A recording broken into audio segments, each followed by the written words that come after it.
So there it is right there.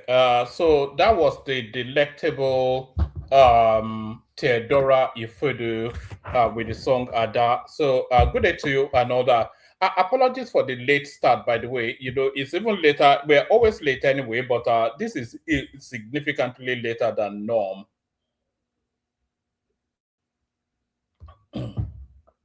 So apologies for the late start. It's probably going to be somewhat of a very short session. That's what my suspicion is.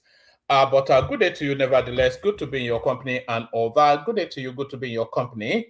Hope you've had a gloriously wonderful day so far. The glory of the day continues. Or spending it in the company of one man went to mow. One man went to mow the eagle lands again. The eagle lands as it always does. I say as it always does. I've not been landing with such regularity over the last few months now. Nevertheless, the eagle does land. The protocol remains the. I sound a bit funny. You may notice that I'm using a different headset. This is a temporary fix. I got rid of the headset from yesterday because it was annoying me so much, and then I ordered another one, but it's not due for pickup till tomorrow. So you know anyway. So yes. So what was I saying? The protocol as ever forever remains the same. Click on the like button if you would please. Subscribe if you haven't done that already. If you want to come and join me on the screen, there's a hyperlink in the comment section that says StreamYard. You click on that, brings you into the studio. Share the links to the stream just as widely as you can. Super chat towards the stream. Say hello in the comment section. So that's Ufoma Michael right there saying hello, one man. So good to see you, Ufoma. That's Speed video right there telling me off for coming out so late. It says it's not nocturnal. Neither am I. You are nocturnal because we're both up these early hours of the morning. So I think we're both nocturnal.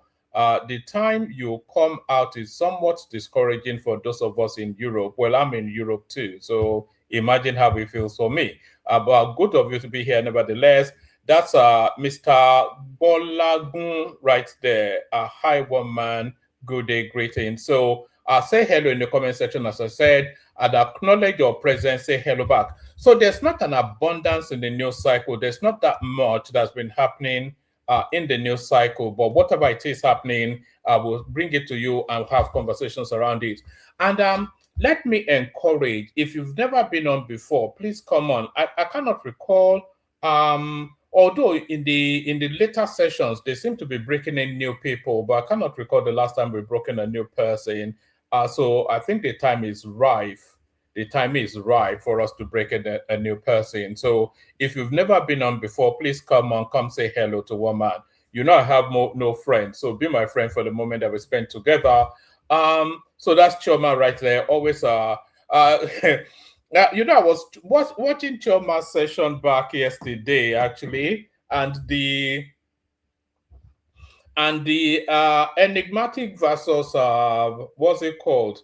The Sapele or that guy, the guy from the Creeks. Who was he fighting yesterday? Yes, the enigmatic versus two Niger fight.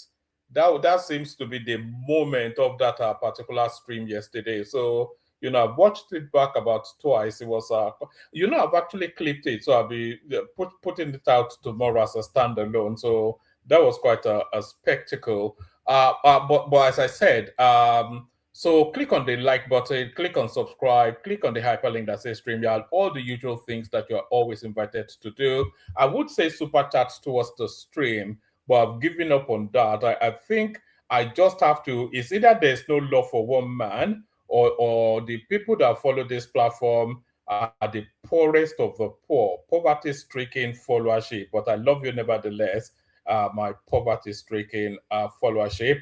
Let me see. Somebody's sending something in. Is this something worth? So my poverty-stricken followership. You know, the Fulani headsmen are starting to make incursions into Lagos State to the point that the Lagos security forces feel the need to do a show. Actually, let me show you that. You know, to the point that the Lagos security forces felt the need to do something. So let me show you this actually. Can you imagine the Fulani headsmen in Lagos State? That would be the end of it all, wouldn't it? You know, that would be the height of everything. Fulani head. And by the way, the fight between Ayo Fayose and what's it called, the Oyo State governor, that's still bubbling. You know, the Oyo State governor, he tried to do like a dignified silence, so that's not working. So he's now fighting back against Ayo Fayose. So that's a fight that is brewing in the underbelly. So hopefully, as that continues to develop, we'll follow it all the way through. I wanted to show you the show. Let me show you this. This is a Lagos State response. I wasn't even intending to start like this. So you know, hold on. Let me mute that. So this is Lagos State responding now to threats of the Fulani headsmen making incursions into. This is the Lagos State. Can I bring that up? This is the Lagos State government responding to the threats of the Fulani headsmen making incursions or threatening to make incursions into Lagos State. So let's just clip that. Yes. That's an ad, by the way. So you see all of this now. You can see the headline. It says, Lagos police conduct show of force, expresses readiness against all forms of crime. So you may have heard that as recently as sometime earlier in the week, some Fulanis were caught with ammunitions and weapons. You know, they were caught with weapons and bullets, and they looked quite Fulanish, not even the normal how northerner that you have in Lagos State. They are like from the bushes, sort of you know, this hard-boiled, half animal, half baboon sort of a Fulani. So those types were caught in Lagos State. So to the point that Lagos State feels the need to do this show of force right here. So here is Lagos State doing a show of force. So let's have a little listen to this.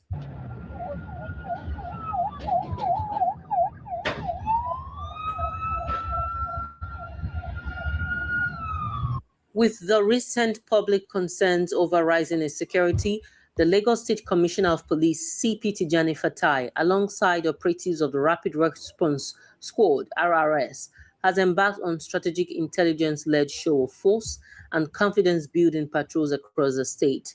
The initiative is aimed at flashing out criminal elements, deterring miscreants, and reassuring residents of the state. So it's gotten to that point now that Lagos State feels the need to do a show of force to warn the Fulanis not to come anywhere near.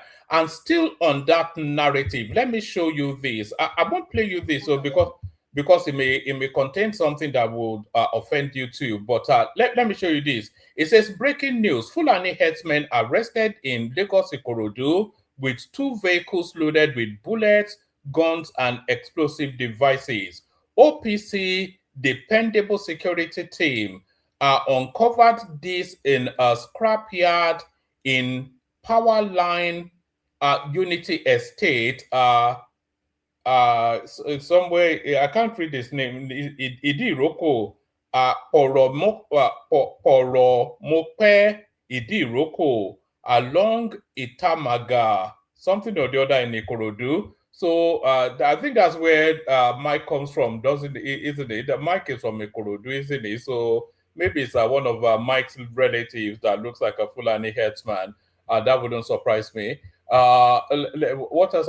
Mike, I'm only joking. I know you're such a sensitive. So let me show you this one. Actually, I'm showing you all these things because there's not a rich harvest in the news cycle. So we're just going to, what was that thing that Buhari told us? You have to eat what you grow. So this is somewhat of a eat what you grow sort of a session. Hopefully, if people start to turn up, that's if people do turn up, because I started so late. But if people start to turn up, then maybe the conversation can pick up organically. But there's not an abundance. But actually, I won't play you this one just yet. Let me. This is Rotimi Ameti telling us that I am the simplest politician. We may well do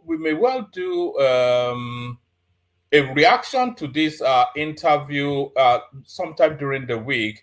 Yeah, this is Rotimi Amecho. I am the simplest politician you can meet in Nigeria. When I say I won't steal, 80% of the time I'm serious. So he's saying it jocularly, but somewhat true words spoken in jest.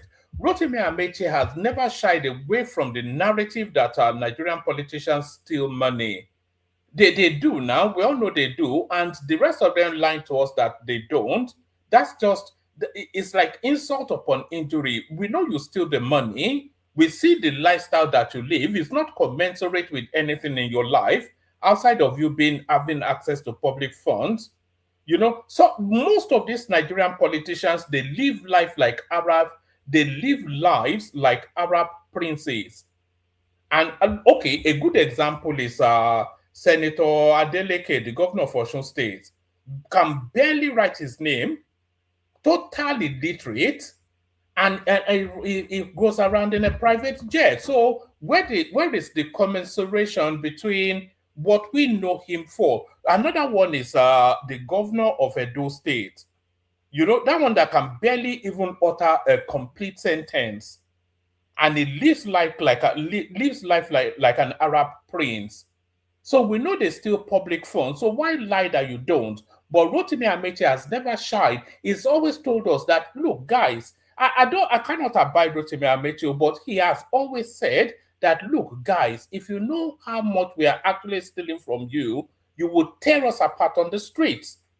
You know, but you see, the problem with Nigeria is that Nigerians don't actually feel a sense of ownership to their own country and their own resources. You know, the oil in the Niger Delta, the gold in the Elisha Zamfara, all of these resources that we have, Nigerians don't feel that it belongs to them. They don't feel that it is our common patrimony. They feel as though it belongs to somebody else or it belongs to the politicians. We don't feel a sense of ownership to that country and our resources. If we had that sense of ownership, then these people, you know, you just have the expectation that they will loot, and you don't feel as though they are stealing from you, but they are stealing from you. You know, your local government gets what, $5 million or $10 million for the as their budget. I'm using dollars just so that we can quantify it. I know we spend naira in Nigeria. Your local government gets $10 million as their budget for that year. The local school, the roof is leaking. The local roads are bad. The local market space has no sanitation, anything. And then they tell you there is no money. And you don't feel a sense that that $10 million that was budgeted is actually your money. You feel a sense that it is them. You see, this is the thing now. But Rotimi Amechi has always spoken to that look, we're stealing you blind.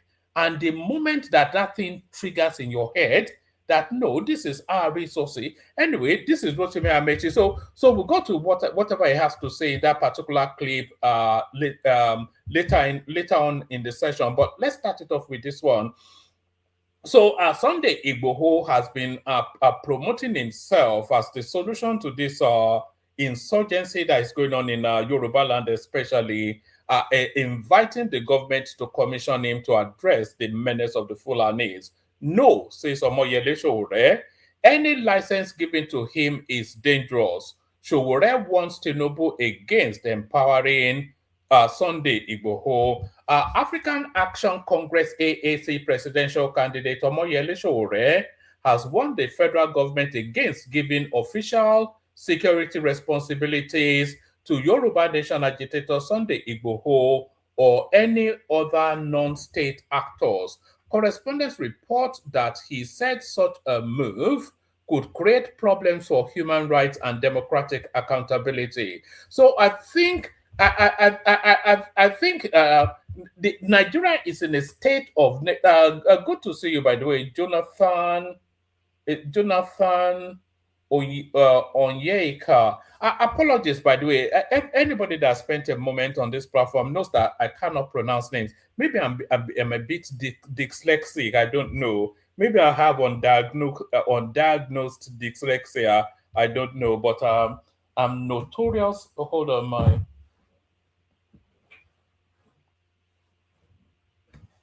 Hold on 1 second.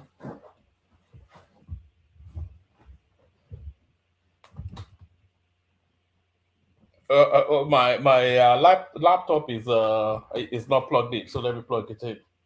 Otherwise, we'll be off in a moment. Actually, let me play you. It's a bit untidy me doing that. Let me play you. Let me just play you a 10-second song, and then I'll sort this out.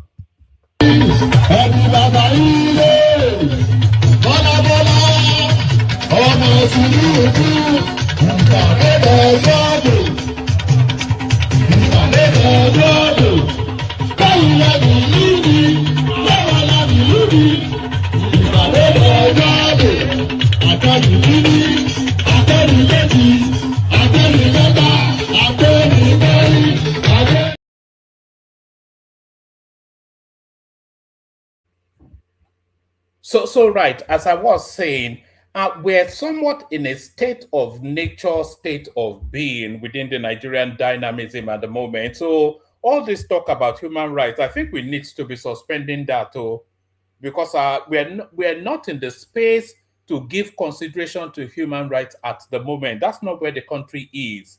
You know, the Fulani headsman in the bushes, they are not giving consideration to your human rights. So, and there will be collateral losses. Oh dear. There will be collateral losses to this fight against insurgency. So all this talk about human rights, Showore can forget all of that funk. All right. So where were we? Yes.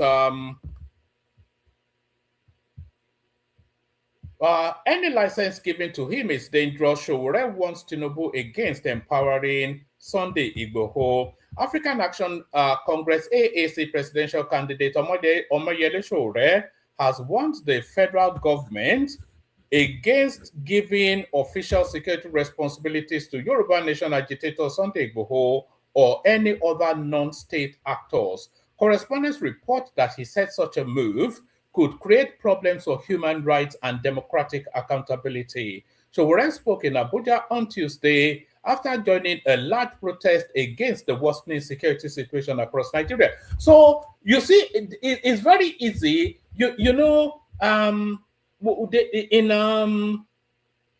In America, they call it Monday morning quarterback or something like that.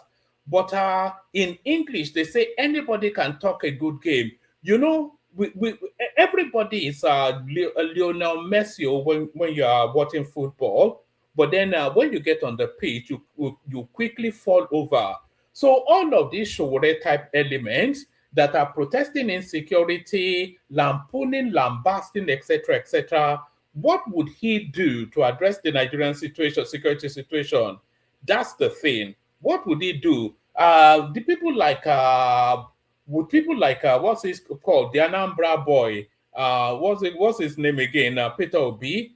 It would be the first one in line on the. He even came out even earlier on today to speak on insecurity. But what are his plans? What are his plans? So this is the pertinent, most important situation that the country is contending with. But what are his plans? Atiku Abubakar, we already know his plans anyway, because Babachia told us that he's the head of the bandits, well, the Kachala, as they called him. So it's very, very easy to protest, Monday morning quarterbacking and all that. Let's carry on. Showore spoke in Abuja on Tuesday after joining a large protest against the worsening security situation in Nigeria. The demonstration was driven by concerns over rising cases of kidnapping and attacks, including the recent abduction of pupils, teachers, and a school principal in Oyo State. The only time that insecurity will ever be fully addressed is if it enters Yoruba land. Because the Yoruba land is the golden fleece of the Nigerian dynamism. How many times have they been kidnapping people in the north? Nobody cares. How many people have they slaughtered in the southeast? Nobody cares. But when you start to come against Yoruba people, because that's where the media is, that's where the attention is. That is really when the insecurity will be highlighted to the maximum, to the point that it forces something to be done about it. So insecurity coming into Yoruba land might well be the last bus stop of insecurity in Nigeria. Showore spoke in Abuja on Tuesday after joining a large protest against the worsening security situation across Nigeria. The demonstration was driven by concerns over rising cases of kidnapping and attacks, including the recent abduction of pupils, teachers, and a school principal in Oyo State. While speaking with journalists, the activist acknowledged that Igboho already has loyal supporters and an existing security network capable of carrying out operations without government backing. However, he argued that granting formal security powers to individuals or groups operating outside established state institutions could create serious challenges. According to him, once security duties have been handed to non-state actors, it becomes difficult to ensure that their activities comply with human rights standards. He said, yes, Sunday Igboho already has his own team. Even before he was attacked, he can deploy before the president asked him to. But my problem with all this is that the moment you start empowering non-state actors to take up the job of security, then you cannot guarantee human rights. You cannot impose upon them and enforce operational protocols that are of national and international standards. A Sunday Igboho who is already saying that somebody cannot campaign in Yoruba land if he is not Tinubu, can never be trusted with any security outfit. Any license given to him should be seen as a license granted to a partisan hack who is willing to wreck the opposition at the slightest provocation or instruction. So he ruined his own reputation and integrity and credibility by declaring that only people who are supporting Tinubu can campaign in Yoruba land. Well, I endorse that. What's the point in you campaign? Yoruba land, Tinubu is a Yoruba son now. So why would anybody that is opposed to Tinubu come to Yoruba? What are you looking to achieve? Are you asking the Yorubas to abandon their own son and go with you? So anybody that is not for Tinubu should not bother campaigning in Yoruba. There's infinite sense in that statement. You see the reason why I said I would never appoint a minister of defense. I would appoint a drone so that he would not have time for foolish talk. Just go to work, get it done, and retire, recharge, and go back the next day. So that's Showore talking gibberish, as always ever the case with Showore. Just complete ludicrous nonsense is what you have come to expect from that. Is he an Ijaw man? Nobody even knows. The one thing we do know is that it's not a Yoruba man. Nobody knows where he comes from.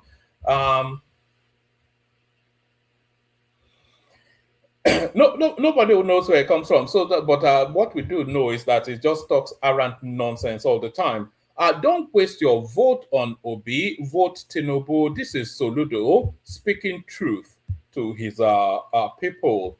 Ahead of the 2027 general elections, Anambra State Governor Professor Chukwuma Soludo has cautioned Ndigbo to avoid wasting their votes in the 2027 elections for President, Senate, Federal House of Representatives, and State House of Assembly seats, emphasizing that the Igbo votes are crucial to ensuring President Tinubu's re-election, as their support counts in their own interest. So this is, Soludo, he has never really, he has always been a Tinubu man, but he has never really been forcefully Tinubu.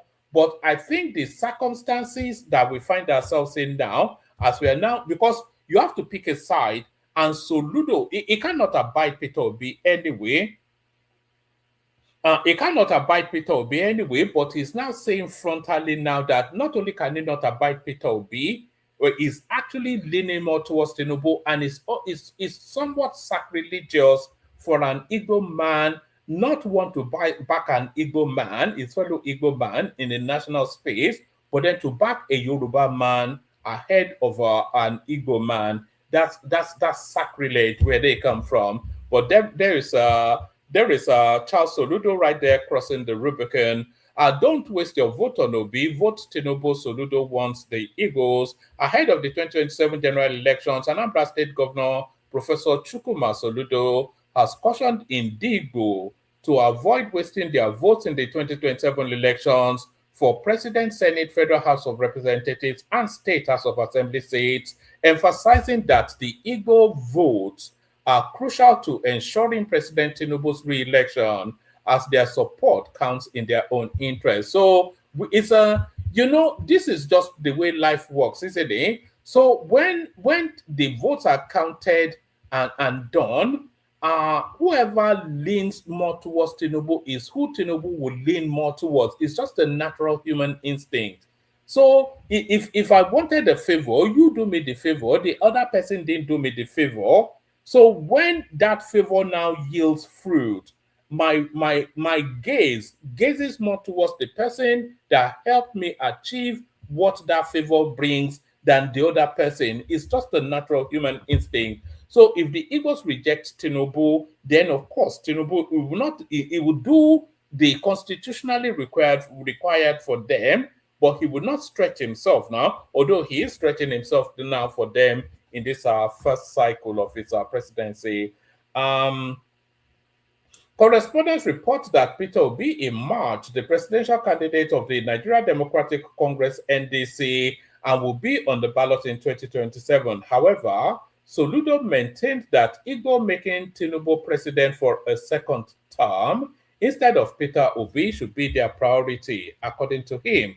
Because our vote didn't count in the first term, we only had 5,000 votes, and he won without our support. However, he can also win the second time, but this time we will contribute to it. He made this statement during a courtesy visit by the women's wing.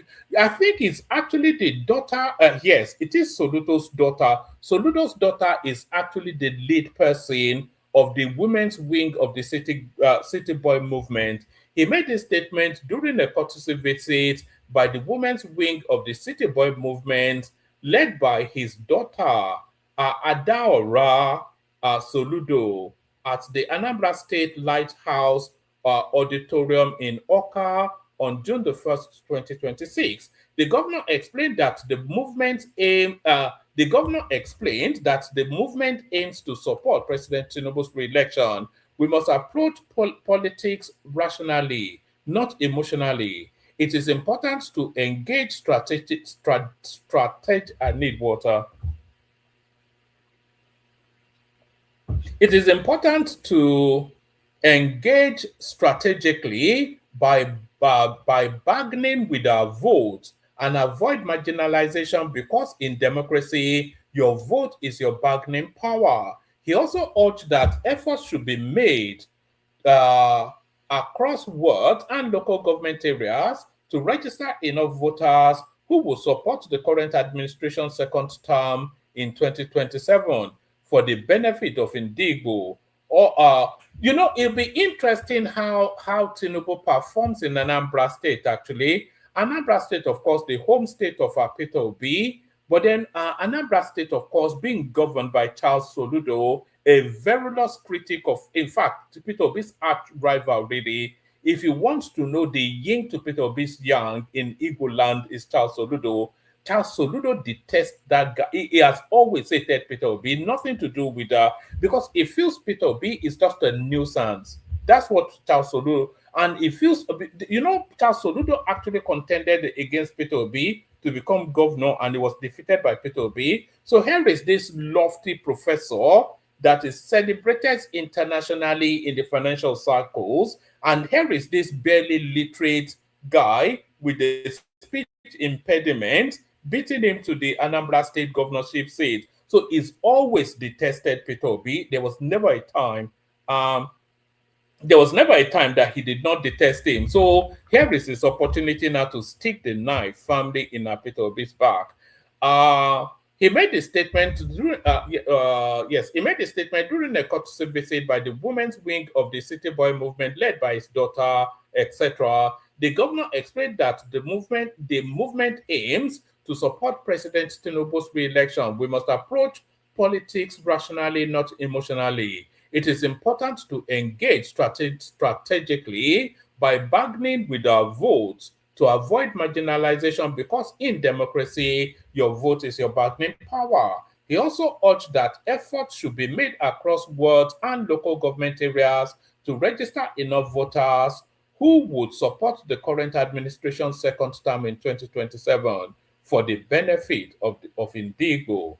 Although Anambra is an Abga stronghold, he acknowledged that progressives are working together for the good of the Igbo people. I wonder if Abga will be presenting a presidential candidate or if they would just adopt. It'll be interesting actually because we've not actually we've not seen them yet put anybody out. So it'll be interesting to see it'll be interesting to see if Abga actually adopts Tinubu as their candidate. I suspect that they will also. So we'll see how that plays out. Anambra State is the spiritual heartland of Abga. And Anambra State is Peter Obi's home state. So if Abga adopts Tinubu as their presidential candidates, then we'll see how that plays out in Anambra State. He also urged that efforts should be made across wards and local government areas to register enough voters who would support the current administration's second term in 2027 for the benefit of Ndigbo. Although Anambra State is an Abga stronghold, he acknowledged that progressives are working together for the good of the Igbo people. In her response, Adaura Soludo, the state convener of the Anambra chapter of the City Boy movement, thanked the governor for the opportunity to present their agenda. She appreciated the ongoing transformational projects, especially the One Youth, Two Skills Empowerment Program, which has positively impacted youth in the state. She explained that pardon me, there's every possibility that Soludo will cross over to APC because Soludo is also in the running for that vice presidential slot in 2031. Soludo is in the running for that as well. So if you look at the runners and riders for the vice presidentials, we don't know who we know who the runners and riders are for the presidential slot in 2031. We'll be conjuring with names like the NSA guy, Ribadu, will be conjuring with names like the Vice President Kashim Shettima, will be conjuring with names like Babagana Zulum, the Borno State Governor, will be conjuring with names like Bago, the River State Governor, and we'll be conjuring also with Bala Muhammad and Kwakwanso. So those are somewhat the sort of names we'll be discussing towards 2031. But the vice presidential slot, I'm talking about the APC now, because I suspect that Kwakwanso may well find his way back to the APC after this cycle of elections. But for the vice presidential slot, who are we looking at? We're looking at names like Yemson Wike. We're looking at names like David Umahi. And then we're also looking at names like Charles Soludo, which I suspect will cross over to the APC as we build up towards 2031, just after we've gotten rid of this upcoming election 2027. I have all of the expectation that Charles Soludo will cross over to the APC because his relevance cannot finish, his relevance cannot end just from being Anambra State Governor. He has a lot more to offer than that. And Wike, of course, thank you, David. Yes, Wike is really the front. I did say Wike, did I not? I did say Wike now. So for the vice presidential slot in 2031, we're looking at Wike, David Umahi, and Charles Soludo. Yes, I did say Wike. Yes, I was saying that Charles Soludo's political journey cannot end just from being or just by being Anambra State Governor. He has so much more to offer. He has a vast repertoire of experience and all that. So his next move now will be to the federal space. and the obvious slot for him will be that vice presidential slot. Can you imagine if Charles Soludo becomes the vice president in 2031 and Peter Obi's political journey ends, the highest achievement being Anambra State governor. So he will then get that victory over Peter Obi that he has been lustering after for so many decades. So that's Charles Soludo right there. Does this thing offer us any much more? I think that's that.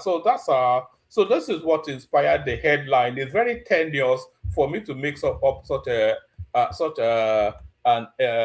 high whatnot, a high functioning, a high impact headline. For me to come up with that headline off the back of something as tenuous as that. So let's go on from that to today's 2027 elections. Four powerful forces behind Atiku named fully. So, who are the powers propelling Atiku? This is what we're about to find out. Right. Ahead of the 2027 elections, former Vice President Atiku Abubakar remains perhaps the opposition figure most deeply connected to Nigeria's traditional political establishment. As noted recently by correspondents, for decades, Atiku cultivated relationships across northern political networks, business circles, old People's Democratic Party PDP structures, and elite negotiating blocs that still carry considerable influence. Even after exiting the PDP for the ADC, Atiku 79. So if Atiku is a 79-year-old man, then I am a teenager. If Atiku is 79, then I'm a banana. Or Gedenimi. If Atiku is 79, then I am a banana. Atiku is well into his 80s. Well into his. He has no birth certificate now. Do you remember when Obasanjo told us that he has no record of his own birth? That they just swore an affidavit and declared an age. So all this Obasanjo, Buhari, etc., there is just nominal ages that we have. They just nominate a date and an age, and then they celebrate that.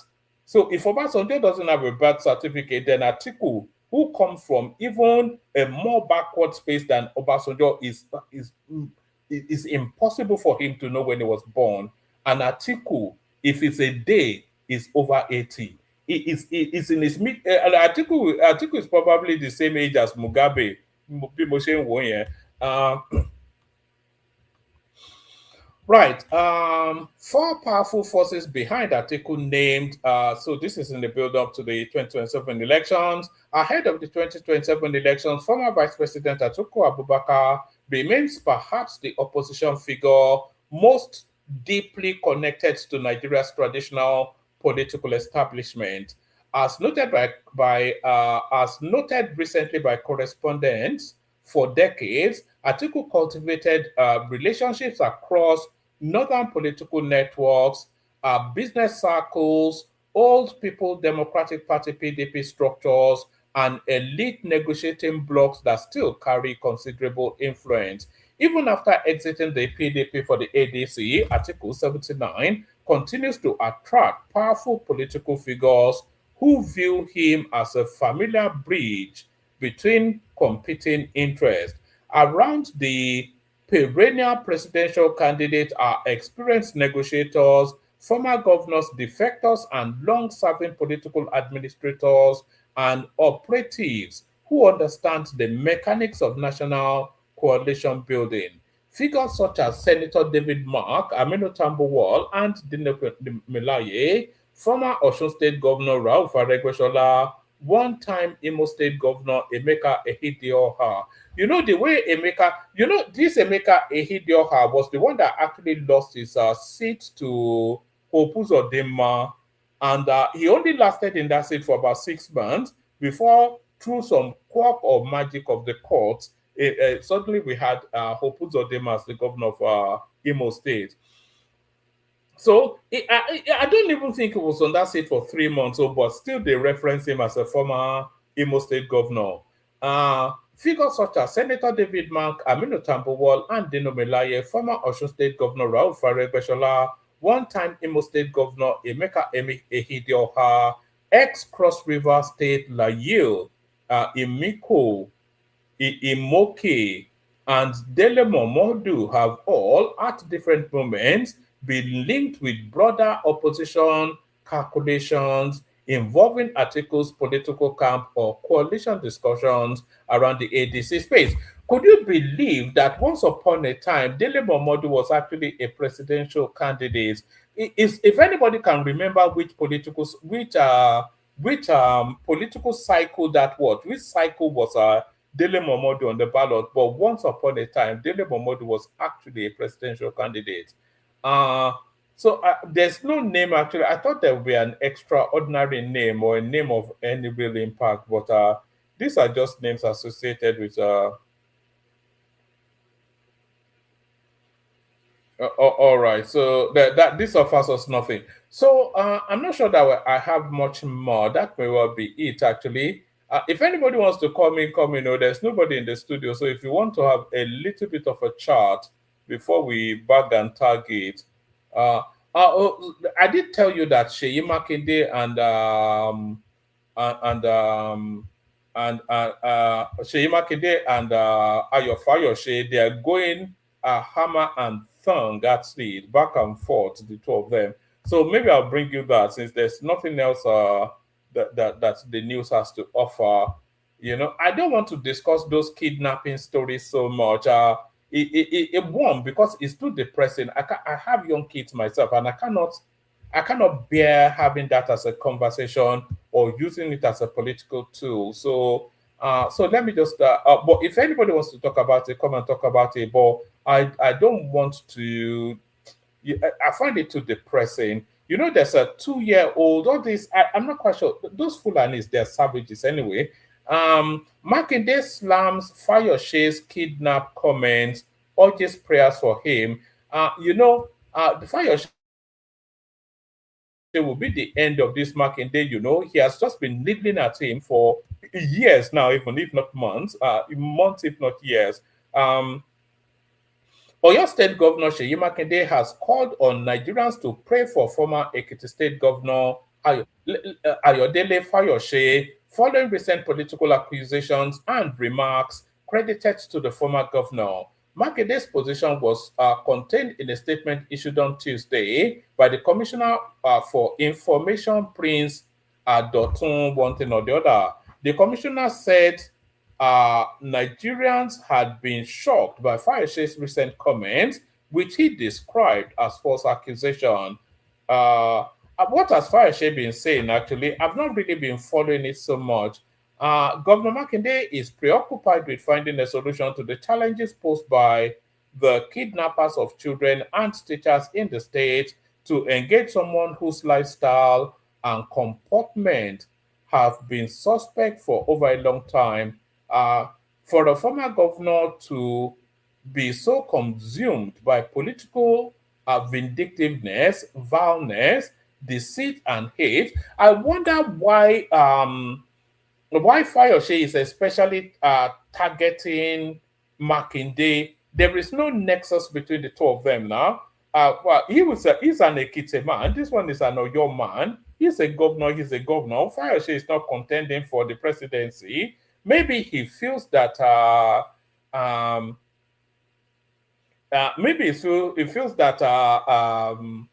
Makinde is overstepping beyond his bounds. He feels that it's too big for his britches or whatever that phrase is. So that's that. I'm not quite sure. Do we even want more of this? So that's Fayoshe right there clapping back at Makinde. That's Makinde rather clapping back at Fayoshe. But that's that. Let me play you the Kegite music. I'll send the link again. If anybody wants to come in, if you are coming with a conversation, because I think we are feeding on scraps today, where those hens that go to the skip to go and to just we're feeding on scraps, essentially, is what I'm saying. The link is in the comment section. If anybody wants to come in and try and establish a conversation, please feel free to do so. First, the Kegites. Only water, where they see ma. Water,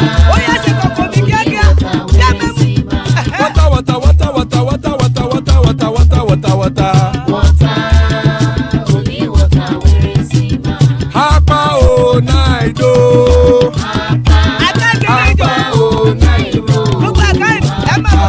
Hapa you don't come o.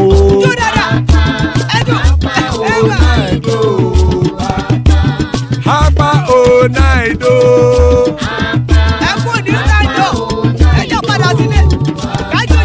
Oro kẹ̀kẹ́ ẹlẹ́mù yé o.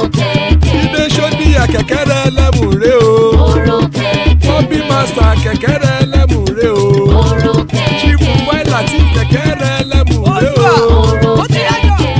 Eruku lẹ̀lẹ̀ ẹlẹ́mù dé. Eruku lẹ̀lẹ̀ ẹgbẹ́ ẹlẹ́mù dòde ojàre o. Eruku lẹ̀lẹ̀ Ghana ti dé ẹgbẹ́ bọ́ọ̀dì o. Ọmọ ẹlẹ́yẹ ẹyẹ o ó dìlé o. Odúyẹ̀lá ẹyẹ o ó dìlé o.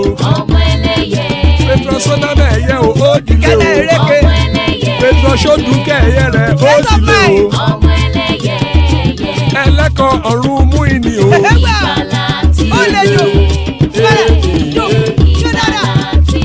Àkùkọ ọ̀run mẹ́kọ̀.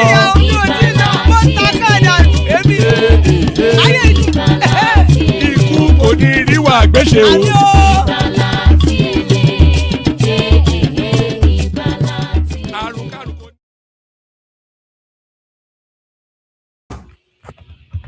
There it is right there. Koko Niru Agbesheme, death have nothing to do with us. Joining us is Baba, always an epic session when Baba is here, making his once in a while appearance, the majestic Baba T. So good to see you, gentlemen. Like I said, we're feeding on scraps today, not an abundance in the news cycle, but nevertheless, always a delight in your company. Good to see you. Who wants to kick it off?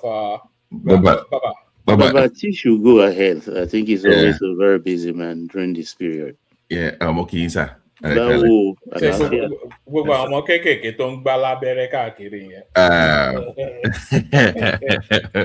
one man, stop projecting your own, that is you. But good evening, everyone. Good evening, Baba Mokin. Good evening. And to the host of the show. Let me just mention one thing, because I've been seeing this thing online. I've not really been following Nigerian politics for a minute. This call for Pastor Adeboye to lead some kind of revolution or some charge against the government. And, there's this... Sorry, Betty. Just on that, Pastor Adeboye, did you see him come out to give the security personnel, the security chiefs, a 60-day ultimatum to get rid 90 of... is it 90? Get rid of insecurity or resign. Well, okay, then if that doesn't happen, what is he going to do? Nothing. The point I'm getting... He didn't put it pointedly that way. The press. He said if they can't do it, the president should ask them to resign. Not himself directly, asking them to resign. Right. He said, who am I to command the commander-in-chief? Yeah. So, but this is what what I'm getting out here, guys. Adeboye is an 84-year-old man that does not have any political office. He's not a government official. His role is that of spiritual leadership, okay? And of course, he can address social issues. I get that part. But it's the responsibility of the citizens themselves to safeguard the democracy and civil society. It's their job, not that of the pastor. So you want him to lead a protest. Okay, fine. But what I'm seeing is that he's going to kind of cascade into some form of protest and some kind of so-called revolution, the show or anything. And you think an 84-year-old man is supposed to lead the charge? And so if that's the direction that you're willing to take, why can't the people themselves change the system, get more involved in politics? like I said, I'm not going to bring up the tribal angle too, because let's be honest, they're the wing nut in that so-called call for him to lead. So, but I don't know why there's always this need to always call on religious leaders or bars to change the system. The system is not designed for them to actually influence it. No, they get used by politicians. I'm not going to deny that reality. I get that part. But from the angle of the city themselves, you cannot look up to Obas or to pastors to change the system for you. And specifically to the youth now, with your 65. But their voices of influence, are they not so? I get the influence part, but what happens after that? One man, Dr. T, one man put it in the proper perspective when he talked about the Southwest getting involved. We've always told them in the last 3 years that whatever protests they call, without the Southwest being involved, it won't work.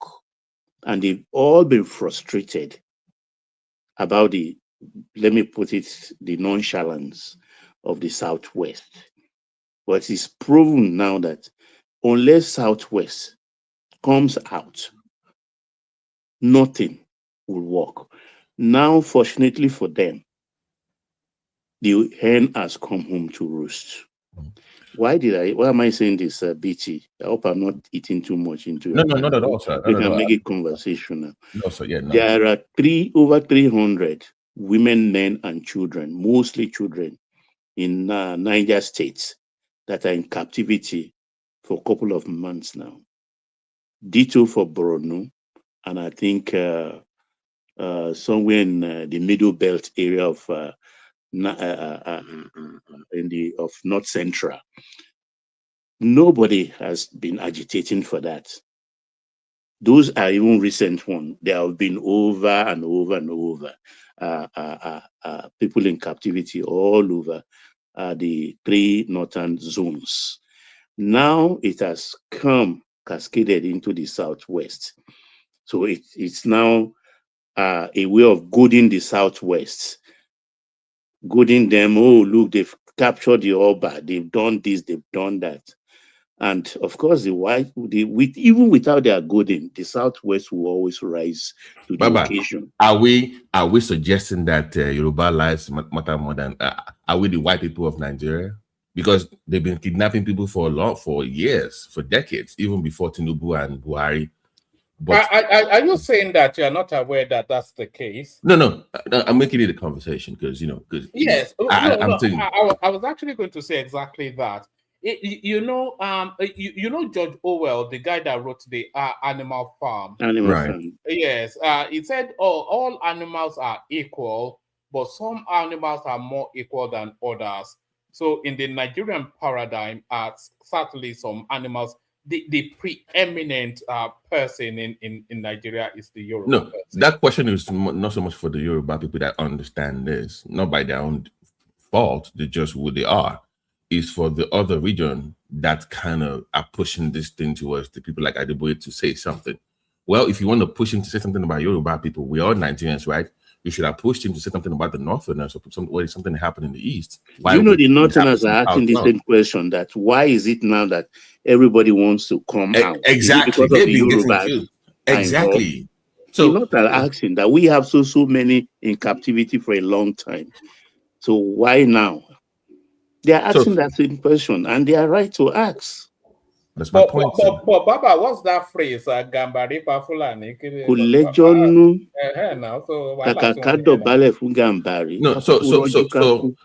So I'm asking that. It's very easy for us to demand courage from pastors. The harder question is whether we will show the same level of commitment and responsibility ourselves as citizens. But you are forgetting that our pastors have a history of leading at times or joining the riot. I mean, Pastor Bakare notably was wearing his... Can I ask a question? Hold on, sorry. Even that Pastor Adeboye, he protested under Goodluck Jonathan now. I know. That's what they weaponized to attack him, that how come life is more brutish now than it was under Goodluck Jonathan. So how come he, and they also add Soyinka to that list, how come the two of them are not on the streets like they were? The same fervor like they had during the. I get that part, but I think somebody wants to ask I question. don't get it. I don't get that part. Don't they have pastors in their region? Or they don't have anybody in their region No, leave them now. They have. Yes. What about Ndigbo? Liquid metal? Why No, see, it's high time we told ourselves the truth. If you don't have balls, you don't have balls. If you don't have it in you, you don't have it in you. But I give it to the Southwest. 17, 18 days into this now. Look at what is happening in the Nigerian space. Meanwhile, they are celebrating. They said they've surrounded. Sorry. They said they've surrounded those people, but they cannot move for not wanting. Woman, I read a tweet like before I came on your show of P Square, one of the twins, saying that he was driving through Lekki and he saw a crowd, and apparently it was some Fulani. Oh, they're now in Lagos all over the place. People are like, wait a minute, how do you go from an eyewitness to an investigator? How did you come to that conclusion? Is this inciting the Southwest to join whatever you want them to join? There is no other way to put it. Those people have been trying to launch the Southwest, to fire the Southwest into action against the most. Are we like Southwest is the heartbeat of it? They will not agree. Are we the Americans that they have to lure into war in the Middle East? If they accept that, I will be very glad. If they accept. Sorry, Baba. I think Solly wanted to come in as well, but the only people that can move that country in any direction are this. Remember when Goodluck Jonathan tried to move against the Southwest? You saw how quickly he paid the price for that. The only anyway, Solly, let me not. In my opinion, people from Southwest should only protest if anything happens in the Southwest, because some people are celebrating up and down in social media that something happened in the Southwest. If that same thing had happened in their region, till now, none of them understood up. They will be looking for Wole Soyinka to come to the Southeast to come and protest for them, or Adeboye to come to the Southeast to come and protest for their lazy ass. Or Soyinka. They don't want to do anything. They just want to be celebrating. And do you know what it looks like in Lagos when we say protest? It's a way of vandalizing government properties. We know what that means. They don't want to protest in the Southwest. Is anything stopping them from protesting in their own region? Nothing is stopping them. They will be saying, "Oh, this one is happening in the Southwest." Like they say, they hold their leaders accountable. Yet their region is a shithole. So how does that make any sense? What Uzodinma ruled them for years? These are the people that vote the right people in all the time. So they don't. Man, they are all over social media, just making noise, celebrating. We are trying to hold Seyi Makinde responsible. If you see how they are insulting anybody that is holding Seyi Makinde responsible, they are saying that it's Tinubu boy. These people are very sick individuals. If they released all those people that the bandits have captured, I hope the people in the Southwest will not come out to protest again. Everybody should sit down. Nobody should protest for another region. If you have problem in your region, stand up and protest. If North does not want to protest, let them be finished with banditry. Same thing with the Southeast. Same thing. And solely to your point, and this is what I love about being Yoruba and our people. We don't oftentimes agree about anything, but when we do, we make it happen. They cannot do anything. The best thing they've done in their life is sit at home, and that's because they were forced to do it.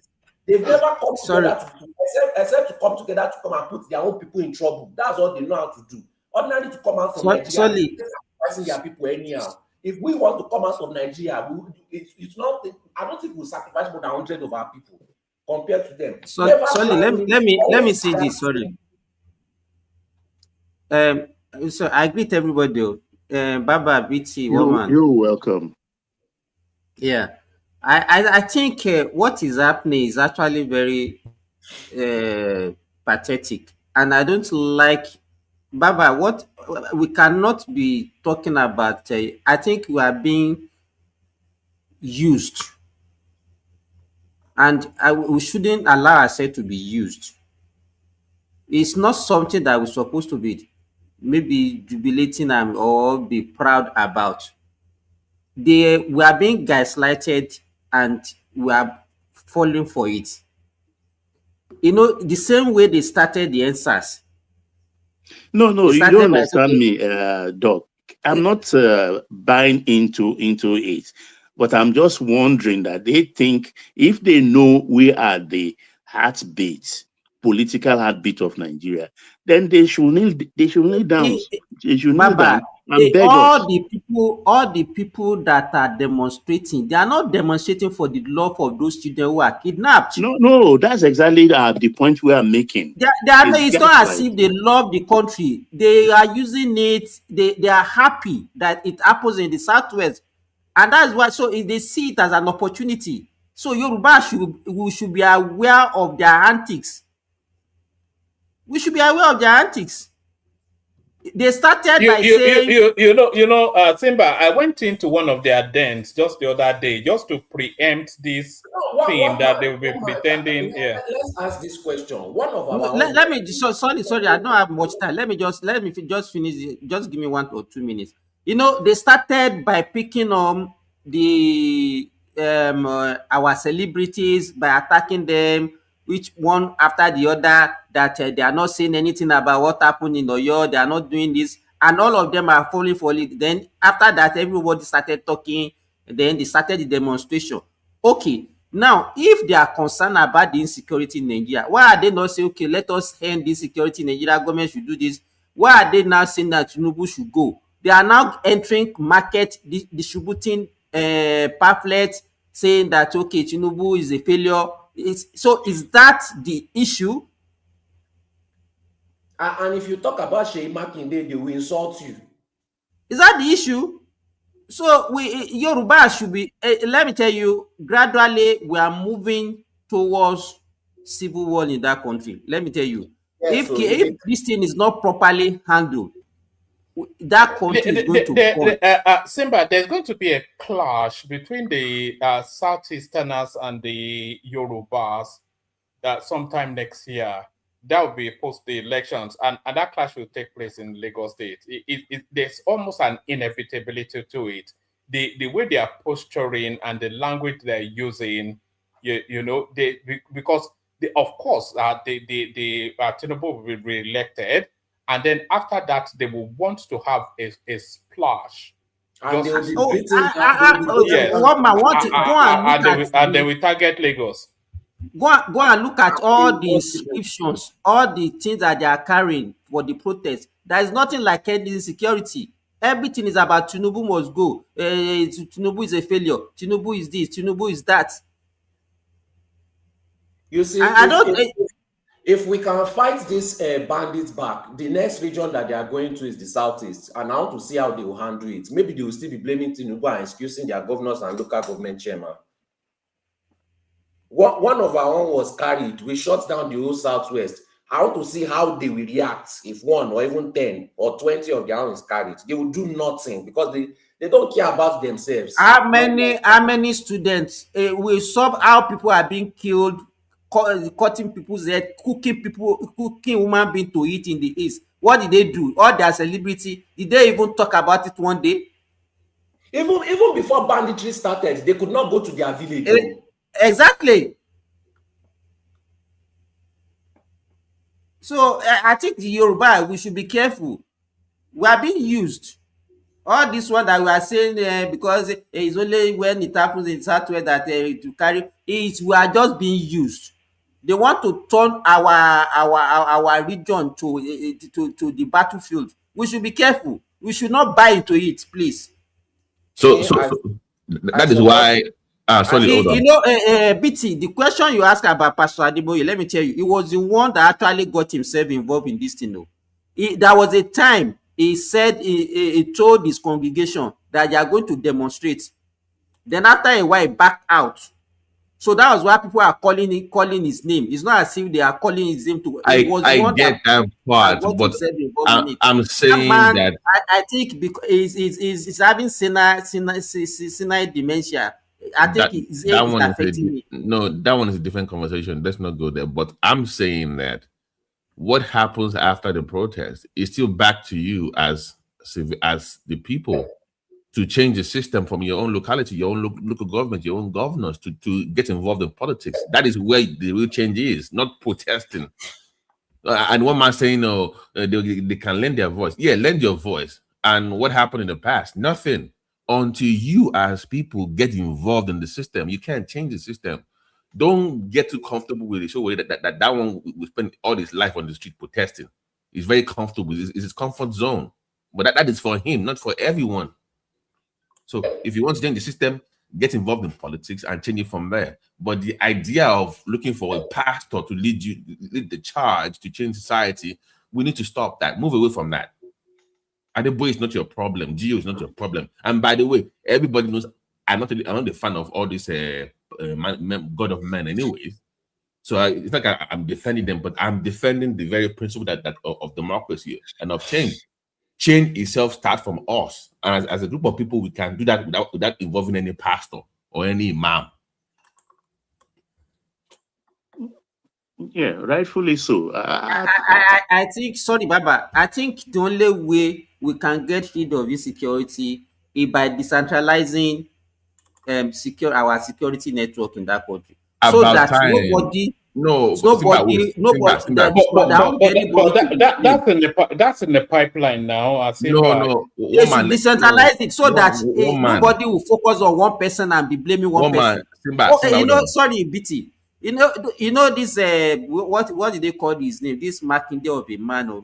Do you know that when they were discussing state police, he did not submitted his own memorandum.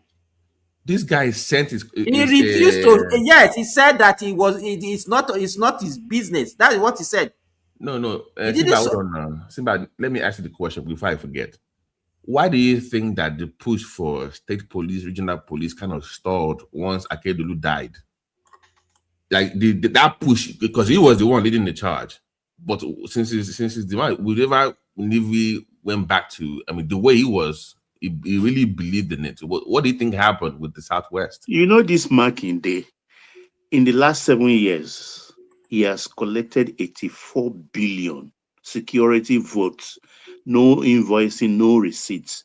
84 billion in 7 years. What did he do with that money? Only to tell us two helicopters. Since 1 year, 2 helicopters are in Keja. Now they are coupling it. And nobody's remembering to go to Ikeja to see those helicopters.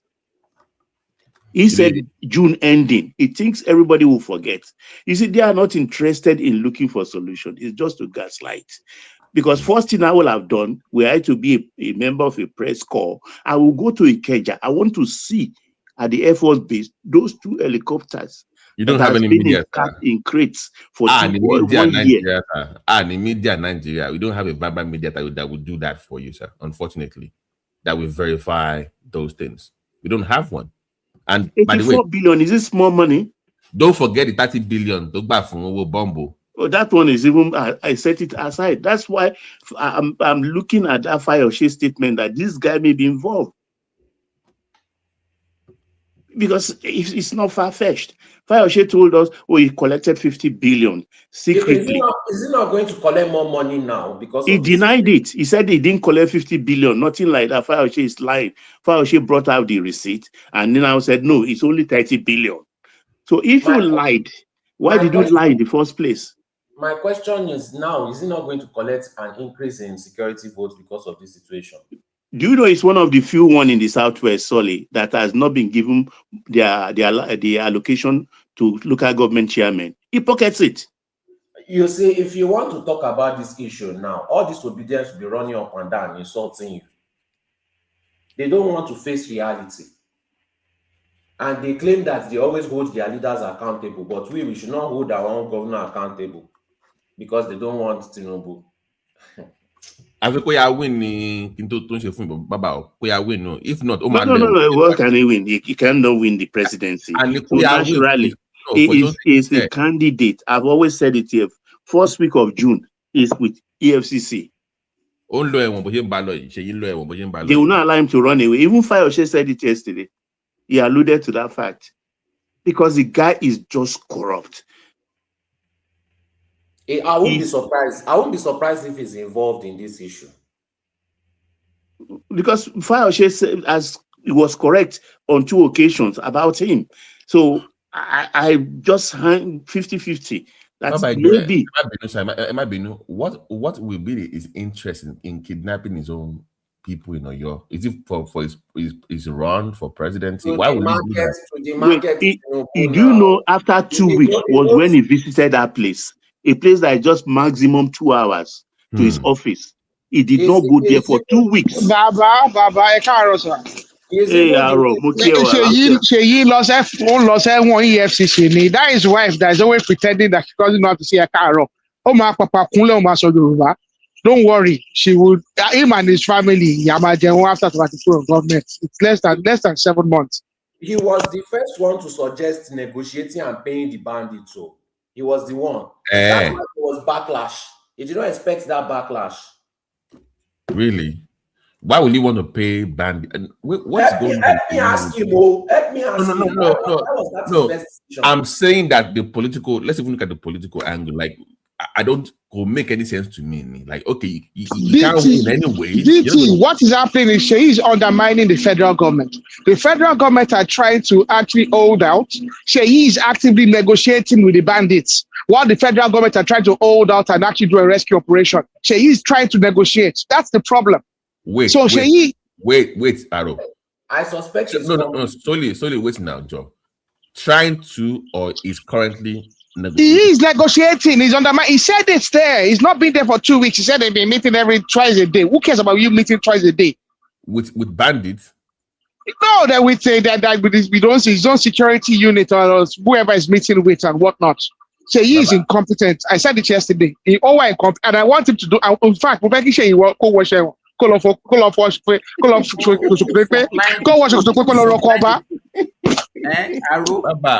they are eating twice daily. Who is supplying them food? Bye, Joe. No, not the kidnapped victims. His own security unit. He's meeting with them twice a day. Guys, one voice.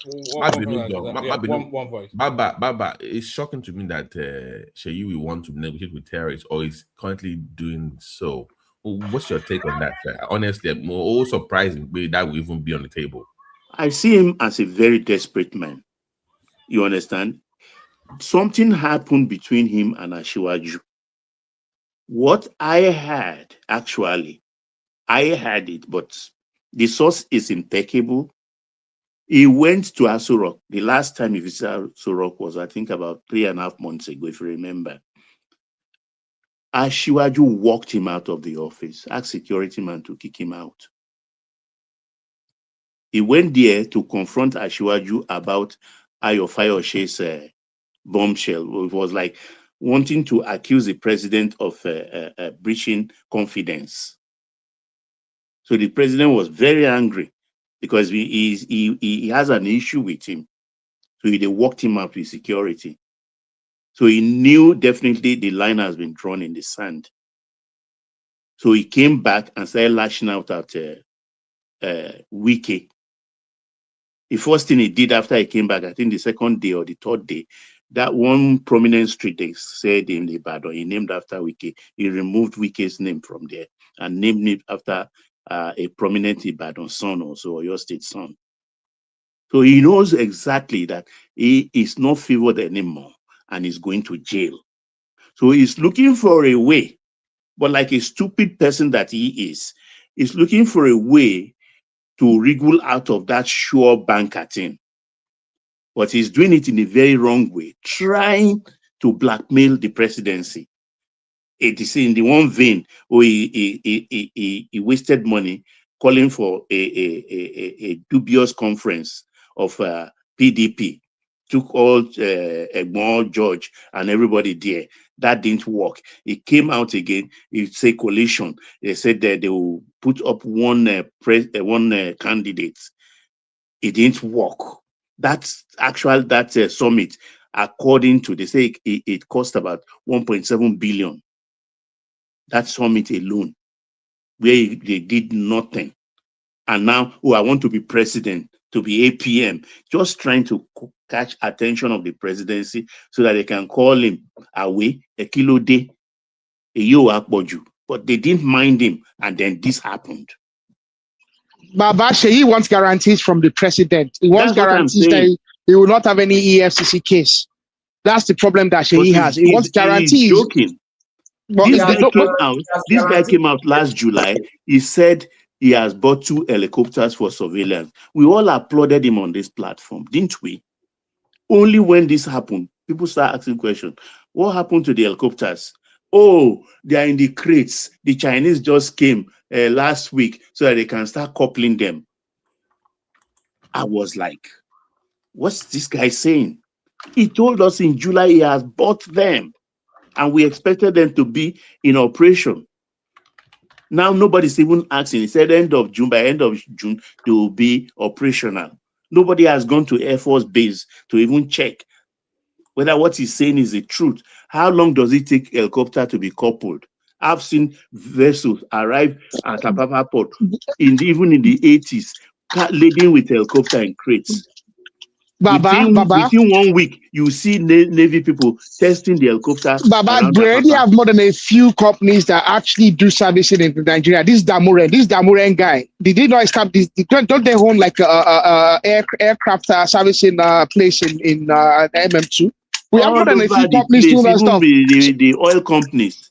The big conglomerates. So what does it mean that it needs the Chinese to come and couple it together? Helicopters are pretty much standardized stuff, you know. What, the avionics, they'll send the guy to do the avionics. Within 1 week, avionics is done. They don't even come in CKD. They don't come completely knocked down. It is in crates. This is the cockpit. They'll do avionics and they'll do validations and do test flights. They do test flights, they do certification. Baba, drones will be more effective in that thing than helicopters, honestly. 2 helicopters doing what actually? You can actually survey the whole place and moving forces as needed. I'm just questioning the basic. That's what he told us. You understand? Even when are we even sure? I don't think so. I don't think so. Because to purchase a new chopper, these things are there easily. Just Sheyi is unaccountable to anybody. He has Ndigbo to sign anything he wants. He pockets the local government money. He doesn't give them. And you know, security starts from the local government. Look, let me tell our people what they don't understand, that every governor has security meeting. Some do Thursday, some do on Monday. In that security meeting, there is a resident director of SSS answerable to the governor, though he has to take final order from his headquarters. There is a commissioner of police. If they have Navy facilities there, the naval man will be there. If they have Air Force, the Air Force man will be there. At least the NCDC, this thing, they will be there. So, and they distribute money to them every week or every month to say, Air Force, this is your own money. This is your own money. Just make your own, do your own facilities and make sure my state is safe. If he's doing that like other governors, this wouldn't have happened on this kind of scale. He doesn't. He puts everything in his pocket. He puts everything in his pocket. 1 billion every month, 12 billion a year. And if we take that 7 years, the first 4 years, you know that what 1 billion was what? So there is no other thing to call this guy than a criminal. He just he's a baby face assassin. Wear that innocent face, a baby face assassin. The schmuck that he is. And he didn't go there. 2 weeks, he did not go to that place. Tinubu sent his people to Oyo State. This guy it was when he had now. It's between 24 hours, he now went there and those ones arrived the next day. No, but he sent his commissioner of education to meet them. Why are you not there as the governor? Oh. He look on commissioner of education, but security. Yeah, like Bolagwe is asking.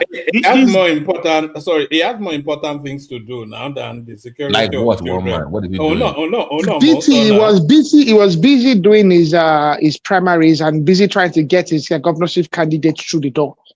The guy that is trying to push forward, what's his name? Adekombi or wherever he's trying to push. I think a lot of Nigerians actually don't know the nature of how government and governance work in Nigeria. So I've never really been a fan of him, but bad to him. I didn't even think it was this terrible. That's why I call him babyface assassin. Don't you hear me? I've been going after the guy for months in this place. Guys, let's have one voice at a time. It's yeah, carry on. DT, I've been going after him for months in this place, and people think I'm just going overboard. Like the guy is absolutely incompetent. He's soft spoken and like laid back when he talks. You know, you think he just, I mean, put a lot of sense, but it's just like I don't know, but maybe I'm wrong. Maybe you're right. I'm wrong. I misjudged the man. So, but I don't know. No, he's been auxiliary, the thug, the head of the thug he used in getting to power 7 years ago. Where's auxiliary now? Where's auxiliary now? It's not in good time, even with the NURTW in his state, right as we speak. He divided them. He favored auxiliary for the first 3-4 years. As soon as he came in for the second time, he locked him up. Meanwhile, he was the one who caused trouble between auxiliary and the NURT in Oyo State. Now the NURT are not backing him anymore. They call, I think it was the guy they call Egbeji. That's the president chairman. So this is so crafty that he didn't even go there. Look at the northern governors, for instance.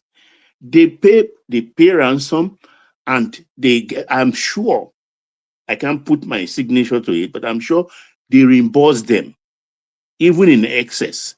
You can see they, on their own, work it, particularly with the National Security Advisor in some cases, and rescue their people, those they can rescue. We can see them in several uniform, Ashwebi every time, in the governor's house, being welcome back. We all know that we are not deceived, or we are not deceived that they did not pay ransom. That's the work of the governor. You are the first line of defense.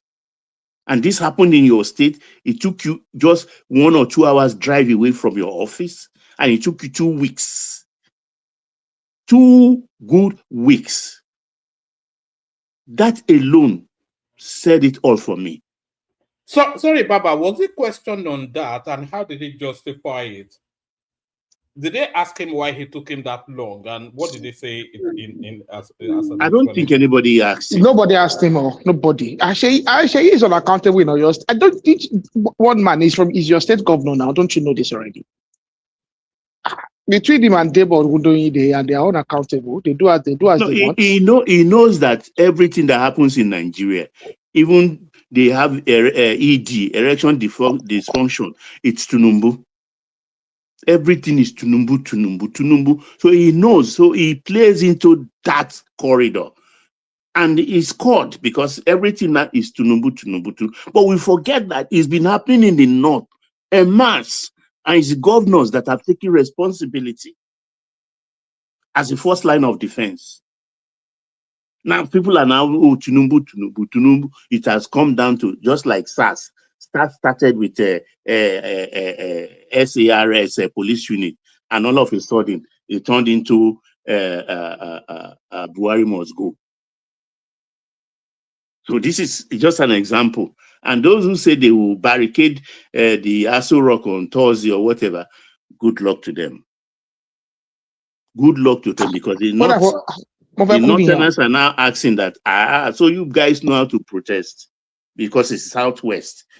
We that has been suffering for years on this, what happened to us? So like I said yesterday, there may even be no election. Like you guys are saying today, there may even be civil war. We don't know where we stand at the moment. But whatever it is that's going to happen, I just know at the end of the day, we will sort out this Nigerian question, whether by war or join. Because enough is enough. We cannot continue like this. What is even going on? Because more will happen as the Americans are aiding our soldiers to flush these people out of the Mandara Mountains, Iguazu area, and everything. They are pouring into the southwest easily through Kwara, through Kogi. They are pouring in because the bombing is relentless in that southeast now. They are trying to flush them, even the Sambisa forest. So as they are pouring in, they'll be looking for avenue. Because this one is even strange. Imagine, nobody has come with satisfactory number. Let's say the children are just 20, between age 2 and age 12. How long can you keep them in captivity without taking bath, without changing their clothes, trekking in the forest? Baba, there's always been one recurring question that I've always asked anytime this insecurity is the logistics of it. How do you move about 50, 100 people from somewhat of a semi-town into the woods without alerting anybody? Even one man. How does the logistics work? This Oyo forest, you say, there are roads, so not that there are no third roads, even with traffic, because you have to cross from one zone of the forest to another, even into another state. So how come nobody is hearing anything? It's a reserve, but even Baba, that's a reserve, and it's a reserve that actually has a lot of hunter activities. Like that particular Oyo reserve has one of the highest volume of hunter activity in the research activities going on. So how can they actually nominally that area should not be Arrow, what I heard is what these people do mostly. When they do that, they have a rendezvous with trailers that pick them and take them to the north. Some people are even saying that those children have been scattered. No, Baba, no. Yeah, okay. They are still intact. Sorry to educate us. I think there are some people that are supplying them food, and I think Fayoshe might be right, because I saw a video where they are giving them like orange drink in a bottle, in a plastic bottle. Is that they know where they are? They have been surrounded already, and there was a time the federal government want to use force to free those captive, but unfortunately they threatened that they will start killing them. And from the first week of this abduction, Makinde already came out that he's going to pay ransom. How do you get?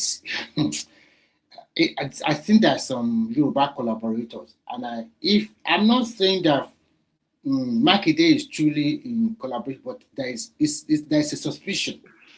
Look, so sorry to cut you. If you listen to Papa Adeboye rather, in his speech, he said they should not only punish the terrorists, they should deal ruthlessly with their sponsors. And Tinubu not outing the sponsors is one of the things that is really annoying me. Seriously. He cannot tell me, I'm not convinced that the commander-in-chief doesn't have a list. I think the problem we have in our hand is because of the constitutional democracy, that probably because this is the time to go for another election.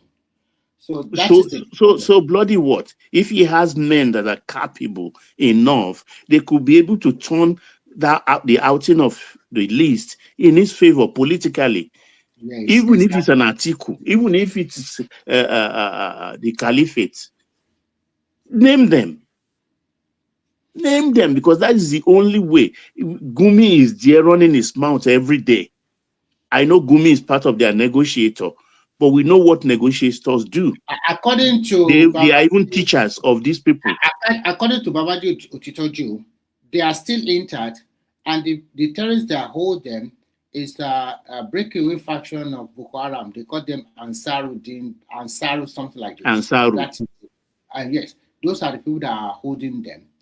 And as it stands now, I think Makinde in the first week already agreed that he's going to pay the ransom, but I don't think the federal government want to pay any money.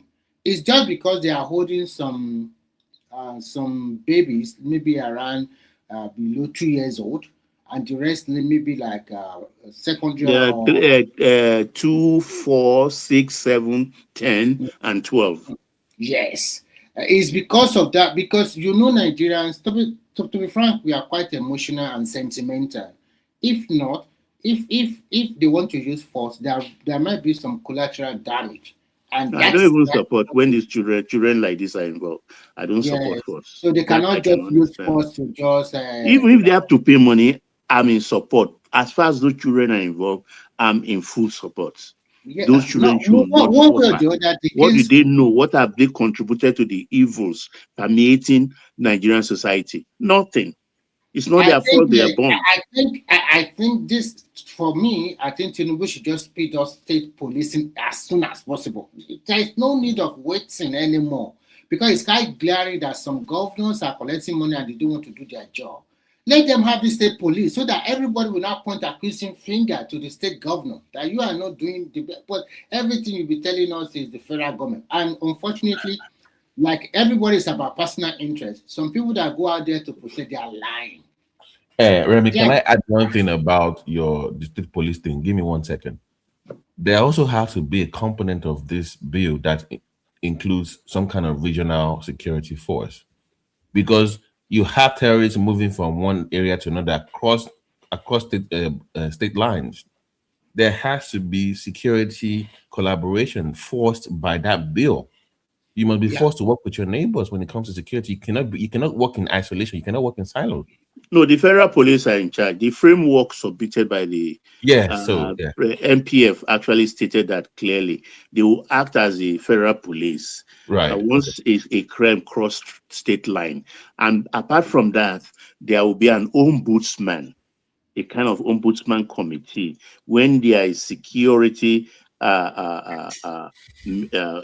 quarrel between two states, they will come in. Baba, sorry. In this case of terrorism, don't you think it's in the purview of the federal government to take over totally? But I mean, they have what is called, I think Tinubu formed that like a month ago, called the Homeland Security thing.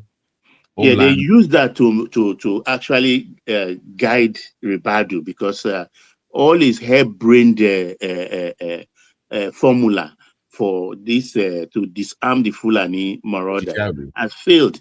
He armed some Fulani elements. Maybe those are the repentant Boko Haram people.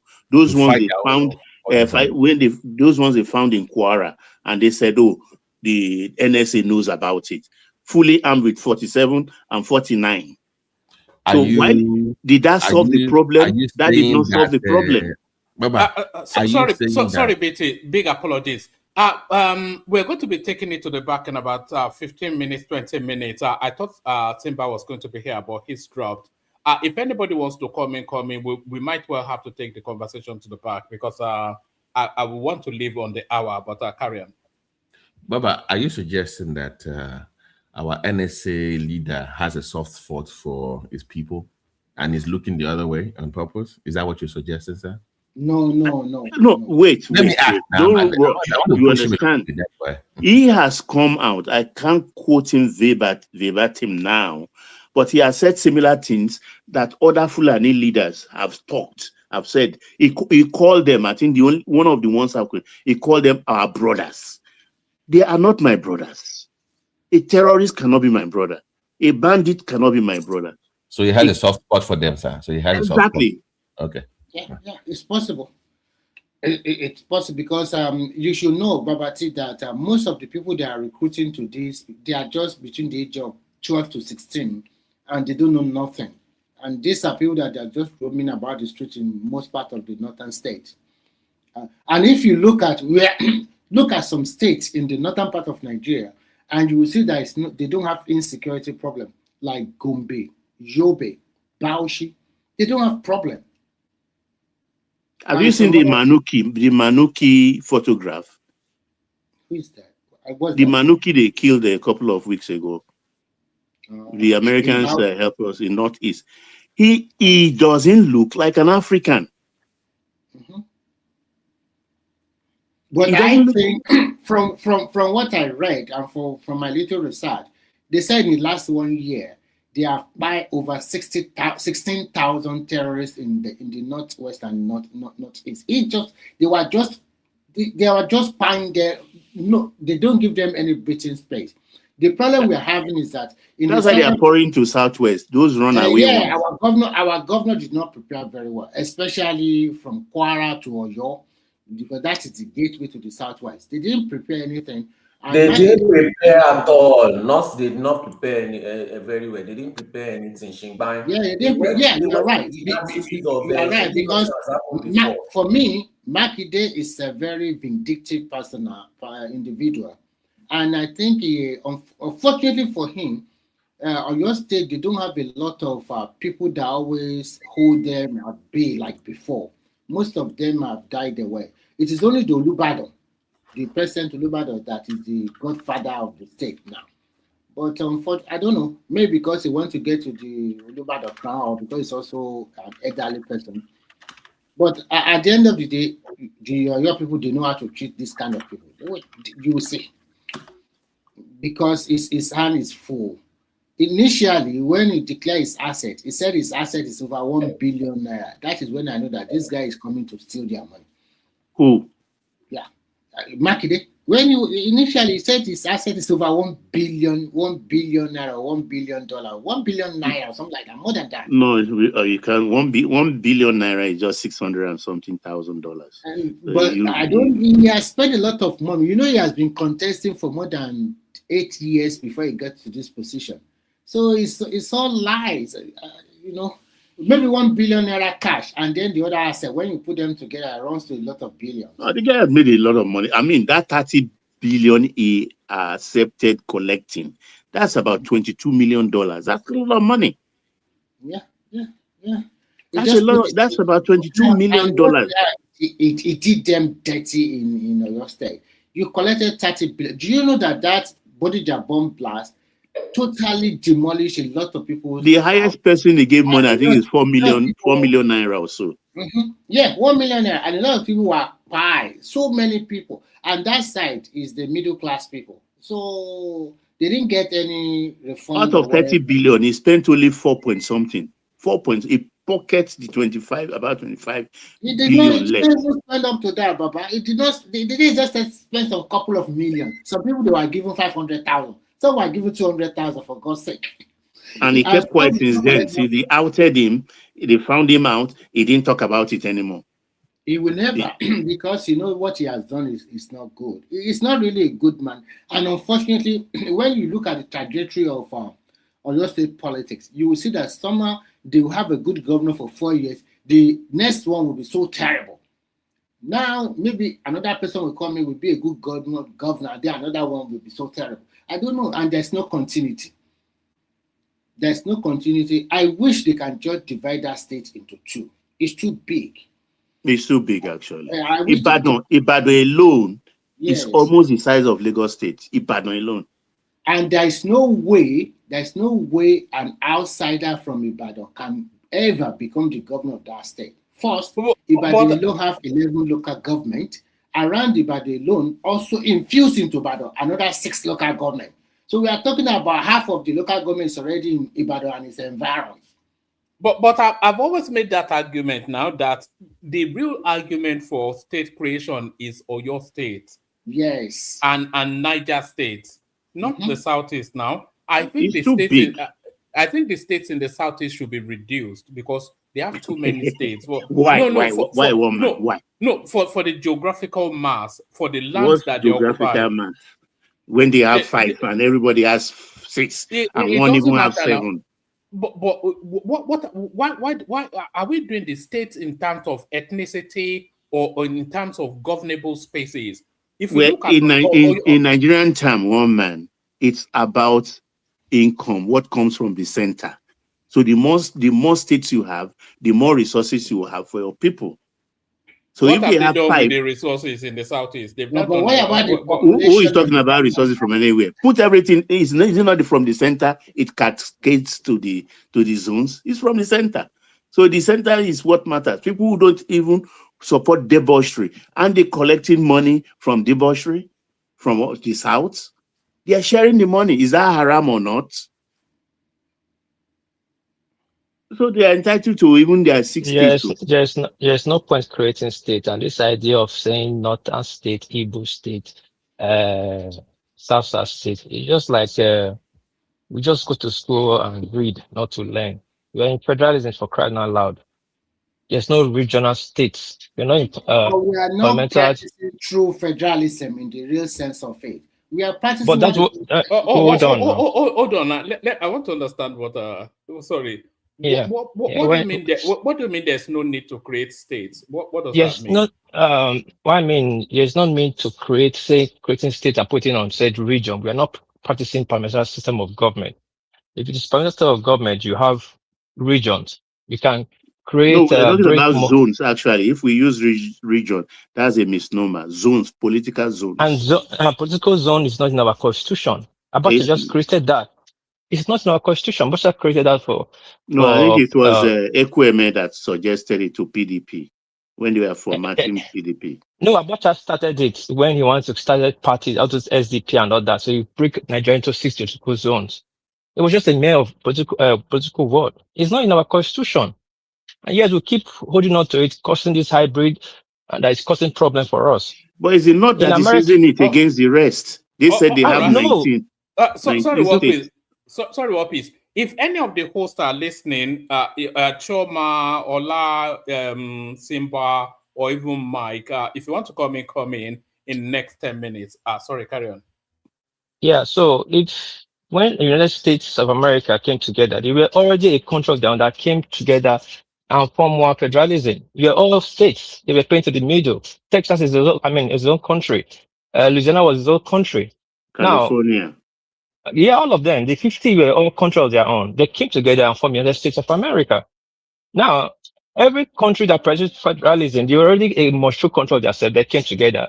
But now in Nigeria, you are creating people, calling them states. What does that mean? Were they on their own before? Now, the Southeast you're talking about, was there any kingdom there before, like 5 kingdoms that you are calling a state now? Suddenly you want a state from there. In the Southwest, were there 6 kingdoms that you are calling a state now? You want to create 7? Wait, what is? It's the system we are practicing. We pronounce all of these things by ourselves. I know, The I'm not politicians arguing it. use it. I'm not saying so. I'm not saying it's not what you're practicing, but it's wrong. We are not challenging our constitution. We just allow all these things to be happening, and we allow dull people to be playing our intelligence. This is just a common sense. If we are practicing true federalism, we have 36 states, and it's 36 states. If the government wants to create another one, it should create, but which is not supposed to be so. They don't have any right. Since the essence of humanity, there was never a time in democracy that a state has been created under democracy. No, it's under fiat, under military or dictatorship or war. That's where state is being created. So all this state talking about is just distraction. It's not going to happen this lifetime, not next lifetime. I think they not actually use it as a political tool, because take for the Southwesterners, for instance, we have Yorubas in Kogi as far-flung as Kogi State. We have in Kwara. So technically, they remove them out of the Southwest and say they belong to North Central. I mean, this state creation is one of the problem that's causing tribal problem in Nigeria. It don't just come. We are interwoven. Just like you said, there's a community in Kogi State that is Yoruba community. There's a community in Kogi State that maybe Igbo community. Let me just use word like that.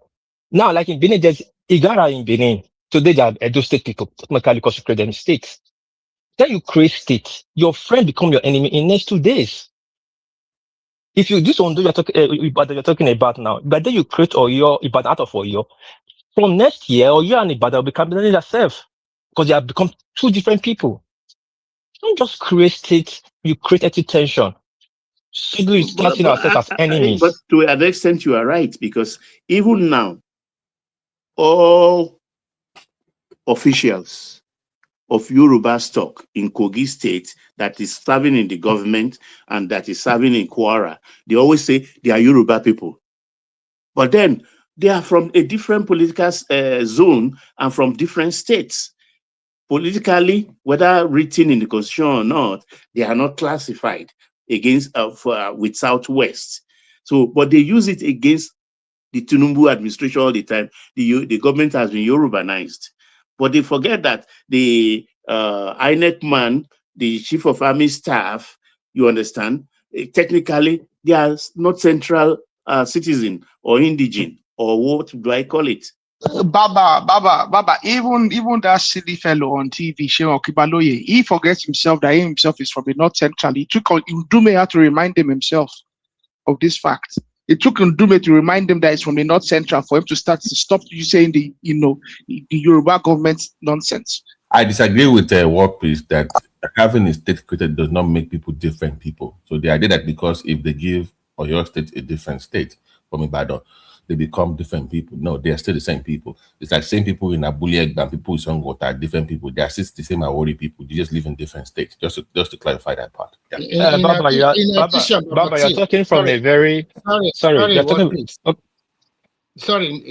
In addition to what Babati just said, just the way they carve the old Oyo State into two, are you going to tell me Oshun or your people are different? They are not.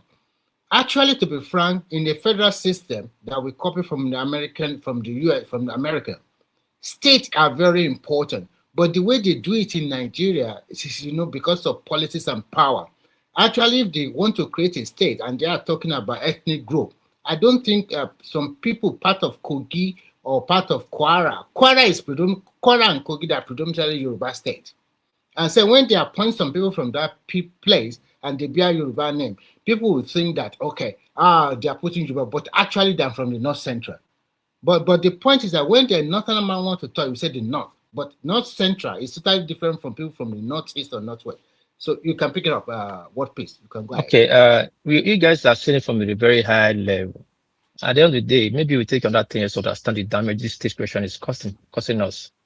We're talking about Osun State and Oyo. They used to create Osun from Oyo. Go to Oyo now. Go to Oyo from Oyo now to go, or the band to go and take land or dry land if you're not moving your cutlass. No, we are not talking about. Wait, hold on. Culturally, leave culturally. I'm not talking about culture. Do you hear me talking about culture? I'm talking about the same democracy. Hold on. I'm talking about the purpose democracy that created it for the way it's costing us. Look at tribal tension everywhere. Hello,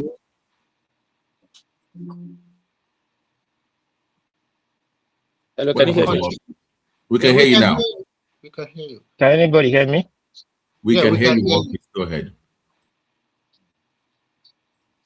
Okay, I think he's having a problem. Yeah, if I and Remy from the same mother get divided by lines, yeah, we understand. But DNA wise, we see the same. It doesn't change. It's not a tribal argument. You're still the same people, just living in a different state. It's that simple. And then when the tribality or whatever, I don't know why. Even when they divide all those states, even as an Oyo man, I can go to Osun to go and buy land. They will not say because I'm from Oyo, they are not selling me land. They are not telling me because I'm from Osun, I cannot live in Ibadan anymore. No, because they are still the same people. And if you want land, you can buy land. Nobody coming from buying land. So I don't know what argument is really. Yeah, there are Remy. Do you know in Ogun and Oyo, there are villages, there are towns that have obas, but the kingdom crosses between Ibadan, Ogun and Oyo State. Yes, of course. So when you say because now I govern spaces within two states, then I don't have a say because I have to pick one. I don't know what this argument is really here. I think the bone of contention here is that we are getting to a state that resource will be given to the state, so that all this noise of federal government is controlling them. The more the federal government continues to devolve power to the state, and they control everything by themselves. They have their own state policing. Because all of these things we are talking about is because of the power. Everybody wants to grab the power from the center. Once you make the center more unattractive, then you will see serious-minded people becoming state governor. But because as a governor in Nigeria, you don't need to be hardworking. Just be lazy. Just get some technocrat, collect the money from Abuja on the 25th, and do whatever you want to do with the money. And the people, Nigerian people, are so docile. They don't normally talk. And because they knew quite a while that if they want to point at accusing finger, it's always to the presidency. So the governor just have and the governor are the most powerful in Nigeria. Just let's call it a spade. Because 90% of Nigeria, or maybe 95% of Nigerians are living in the states. Remy, can I ask you this in Yoruba? Can I listen? Not really car our governor Lawoko. First, I think they should no. When they get this state police, they won't behave like Imakide. Imagine Imakide with police. Then we're in trouble. So this is one of the things they are doing in reconsidering this police thing. Because imagine Wike were a governor and he has his own police. He said they should not create state police. I listened to that interview. They should not. I have my state assembly. If I want state police, it's the state that should just go ahead and create their own state police. Nobody should force a state commissioner of police on any governor. So you can see that is the bone of contention in the bill that the National Assembly are drafting. The bone of contention is how do we curtail these excesses? And part of what the federal government is trying to do is that probably, maybe the federal government that will shortlist a state commissioner of police for them, that man should come from the state. So that is the problem they are having. If they can find a way around that one, so that the governor should not use them indiscriminately against their opponent or even against the citizen of that state. So that is the major issue now. If not because of this, they would have been passed now. It did not submit any memorandum. It was so late before he submitted his own memorandum. That guy is quite unfortunate that sometimes, some states in Yoruba land, I don't know, they are not even, the standard is so low. It's compared. Yeah. Mr. Remy Makinde Malvishokoto say don't worry. Sorry, but it has a say, influence in who becomes the next governor. No, it does not. No, it doesn't. Adekombi is going to win in it doesn't. It does not have nothing, no political value, nothing. Sorry, BT. Sorry, BT. Guys, we'll be taking it to the back in about 5 minutes. Anybody that wants to come in now. Where's Mike now? Mike was here earlier. I saw him. Mike was here, Simba was here, but I have to go to bed. Okay. So one man, Baba, would I get a chance to say something that is pressing on my mind for a while? Please go ahead. Shoot. We're just free flow, No, there's no order to this. Discriminate transfer of voter registration. I mean, I think the Senate and the legislative have to pass a law that makes it impossible for people to arbitrarily just change. From where to where? Be more people specific. People are just changing voter registration. It doesn't matter from where to where. From the southeast to Lagos State now. It's not even southeast to Lagos State or not. It's not. It doesn't matter where you're changing from. It could be even from one local government to the next local government. All right, we've got Choma and Simba in now. Let me hand it over to Simba. Thank you, everyone. See you tomorrow. Good. I hand over to Choma, please. All right, let me hand over to Choma. All right, let me Choma, thank you. I think Choma actually came in because I made the call, but thank you, Choma. No, hand it over to Simba. I'm sleeping. No, Choma, now you did control. Choma, you did excellently well yesterday. That's why people want you to exactly. I'd rather use just here. So yes, maybe you can start another fight like you did between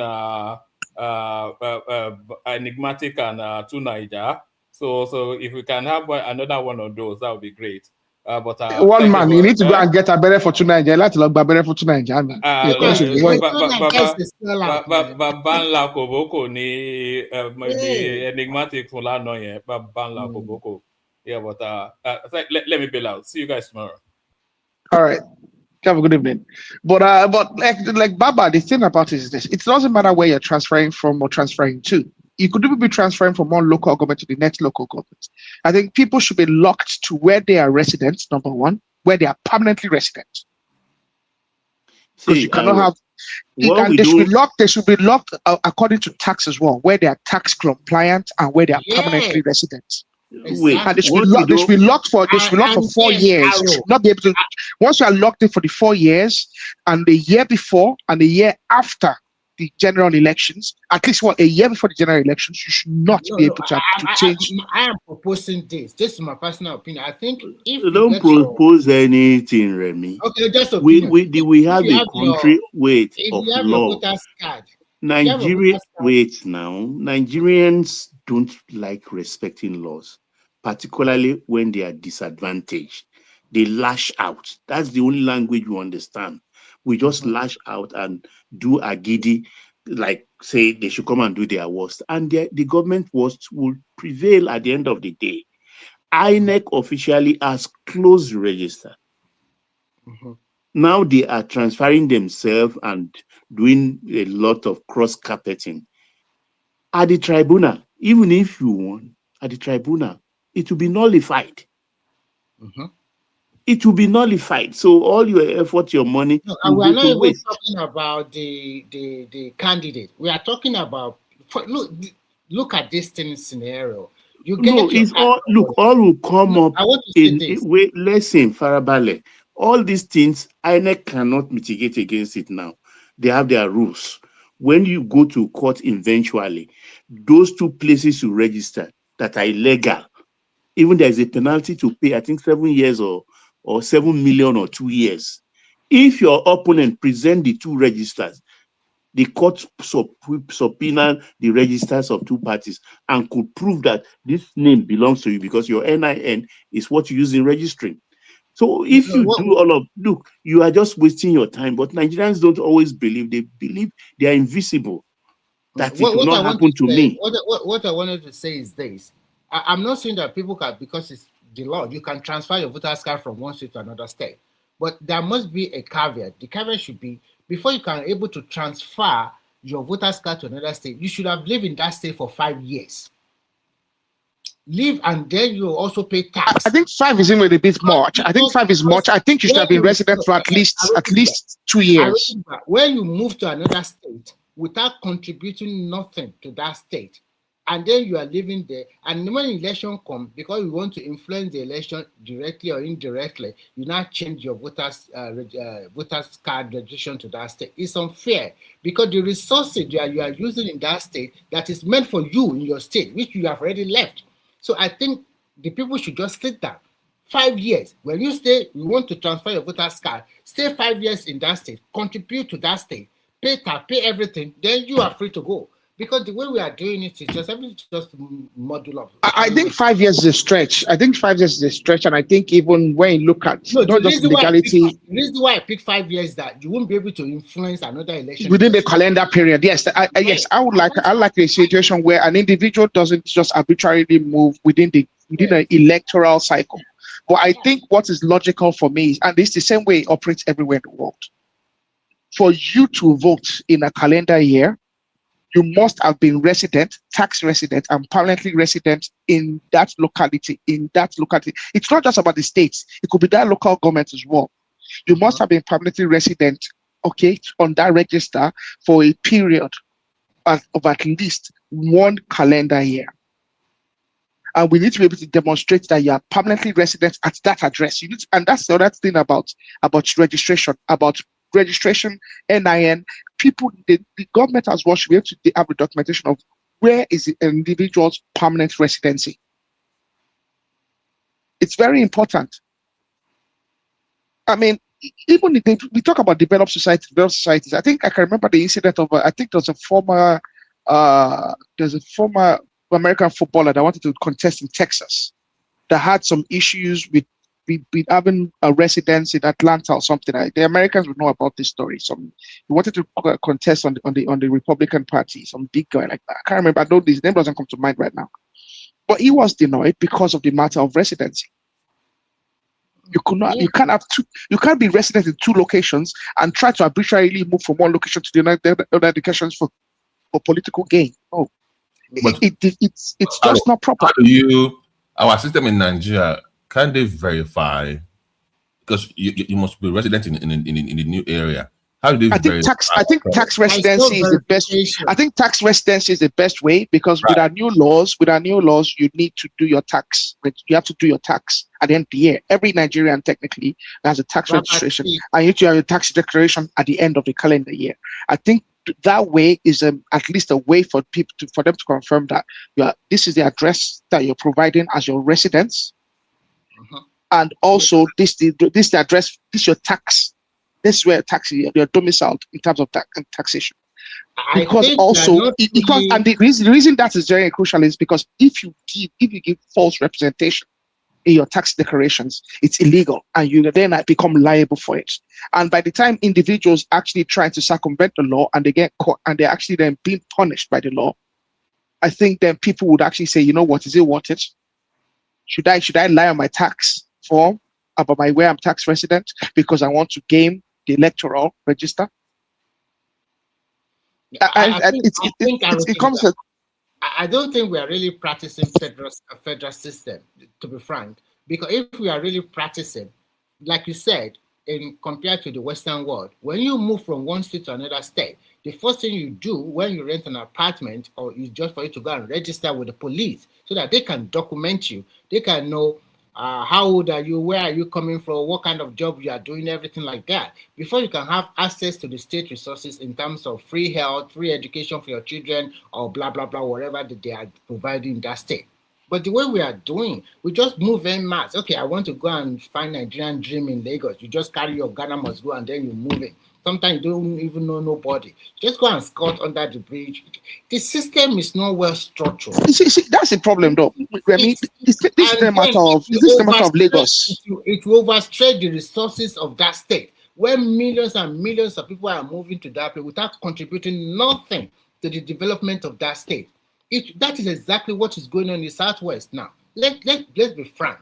Look at your state now. When you go to Ibadan, you just see hundreds, thousands of Okada riders. Where are they from? They are not the local people. The majority of them are from the northern part of the country. They don't even have a place to sleep.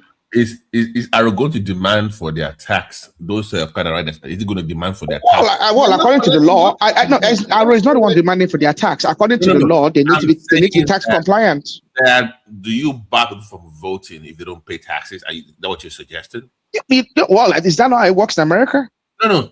For the Nigerian situation, you need to be for you to be appropriately on the tax register. You need to be compliant in terms of the tax.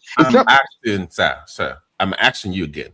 Are you saying that if I cannot present my tax form certificate, yes, you are not a proper in Nigeria that doesn't pay taxes should not vote? Is that what you're suggesting? Absolutely, yes. Okay. Not that pay tax, but you should have your tax certificate up to date.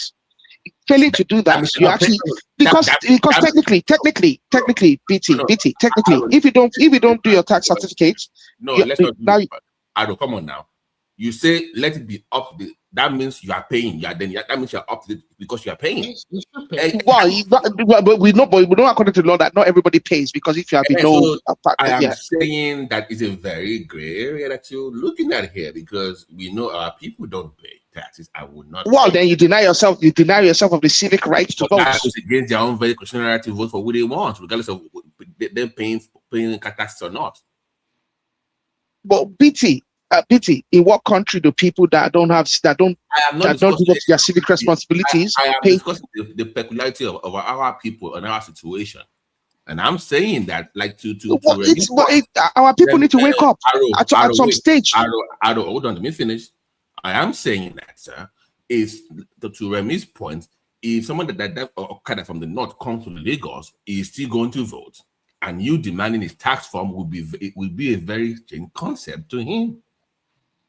No, I'm not demanding his tax. I'm just saying it should be in the electoral law that for you. There's two things here now. I'm not talking about the right to vote. Okay, I'm talking about the arbitrary transfer of the vote in the voter registration. But that affects it. But if it cannot transfer it in the first place because it doesn't have the tax form, then it cannot vote. Then it bars him from voting. Well, it was registered somewhere beforehand, was it not? No. This thing is very funny. some people, they went back home to do their voters registration, but they are living in Lagos. They are not voting in Lagos, so they are voting in their that should be Remy. That should be It's very illegal. interesting. That should be illegal. That's what I'm saying. That should be illegal. You should be able to. You should vote where you are permanently resident. Same, It should be illegal. Arrow. Same thing happens during the census. When people will go home to get counted at home, getting more resources for their own people, then come back to that state and then demand to be taken care of. You can't go to the north when it's time to vote. You can't return to the southeast when it's time to vote. No, and you can't come to the southeast so somewhere else when it's time to vote. You can't move around just for the voting. No, you don't move around. Where you are permanently resident and your tax compliance is where you should vote. And your numbers should count when it comes to the population census, and to also yes, I agree with you totally. But I'm saying that how you achieve that is what I don't know. I agree with you, but it's a very difficult tax to achieve. Well, we have NIN. No, but BT, what I'm saying is this: we have NIN, yes, and we have the tax, and we have their tax register. And according to the law, the tax laws, every Nigerian is number one as a tax number, yes. Yeah. And according to the law, every Nigerian needs to actually. It doesn't matter if you are, if you that based on your earnings, if you need to pay tax. Some people are. Everybody is going to do their tax. What's the by the end of the year anyway? Their tax returns at the end of the year. It doesn't matter. The tax return, you don't say, okay, this is how much you earned, you need to pay, you don't need to pay. But irrespective of if you're above or below, you need to do your tax returns. It doesn't matter. Right. Okay, it doesn't matter how much you earn. If you earn zero, you do your tax return and say you earn zero. So if you the same way it works, the same way it works everywhere in the world. Okay.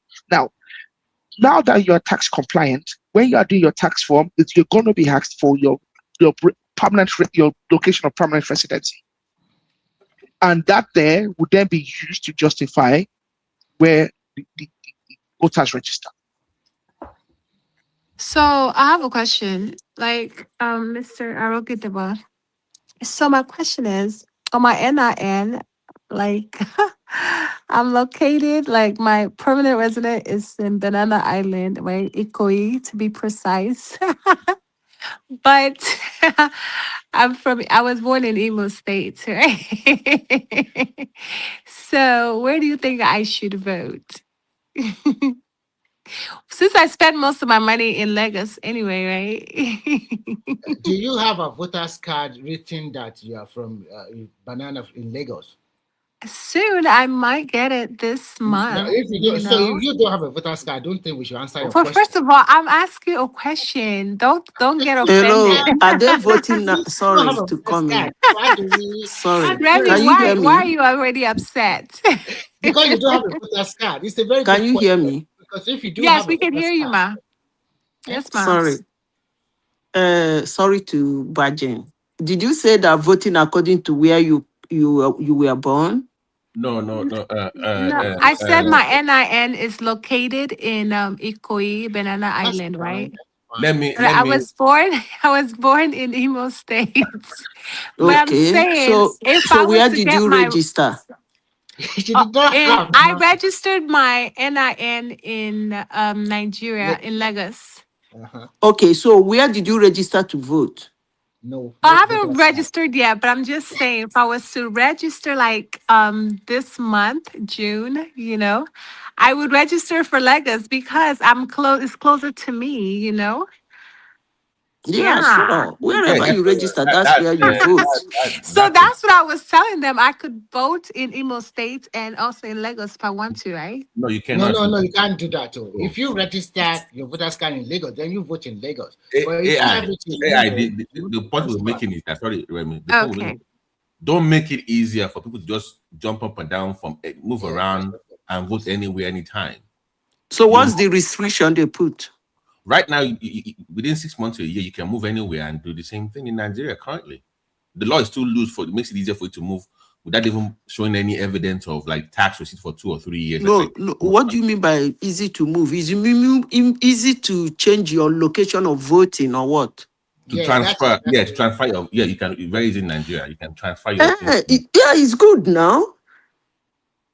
It's good. If it's easy to transfer, it makes it easier. Don't you think so? But no. What we are in the real context of faith, a lot of people transfer just to influence the election of a state, which is not good. Because, for Hold example, on. no, let me finish. Sorry, let me finish. Which is not good because you are influencing another state while you are living your own state to influence the electorate there. Because at the end of the day, for example, what happened in Lagos after the presidential election, they also want to influence who will become the governor of that state, and they are not from that state. Their state is maybe anywhere from apart from Okay. Nigeria. Let They me don't care. explain. Yeah, Can I say something? go ahead. If you people want me to say, the flexibility. But Zita, can I say something before you go ahead? Just so I clarify, I had to step away. It's not a Okay. matter of where you're from. It's a matter of where you're resident. I'm not contesting about where you're from or where you're not from. I'm contesting that where you are resident is where you should be allowed to vote. Okay, because that's also where you're tax compliant. That's where the law recognizes you to be from. That's my contention. So just to clarify. Okay. Let me say this. The flexibility is for when you make it flexibility. I don't even know why they didn't put people in diaspora. Flexibility makes it, gives you how will I put it now? So that no one should be disenfranchised. Why did they make it so flexible? Life do happen. Between the time you registered, you can get a transfer. Something might move you to Abuja, something might move you to Imo State, so they shouldn't be rigid. But the thing is that they will make it in a way that maybe 3 months or 1 month to the election, you don't have you wouldn't have the chance to swing again. But you shouldn't tell people not to transfer. If they want to transfer, let them transfer now. So you gave a very good reason. Maybe you move because of work, but most Nigerians sometimes they just transfer not because of work, just to influence the outcome of that election. After the election, they will go back to their state. That's what we are talking about. Yeah, I see That is because unfair. I want to vote for P2B in Lagos. So You started I your know gaslight. that I know that P2B is going to win in Lagos because of me for sure. And my friend. Let We me shall, tell You you know, something. Let me tell you something. Remy, did you hear that?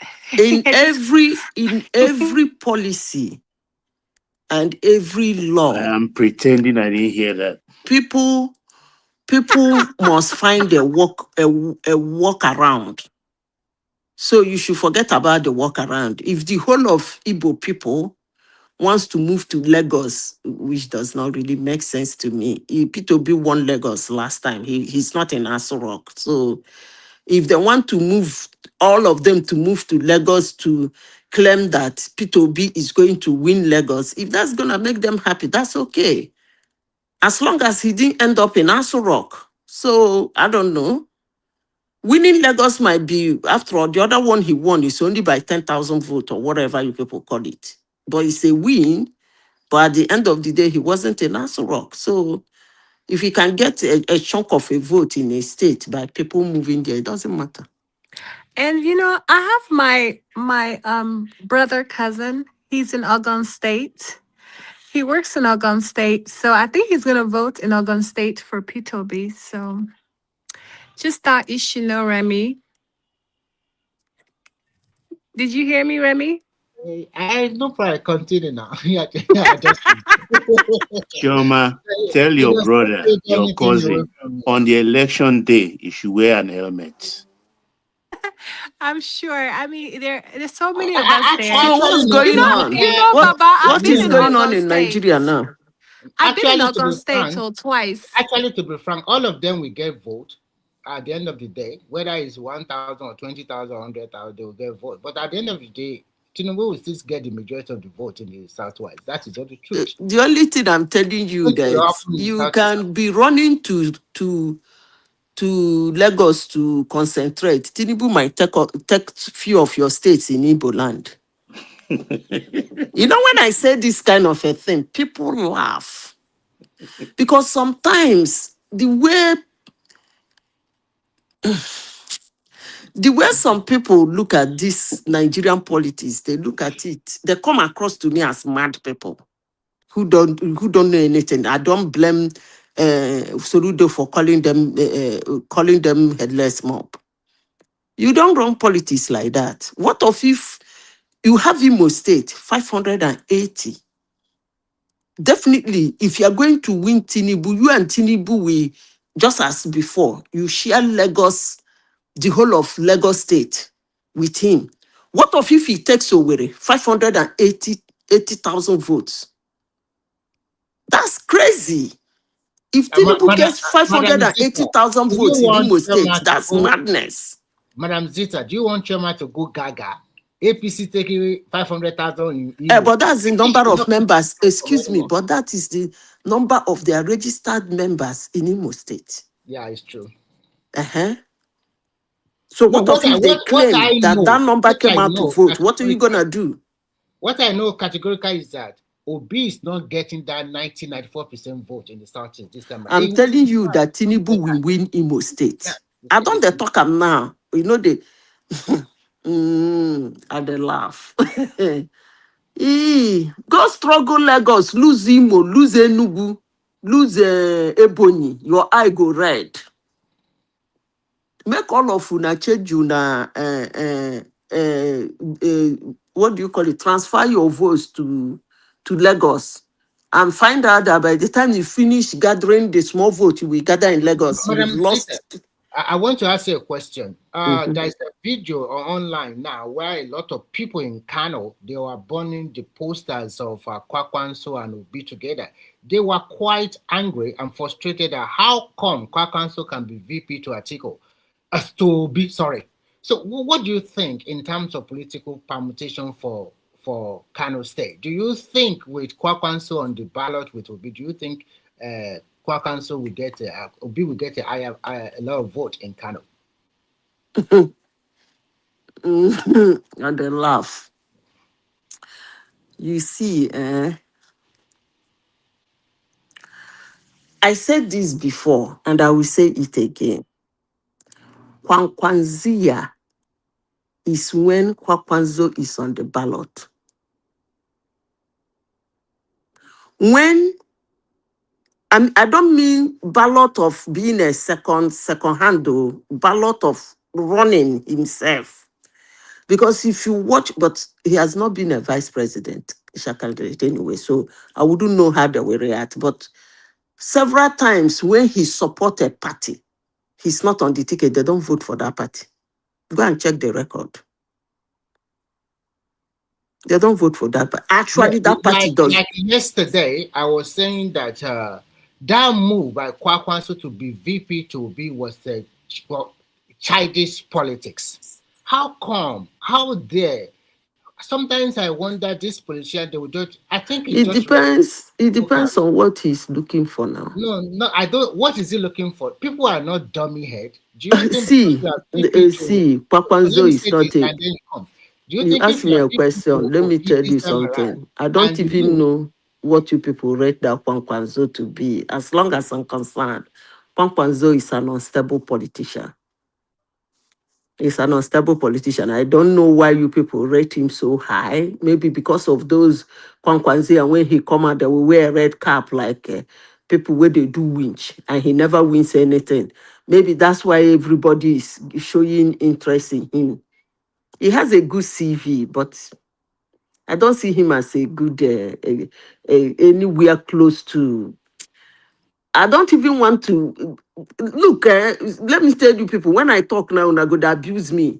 I am relishing the number that came out from my state. Oh, I know one here that my state beat Kanu in this election.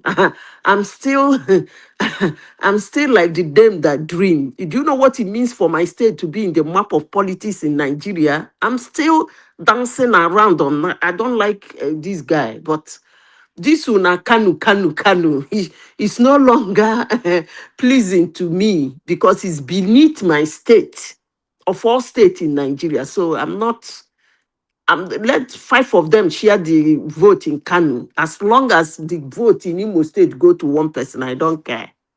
Honestly. Make una dey there, they shout Kanu Kanu. How many votes they for Kanu?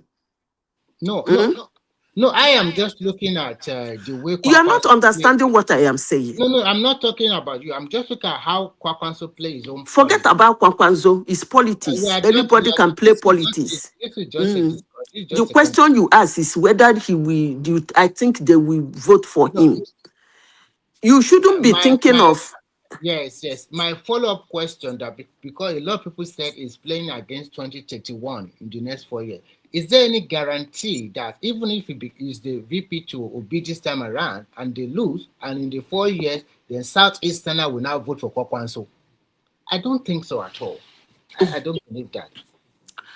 Please, let's 2031 will take care of itself. Let's concentrate on 2027. When Buhari was contesting his second term in 2019, if they tell you that Igbo people will be running Obi Kerenke around the world in 2023, would you ever believe it? Of course, you wouldn't believe it. If they tell you that somebody like Peter Obi, because of youth corpus, will get 6 million votes, will you believe it in 2019 as a presidential candidate? Of course, you will not believe it. So we are in 2027, doing 2027 presidential election. You are talking about 2031. I'm not interested in 2031. I'm interested in 2027. And I am more interested in the numbers because politics is a game of numbers. I'm looking at the numbers in each state. And I am interested in the ones that have very high number of voter turnout. So if you are At looking least at for the primaries. what about NDC coming out that they have 46 million voters in their register? I beg. INEC don't die. That's So not you the- just come out and claim number, and INEC will say, yes, that is your number. I beg, please. It was very funny. Interesting. It doesn't work that way now. It's not to make number. If they get INEC not angry, INEC, if they do that, their eyes on the judiciary, INEC will tell the whole world how many each party, the number of their registered voters. And the sky will not fall. It's only INEC that has the Madam right to Sita, publish it. Are you sure these registered voters is authentic? Well, my sister, that's why I tell you that politics is dirty. It's very dirty, my dear. So you're aware that The it's man dirty has and it can just be listen, manufactured. but it's good you show your own. The man has shown you your own. Deal with it. That So was why primary why are you elections are so good. confident? If your P2B have done primaries and then we sit down here, Lagos State, this is what he got. Enugu State, this is what he got. Bauchi State, this is what we got. We should be talking. But it's not after the general election. Somebody will come and start calling numbers. APC, with their conglomeration of smart guys, they have shown you their numbers. And that number sticks. Hate them, like them, I don't care. That is the Manufactured number. numbers. They told you this number voted for Tinubu. This number voted for the other, I don't even know who the guy is. And then INEC certified the result. Deal with it. No other party. ADC tried to do it. How many did they get? Look at PDP. Come on now. The election is over. But if anybody says it's not over, let's wait. Because there is no way, Shoma, you will tell me that APC is telling the whole world that they have 582,000 members in Imo State.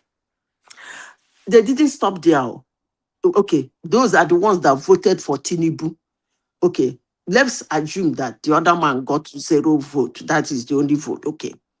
They're telling you that 582,000 people came out in Imo State for the primaries to vote for Tinubu, to match him, confirming him to go in their name for presidency come January. And you are telling me that come January, that 580 something will not come, or even 500 will not come out. Shoma, una go see politics, so una never see politics for una life. Una So, go Madam see, Zita, you know what thing that they call politics 101. so you're certifying bold rigging. You don't, okay, Shoma, do you know what you will do for me? When after this talk, tomorrow, when you close from work, please don't forget. I don't know which browser you use or dictionary you use. Ask it, what are the ways elections are being rigged?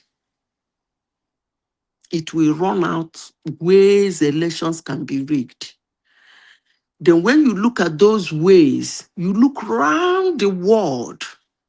And when you come back here tomorrow, you tell me that country that have not used one of that way, one of that ways to rig an election in their country. Elections are rigged. I have said this Okay, several so times. so why then are you confident that Imo states will vote for Tinubu based on this rigging assessment you just concluded? Okay, that is one way they rig the election. Imo State will go for Tinubu. I will be shocked if Imo State does not go for Tinubu. By rigging, Abby? It's not rigging. They have already You told you, said it's okay. rigging. You came to that Oh, conclusion. Chioma, let's have a nice conversation. Okay, we are. A party came out and told you that in this particular state, we have 580 something members. That's what they told you. We have, I'm just giving an example. We have 580 something members. And they said they're doing primary election. In that primary election, let's say 470 came out to vote for the primaries. And in that 470, let's assume 400 voted for the candidate that won. That is 400,000 voted for the candidate that won. There is every chances that the remaining 70 that voted for the other guy might end up, maybe 20,000 of them will join the winning team. On the election day, there is 95% chances that 420 will still vote for that man they voted in the primary. Listen carefully. Now, the question is, how many people in the general election in the state that will come out to vote? That is where the rigging will come. If in the general election, 700,000 people come out to vote, trust me, that party that had already had 470,000 people is cruising home with victory. Yes. So, but Madam Zita, with all due respect, you contradicted yourself because you once said that you cannot rig where you're not popular.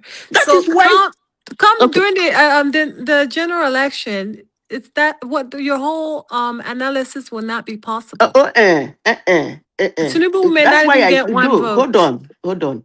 That's why they conducted that primaries in Imo State. That willingness you people are capitalizing on, they have proven to you that willingness already. The willingness, you're saying, during the general election, Imo State people don't like Tinubu, they're not going to vote for Tinubu. They don't. That is speculation. And in that speculation, people have used it to win elections. Now, that speculation that they don't like Tinubu, they have cleared it now by pulling out 582,000 people to support Tinubu.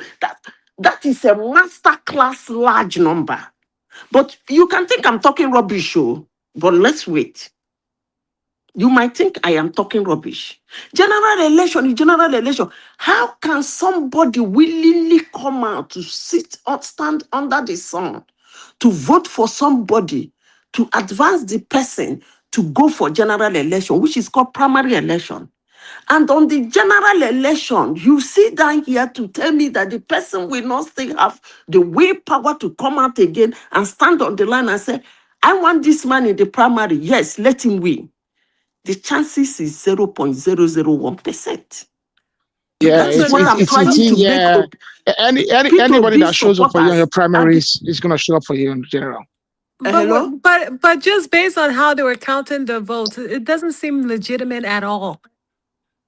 But they inflated the number to make sure that they can. I mean, if they tell you they have 11 million on election day, you're not going to doubt it.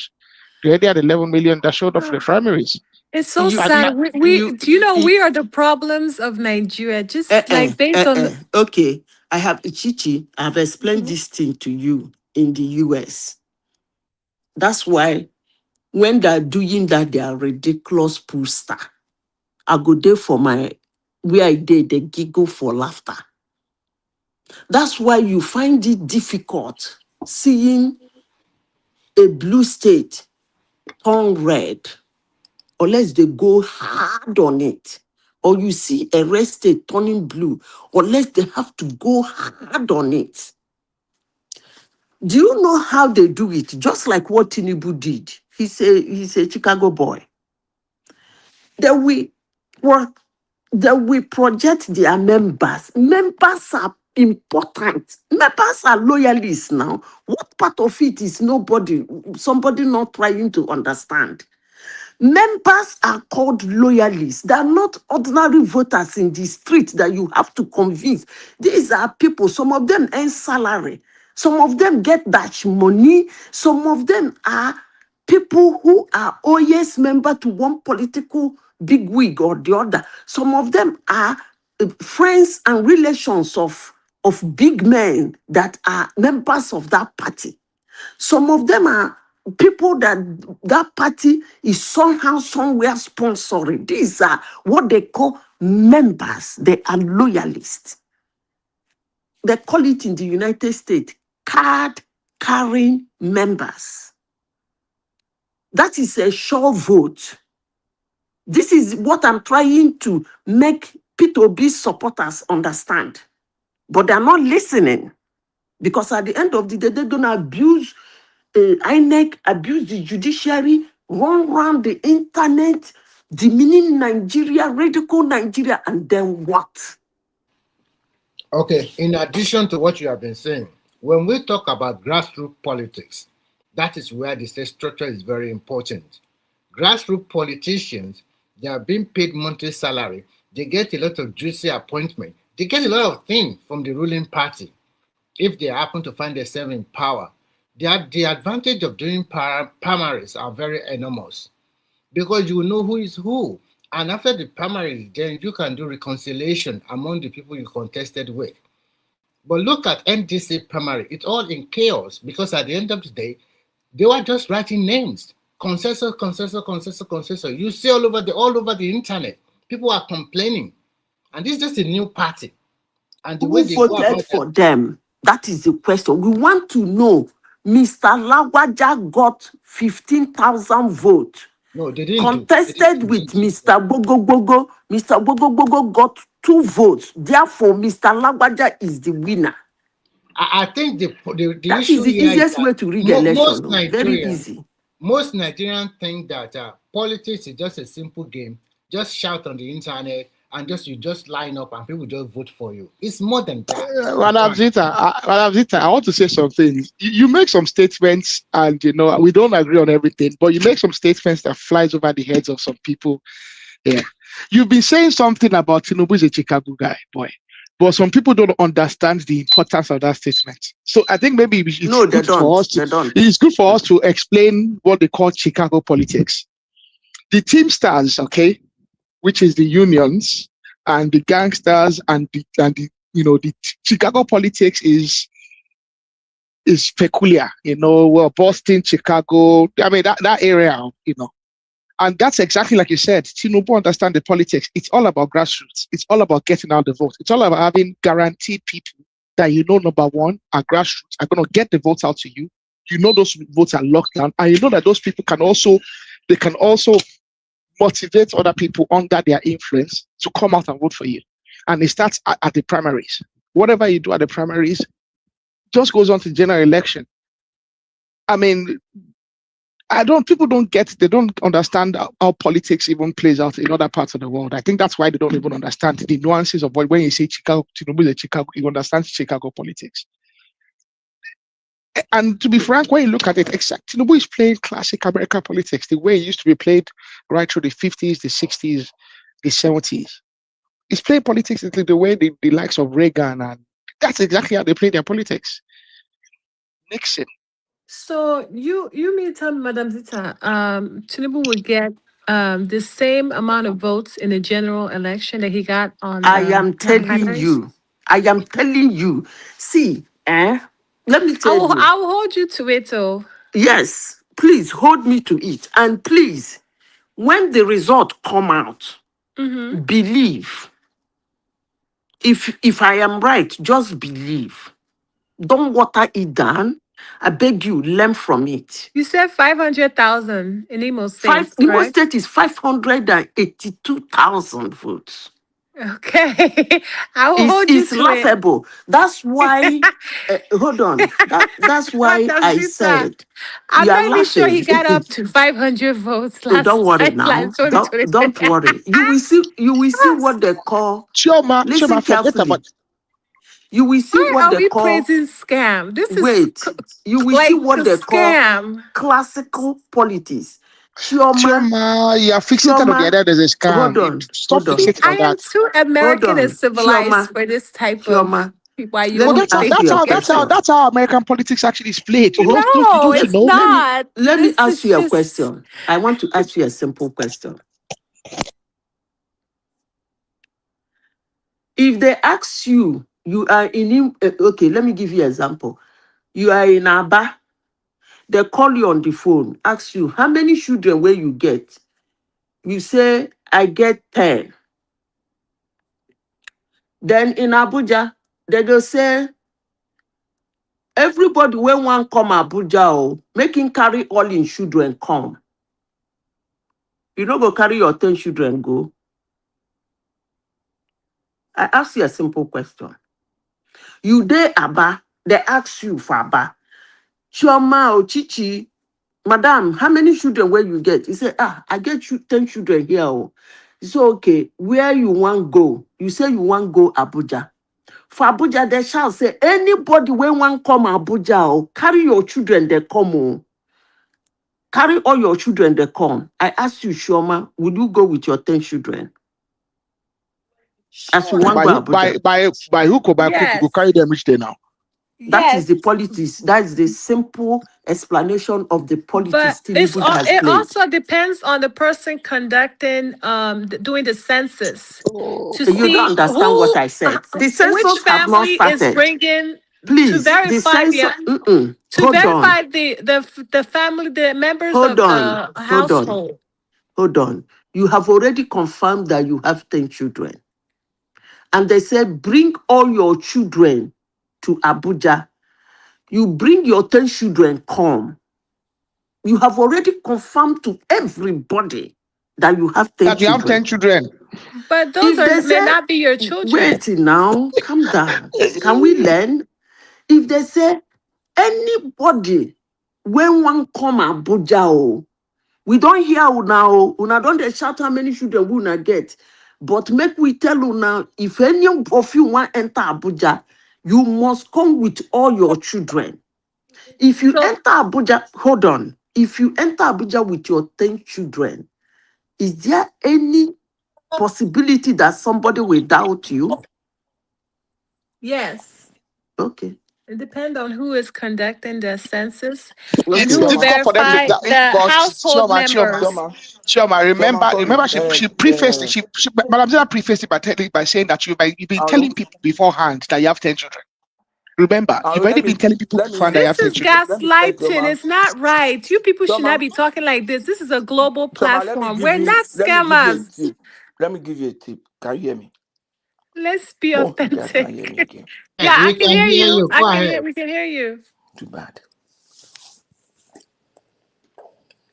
We We, can we hear can you, we can hear you. Patrick.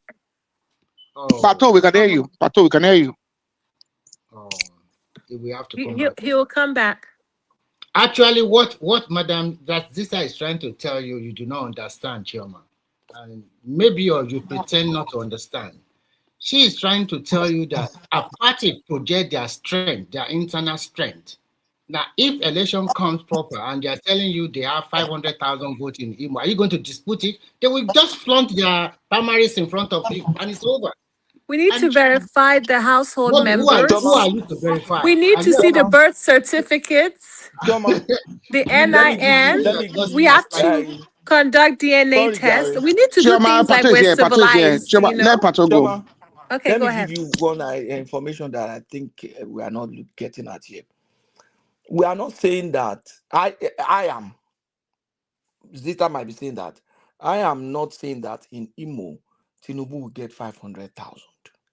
But I am seeing what they are saying that this primary is going to show the likelihood, the trend, not necessarily the exact numbers, the trend that the re-election is going to come to. But Obi missed that opportunity to show that strength by not participating in the primary election. It's just like a student that took a mock exam before the actual exam.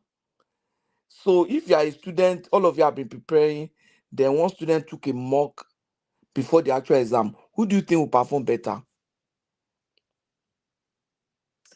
Well, it depends, you know, because he probably used Expo on the first And do you think he exam. will not use the expo in the exam?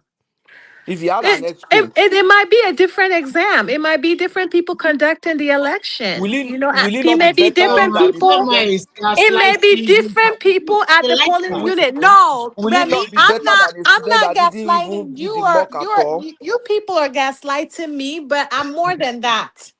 You You know, know? it's just like you want to prepare for JAM and you practice a JAM question from 1970 to 2000 and to And 2025. you went to do a mock. And who's going to pass better? Is it going to be the person that don't do nothing? Come on, The person it's that did easy. not, he didn't even prepare, that just went into the exam. And the student that prepared for the exam and even did a mock exam. Because Yeah, Obi running so from it primary. will be a different Obi running from exam. primary, What if he it's doesn't know what he's so missing. the practice exam may not be the main exam that you will no, see Sherman, on the let me give you exam an day. example. Let me give you an example. If you are for example, I used to live in a country that when you want to pass your driver license examination, they have 1,500 questions, and you must score 90 on 100 for you to get the license. What you need to do is to practice that 1,500 and that 1,500 question. When I did it, I see that most of the questions were repeated 4, 5, 6 times. By the time I went to the examination, I got 95. And I'm the only one that passed that examination as a foreigner in that particular exam.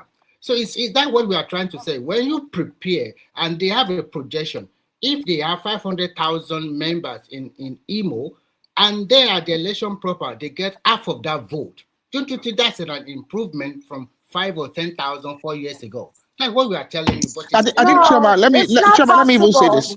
Chioma, It's not let possible me, because Chioma, I've let me. seen some people prepare and they got a totally different exam.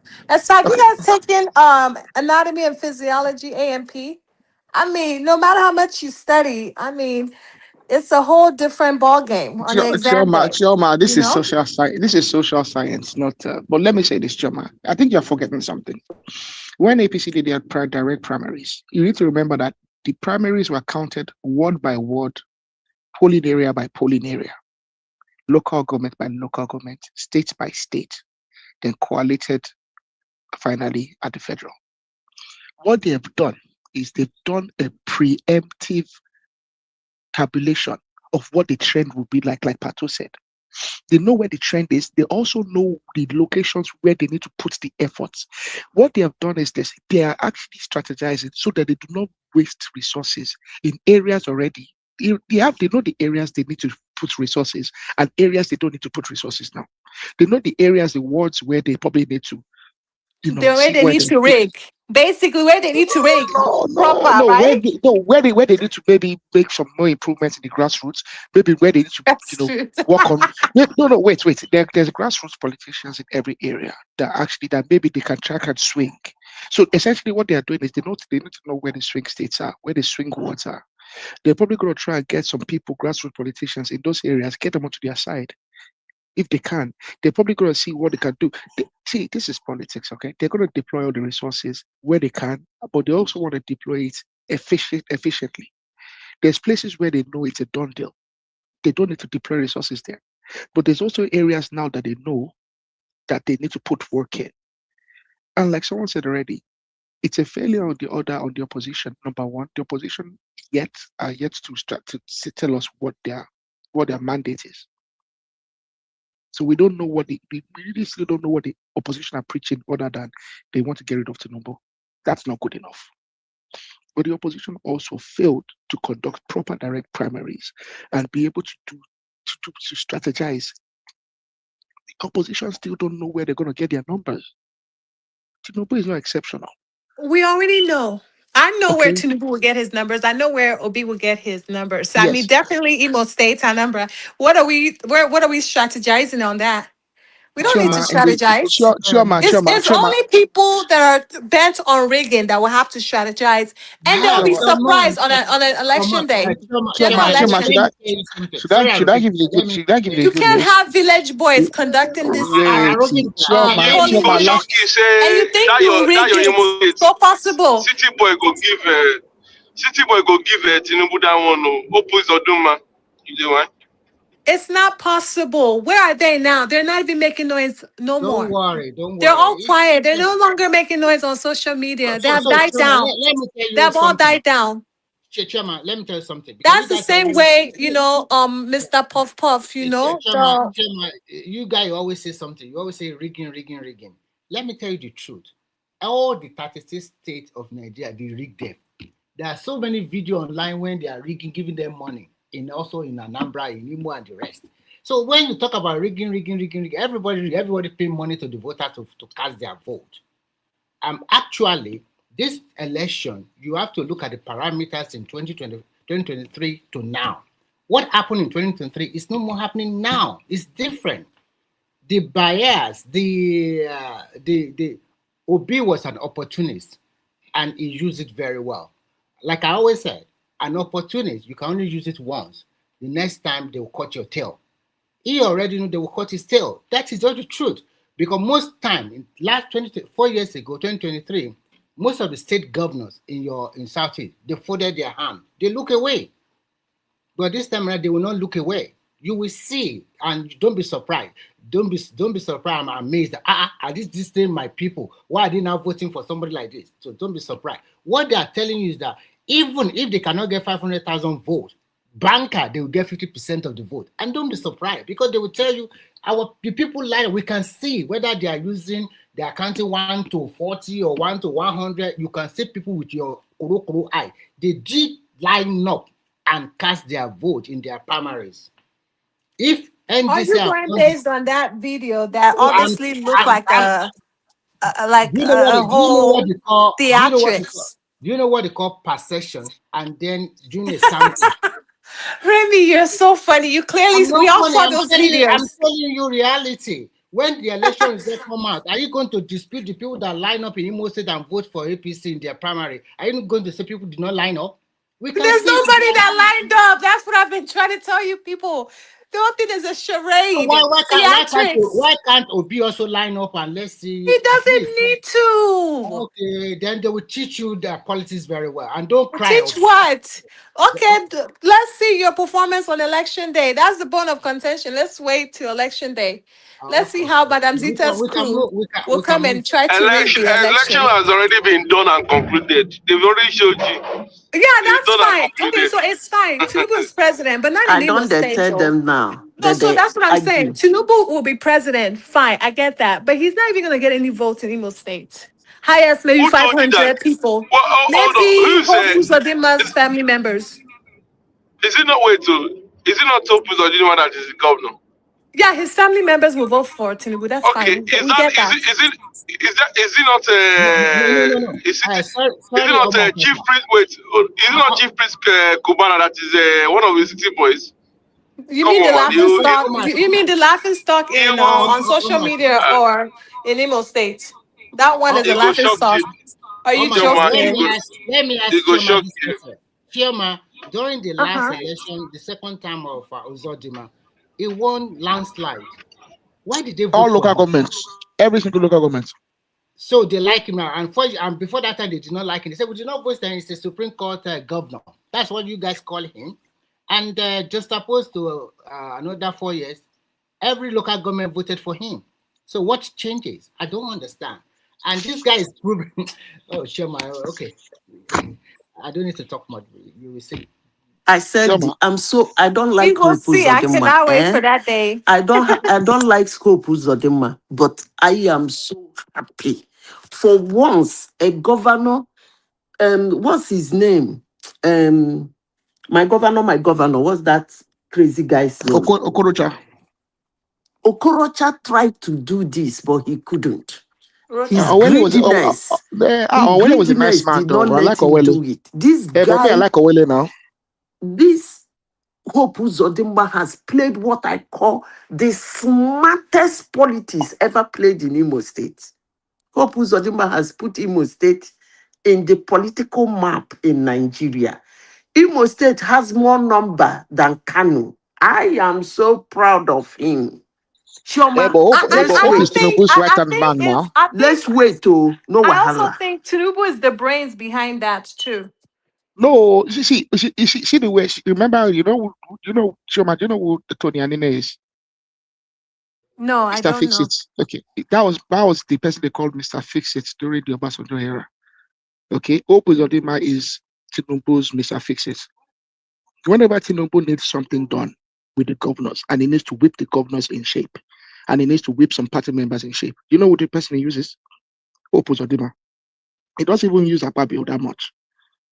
And that's why some people are claiming that Hope Uzodinma is going to be the next Senate president, because he is the Mr. Fix It in APC at the moment. Thank you. We are not talking politics now. And he's going to show his muscle in the election. Yes, he's going to show his muscle. And I won't be surprised. The next APC presidential candidate in 2031 is going to use Hope as his vice president. Yeah. Mark my word. If you look at any national event where Tinubu is present and all the governors and all the party members are seated, you will notice that Hope Uzodinma is usually seated very, very close to where Tinubu is.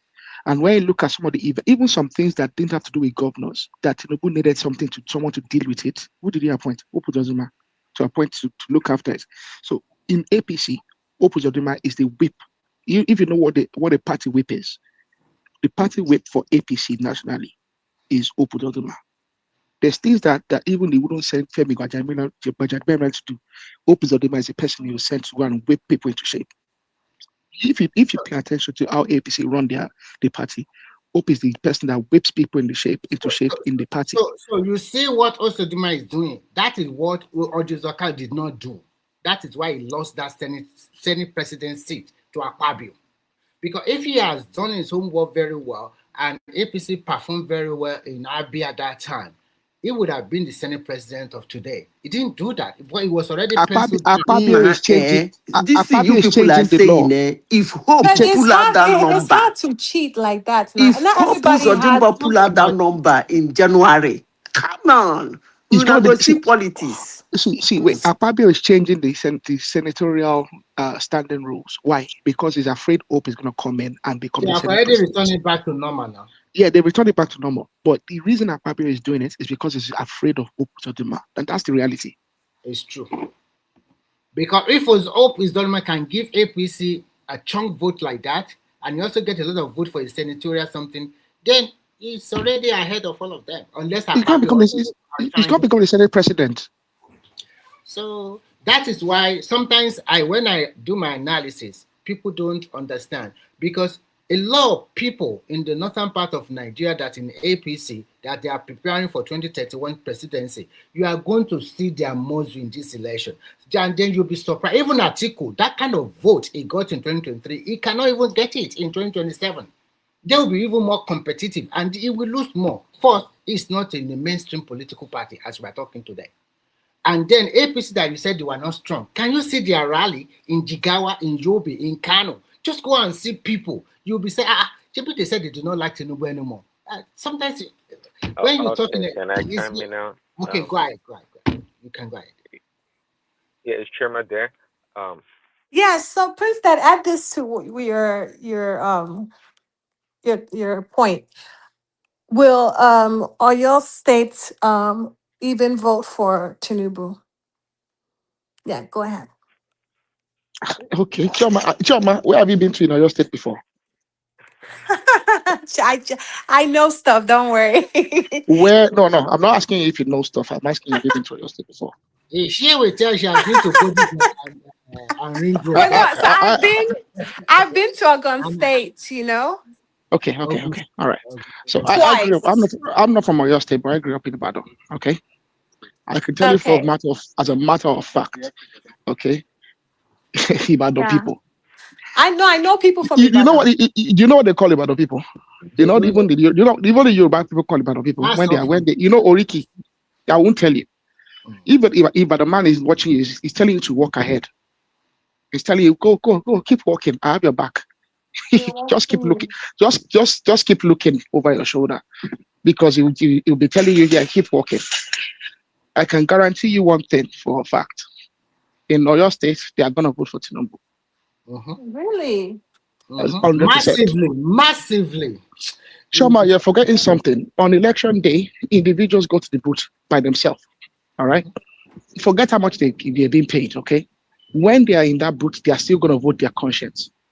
And when they're in that booth, they're also going to think about it. They're going to look at the names. Okay. There's some people are going to vote along party lines. Some people are going to vote along ethnic lines. But some people are just going to say, who is the alternative? Do I really want to vote for this alternative? Or do people are comfortable with the devil they know? That's the reality of humanity. People are naturally afraid of change. One thing they know is they know what Tinubu offers, but the other thing they also know is they know what the opposition offers. Unfortunately, because all the guys in the opposition are known individuals. They're already known. There's nobody, and that's why Obi had something in the previous election. It was an unknown quantity for quite a lot of people. Okay, it was rather unknown, and it played on the idea that it was a fresh individual. But unfortunately, so I'm not talking about Obi. I'm talking about Sheyi. No.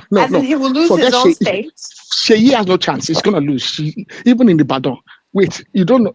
I grew up in Ibadan. Okay, I know the politics of Ibadan well enough, and I know the social cycles in Ibadan. Sheyi himself is a child of grace. Nominally, Sheyi should have never become the governor in Ibadan of Oyo State. Sorry. But it's just circumstances of what the previous governor, Sheyi won the same way Obi could have won in 2023. It was a protest vote. Sheyi becoming the governor is a protest vote. There was a protest against the excesses of Ajimobi and the way he treated Ladoja. And some of the things he did is the protest vote that brought Sheyi into place, because Sheyi was never in politics. Sheyi is a young man. When he became the governor, he's a very young man. Okay, in partisan politics, he never held any public office. Okay, so it was a protest vote breaking away from the Adedibu, because all Ajimobi, Lamadeshino, all of these people came up through the same political family. Action Group, Adedibu, NCNC, they all came up through the same political family. It was all about our family business. So when they brought Sheyi into places, because it was different, it was a protest vote. But Sheyi he's just not used that. He's not used that goodwill very well. So he can't transfer that to anybody else. Because I think Tinubu will lose Oyo, and then he will also lose Osun State. Those two states he would definitely lose. Oyo and Osun State. Mark my words. Okay, we are marking it down. Okay, thank you, Remy. Okay, I think Prince Daddy wanted to say something. Okay, yeah. Okay, you can go ahead. May I remind you guys that there will be elections in June? In Osun. I think Osun State. two Senate seats and one House of Rep. and Oshun. Oshun is coming. Yeah, it's within the and next 2 Ondo is months. coming up in August. Ondo's coming. or Well, Ekiti. Baba, Okay, Ekiti. guys, Forget Ekiti now. um, There's no other Which position in I state? Ekiti, asked Baba. for the floor Which state? kindly. Ekiti and Just a Oshun. reminder, we all Which Nigerians state? are not to Baba, which state? do too. Ekiti and Ekiti and Oshun. For Osun. Senate, No, Governor. gubernatorial Ekiti or and Osun. Oshun. Yeah, June, August. Which one is June? Which one is June this month? I think Maybe it's Ondo is. not Ondo is not No, there. Ekiti and Oshun, I Baba. mean Ekiti. Ekiti is August or so. Yeah, No, Oshun which is one around come? August. I think it's Ekiti come before, you know. The two For anyway will governor, be in the next 260 Yeah, days. There will be elections in is 2 yeah. it states. governor or Senate? Governor. So there are Senate seats also this The month. Senate seats also. Yeah. One in Kano The or two. Ondo. I I can't think one remember. in Ondo as well. The Ondo is vacant as well now. Ondo And one Central in for the this east, one guy. in the southwest, one in the north. Yeah. I think there are Ondo, three I mean, states. Baba, Ondo Central is vacant now because of Baba, what's this? those The Senate You seats, said they there give is it a to Senate for you. seat in Kanu. I Yeah, think so. There are 3 Senate seats vacant I at the think moment. they're going to spend 4 years, right? Or just for the remainder of the No, the of senators died. They passed. so they have to anybody that win now will spend 4 years. Is that the rule? I don't know the aspect of that rule. Don't let me say what I I think don't know. they're going to spend just some. I don't know too. It's supposed to be 4 years now. There's no need of doing another one for just 7 The months. senator that died, which party? I I think think they're APC uh, now. let me check. Because if it's PDP, now we say APC don't collect them. No, APC will win all of them, everything, including Goba. Adeleke is toast. Forget it. Baba, They is there want, even they there's a want to Senate send a race in message. Rivers as well now? Baba, is there no Senate race in How Rivers? Sunday go be? Now Saturday we they know. So once they flog Adeleke out, every other person will sit up. Baba, I don't know about that. Adeleke will give them a good run for their money. Oh. With which Let's money? Does Do he have you Prince the have Daddy. more money? money than Federal government? government? They can't flog Adeleke. You hear those ones? They are not serious now. Prince Okay, No, Daddy, now do serious you not want for to state. come Oh. in? Prince Daddy, Adeleke is going in. can everyone hear me? We Yeah, I can can hear Loud hear and you. you. clear. Um, Praise Daddy, are Prince, you there? Prince Daddy, please come in. OTP, no? He's Prince angry. Mommy, call Prince Mommy now. If Prince Daddy is not working, OTP, call Prince he Mommy. was trying to get in and we didn't let him Call in. Sorry, Prince Trump Daddy. Princess Daddy, Mommy. Trump. Princess Mommy. Maybe he's watching TV. No, I think no, he was trying to get in No, and he's then we were busy. all No, he's a talking. gentleman. He will not because of that No, refuse. he's not hungry. He will come back. He is a gentleman. But I'm here Baba, listening to you guys. You know. oh sorry, Prince Daddy. Okay. Well, okay. If I can remember things I want to say. Let's start with Chioma actually. So Chioma, I mean, you're a smart student. I mean, you come to this platform, listen to people like Baba and Madam Zita and whatnot. And every day, pretty much when you talk about politics, they provide you with empirical data, facts, historical accounts of Peter B's lack of leadership and its inability to coalesce its you know party members, build consensus, work with people. It's just a poor person overall as a leader. But at the end of the day, I keep hearing you say you're going to vote for Peter B, which is fine. So my question is, what are the reasons? I mean, it doesn't have to be like some success reason about Peter B to vote for him, because I'm you know assuming that you're going to be voting for Peter because you like him, not because he's accomplished anything that you're proud of. Am I wrong to say that, Chairman? I like okay, so first of all, just because I'm on this platform doesn't mean I agree with everything everyone says, you know. I have my favorites, but just because I don't argue don't mean I agree with you all. I still would vote for Peter B.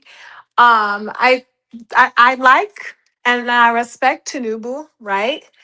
But I mean, I'm not really a big fan of an old man running the country. You know, I mean, he's literally falling all over the place. I don't really see what he's doing as a big deal. I'm not impressed. But Choma, Like, it yeah, takes no, a yeah, lot.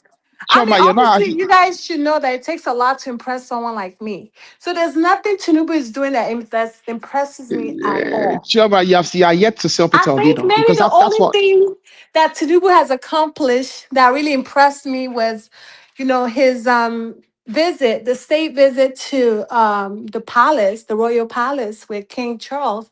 That was impressive. Aside from that, I don't see what else he has done that is impressive. Yeah. Wait, Because Prince Chairman, Daddy, we let me Prince said, Daddy, 1 second. Let me Prince because respect Daddy, my I Governor, want to question. mark. because I'm the teacher. I'm going to mark Chioma 0. You asked her to actually Okay. sell Peter Obi, and she failed to sell Peter Obi. She was concentrating on Tinubu. We don't care. Exactly to that point. We don't. Prince We don't care Daddy, Exactly about. to the point. Prince Daddy, It's not if about you are kind Tinubu enough, or Atiku or anybody. The question really is about Peter B. Holistically. What about Peter B that compels you to want to vote for him? Forget about Tinubu and these other people. Why?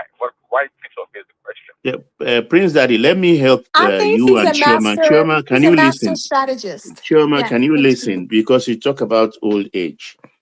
Our first Prime Minister, Tafawa Balewa, was 48. Ironsi, 41. Gowon, 31. Muritala Mohammed, 36. Baba OBJ, his first outing as general, he was 38. Shagari, 54. Buhari, 41. Babangida, 44. Abacha, 50. Abdul Salam, 55. Baba OBJ, second time coming, 62. Yaradua, 52. Buhari, second time coming, 72. Jonathan, Baba. Where is Jonathan now? You missed Jonathan. I think it was about 55 when he became governor. Yeah, Jonathan is no, 40 something. 40. Jonathan is 40 something actually, because he left at around 52 or so. I think I forget Jonathan. I'll find out. So you can see young people have been ruling us, apart from OBG and Buhari for their second term. It's all about young people, as even low as 31.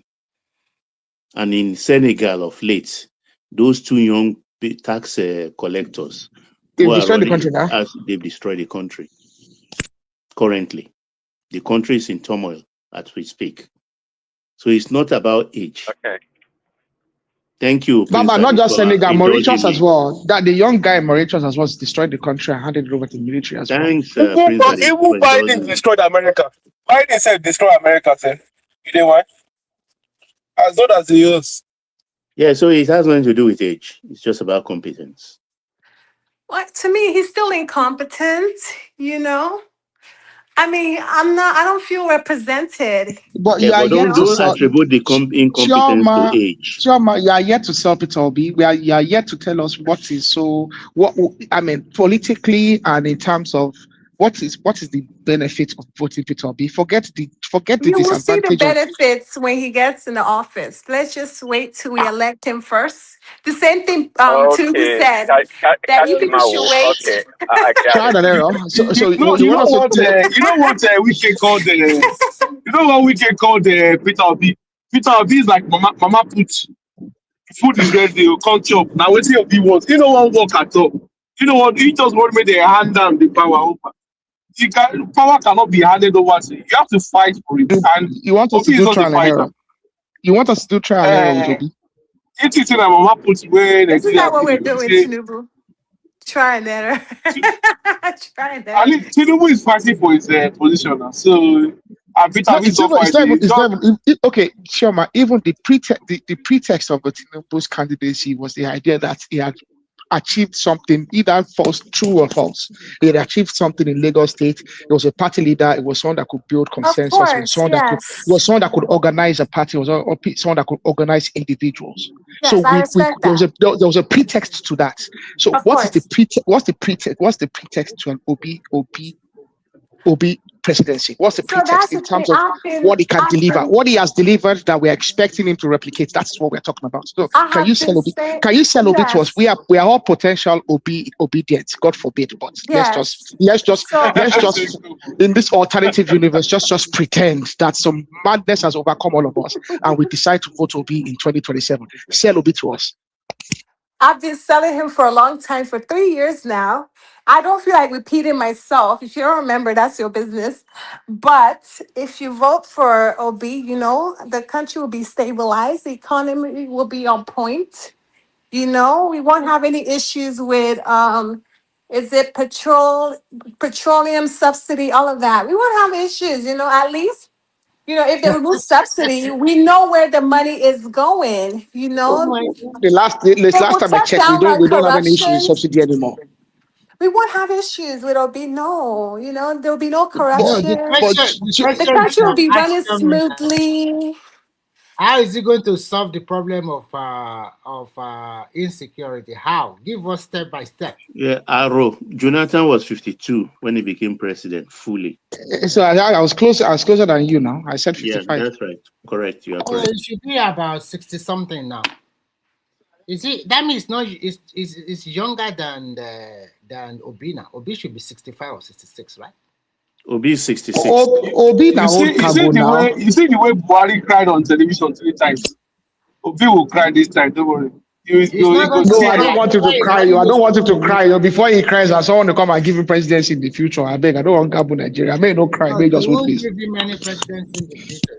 Do you think when he go back? Buhari will get popular than Obi. He cried 3 times. Obi will not popular. I think I don't know how old is Soludo now, but he has a better chance as well. Maybe I said Soludo is about 60. I said it was about 60. I said it's closer to about 60, 61. I saw a clip of Yudu Jochi that was saying that Obi swore to what is our Biafra king? What's his name? Ojuku. Ojuku. He swore to Ojuku that he will never leave Abga. Now the guy just broke his promise and left Abga and already it was his public. and he There's a said video of it now. if he wants to be the president, he should come back to Abga. That is a life. This thing is in Abga. He needs to come back home. No, You understand? If And he do go the back to needful. Africa, they won't give him as well. They won't give him. Soludo has captured Abga, He said unfortunately. his glory is in Abga. Yeah. That he made the mistake promise to Ojuku. actually the mistake he did this time around that he shouldn't have joined ADC at all. And he has also promised them now, Remy, that he will do for 4 years. But what baffle me? What even baffle me be say the woman when they fight for her like tooth and nail everything. You understand? Like that Aisha Yusuf. Obi no even fight for that woman. Say, make they just give her tickets. What about that shouting right? You see, Redo Mokere get sense. So Baba just collect this thing. He just keep quiet. No, but you know, About ambassador now. You don't collect ambassador. let me tell you what I observe. Obi is not observant.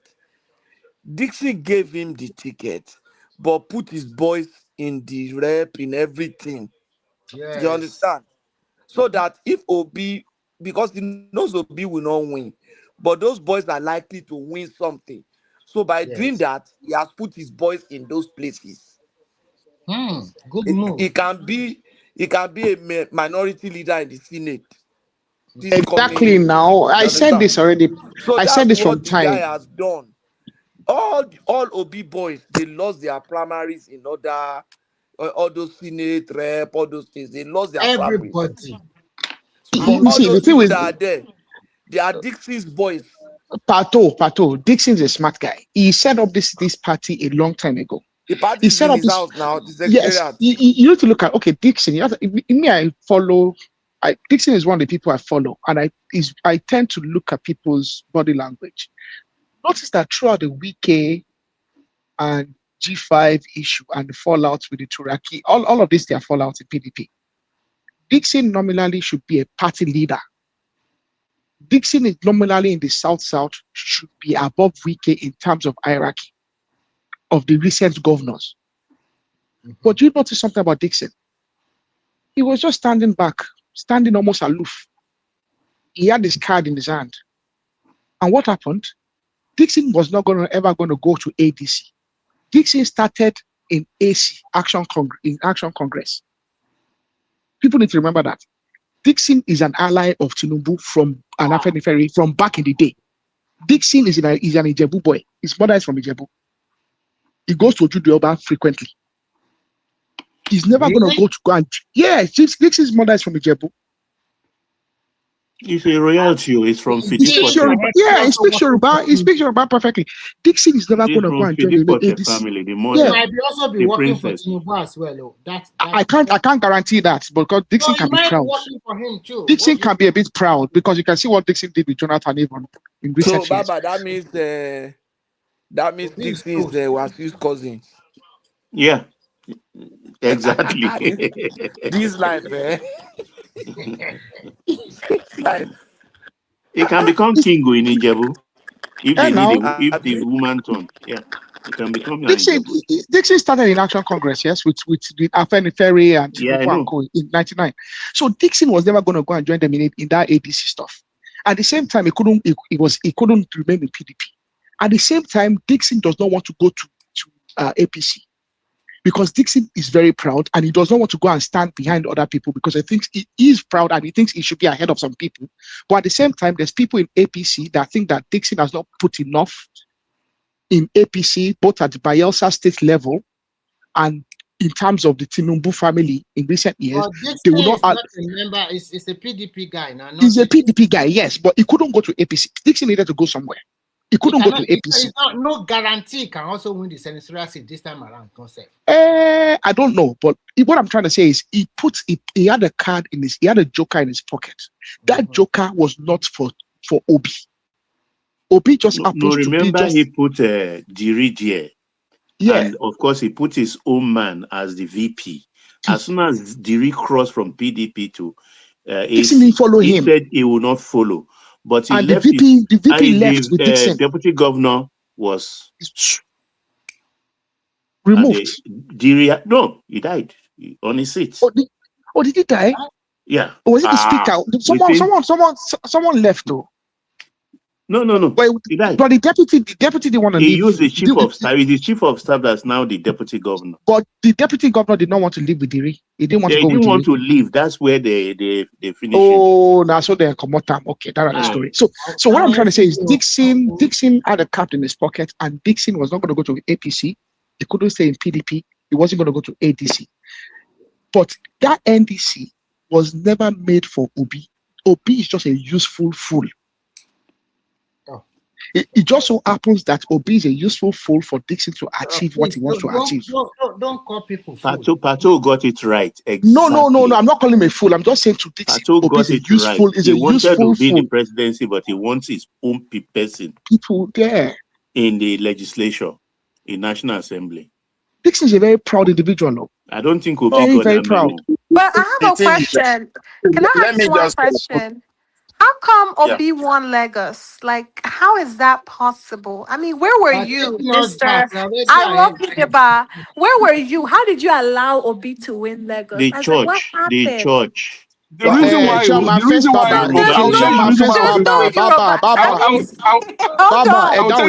Obi won Lagos. Hold on. Like, where are the Yoruba people in Lagos? Where were they? Choma, let me remind you. Majority of them voted for Obi. That's why. I feel like the ones here on this platform are not representing the ones in Lagos. Choma, me, I'm a proud Carol Jiri from How did you allow Obi to win Lagos? Let me answer you now. Choma, I'll give you a correct answer. Me, I'm a Carol Jiri from Ilefe.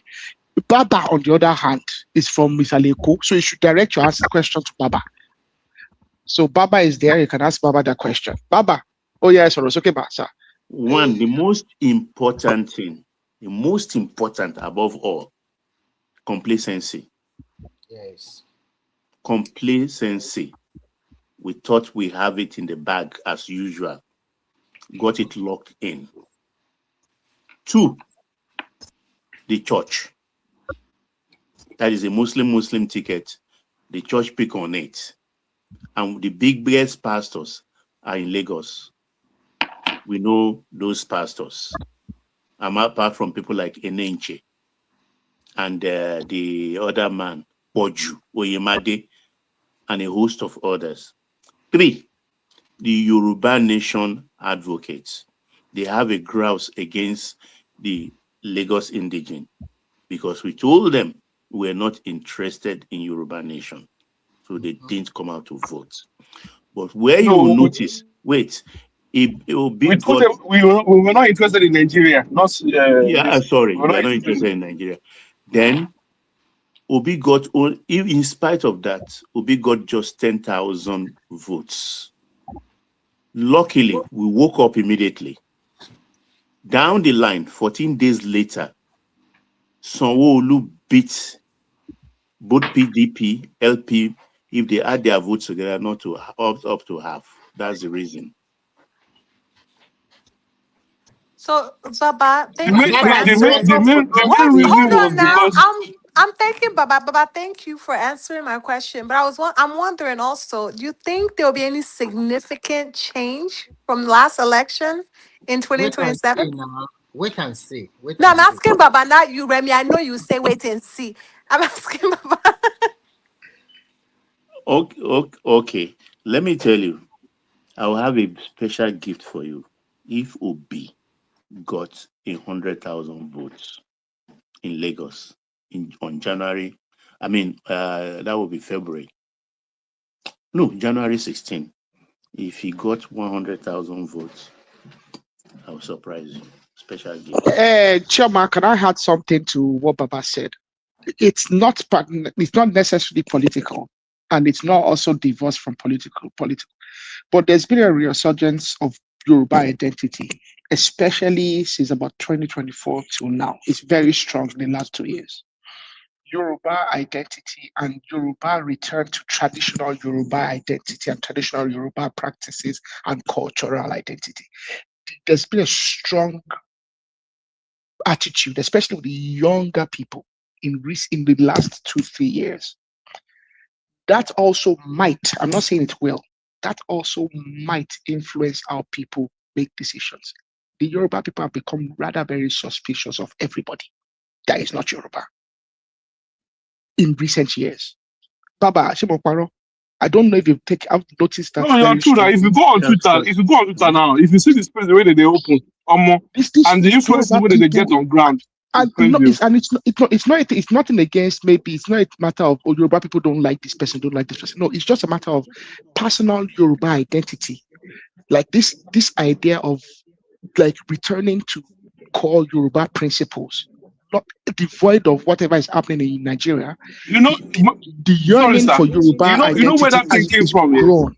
So I agree with you, and the reason why I agree with you because every time I travel for a day to December or Nigeria, Yoruba, they're having these festivals, these cultural festivals in Lagos, and there's so many youths young people and just Jagaban. So many people are involved. Yes, a lot, especially the youths, Yoruba youths.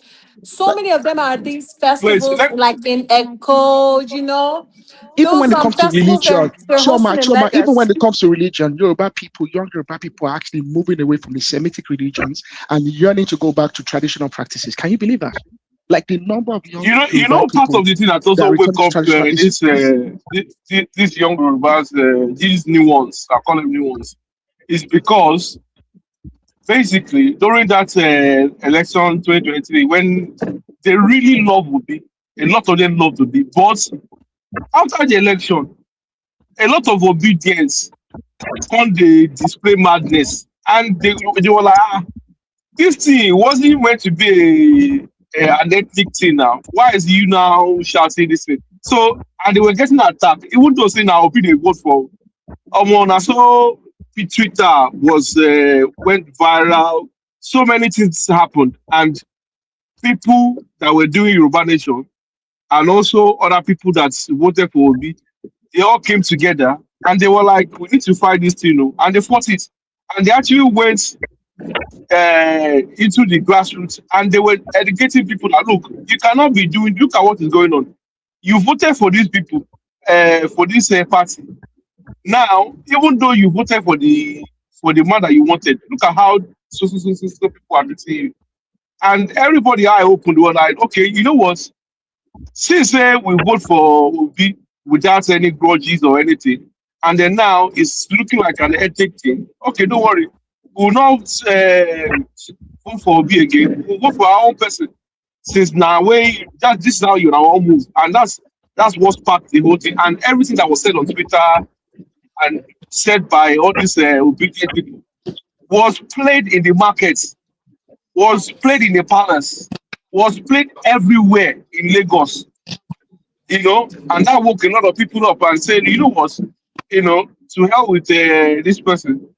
If the time come again, we'll vote for our own person, whether good or bad. And that's exactly what's going on right now. But If you go on Twitter, I hope my if you go on, friend, translate. I one of hope my friends shared an it will experience. I translate. don't hope. I don't hope. Chema, I know you will. I know you will. Trust me. Chema, I let me hope tell because you, so recently, Chema, for the last 2-3 years, I've been seeing a lot of youth Chema, participating.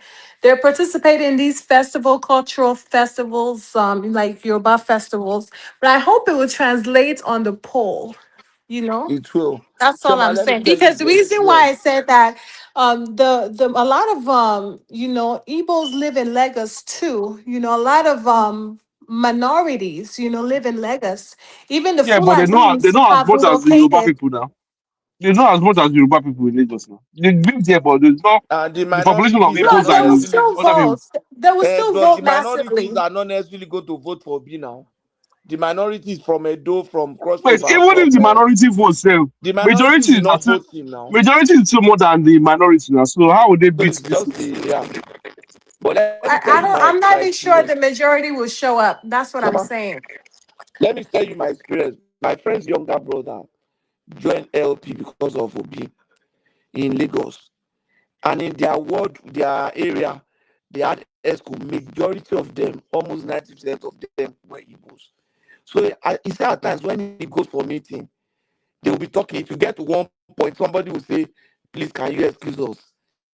A Yoruba guy that joined them and was an ESCO in their meeting, when they want to talk, they will say you should excuse them. So at that point, the guy was so ashamed of himself for even considering voting and spending his money for B. He voted in 2023, spent his money, joined the party, organized people, and they have not even gotten power. They started excusing him from their meetings when they want to That's discuss what I something was saying besides. now. That people like that, people like that woke up. People like that woke up, and they now saw they smelled the coffee and they were like, you know what? Nah, 2027 we're not doing this. And all over Twitter they were abusing people like that. Your friend, abusing them, and they were like, we voted for Obi2 now. We love Obi. Look at how you guys are now doing us and making Oh my God, it that things ethnic. have changed since that time now. They have woken up now, and you will see them I coming know out now they're waking up massively. now. Also, exactly. You'll be surprised. Where are they coming from?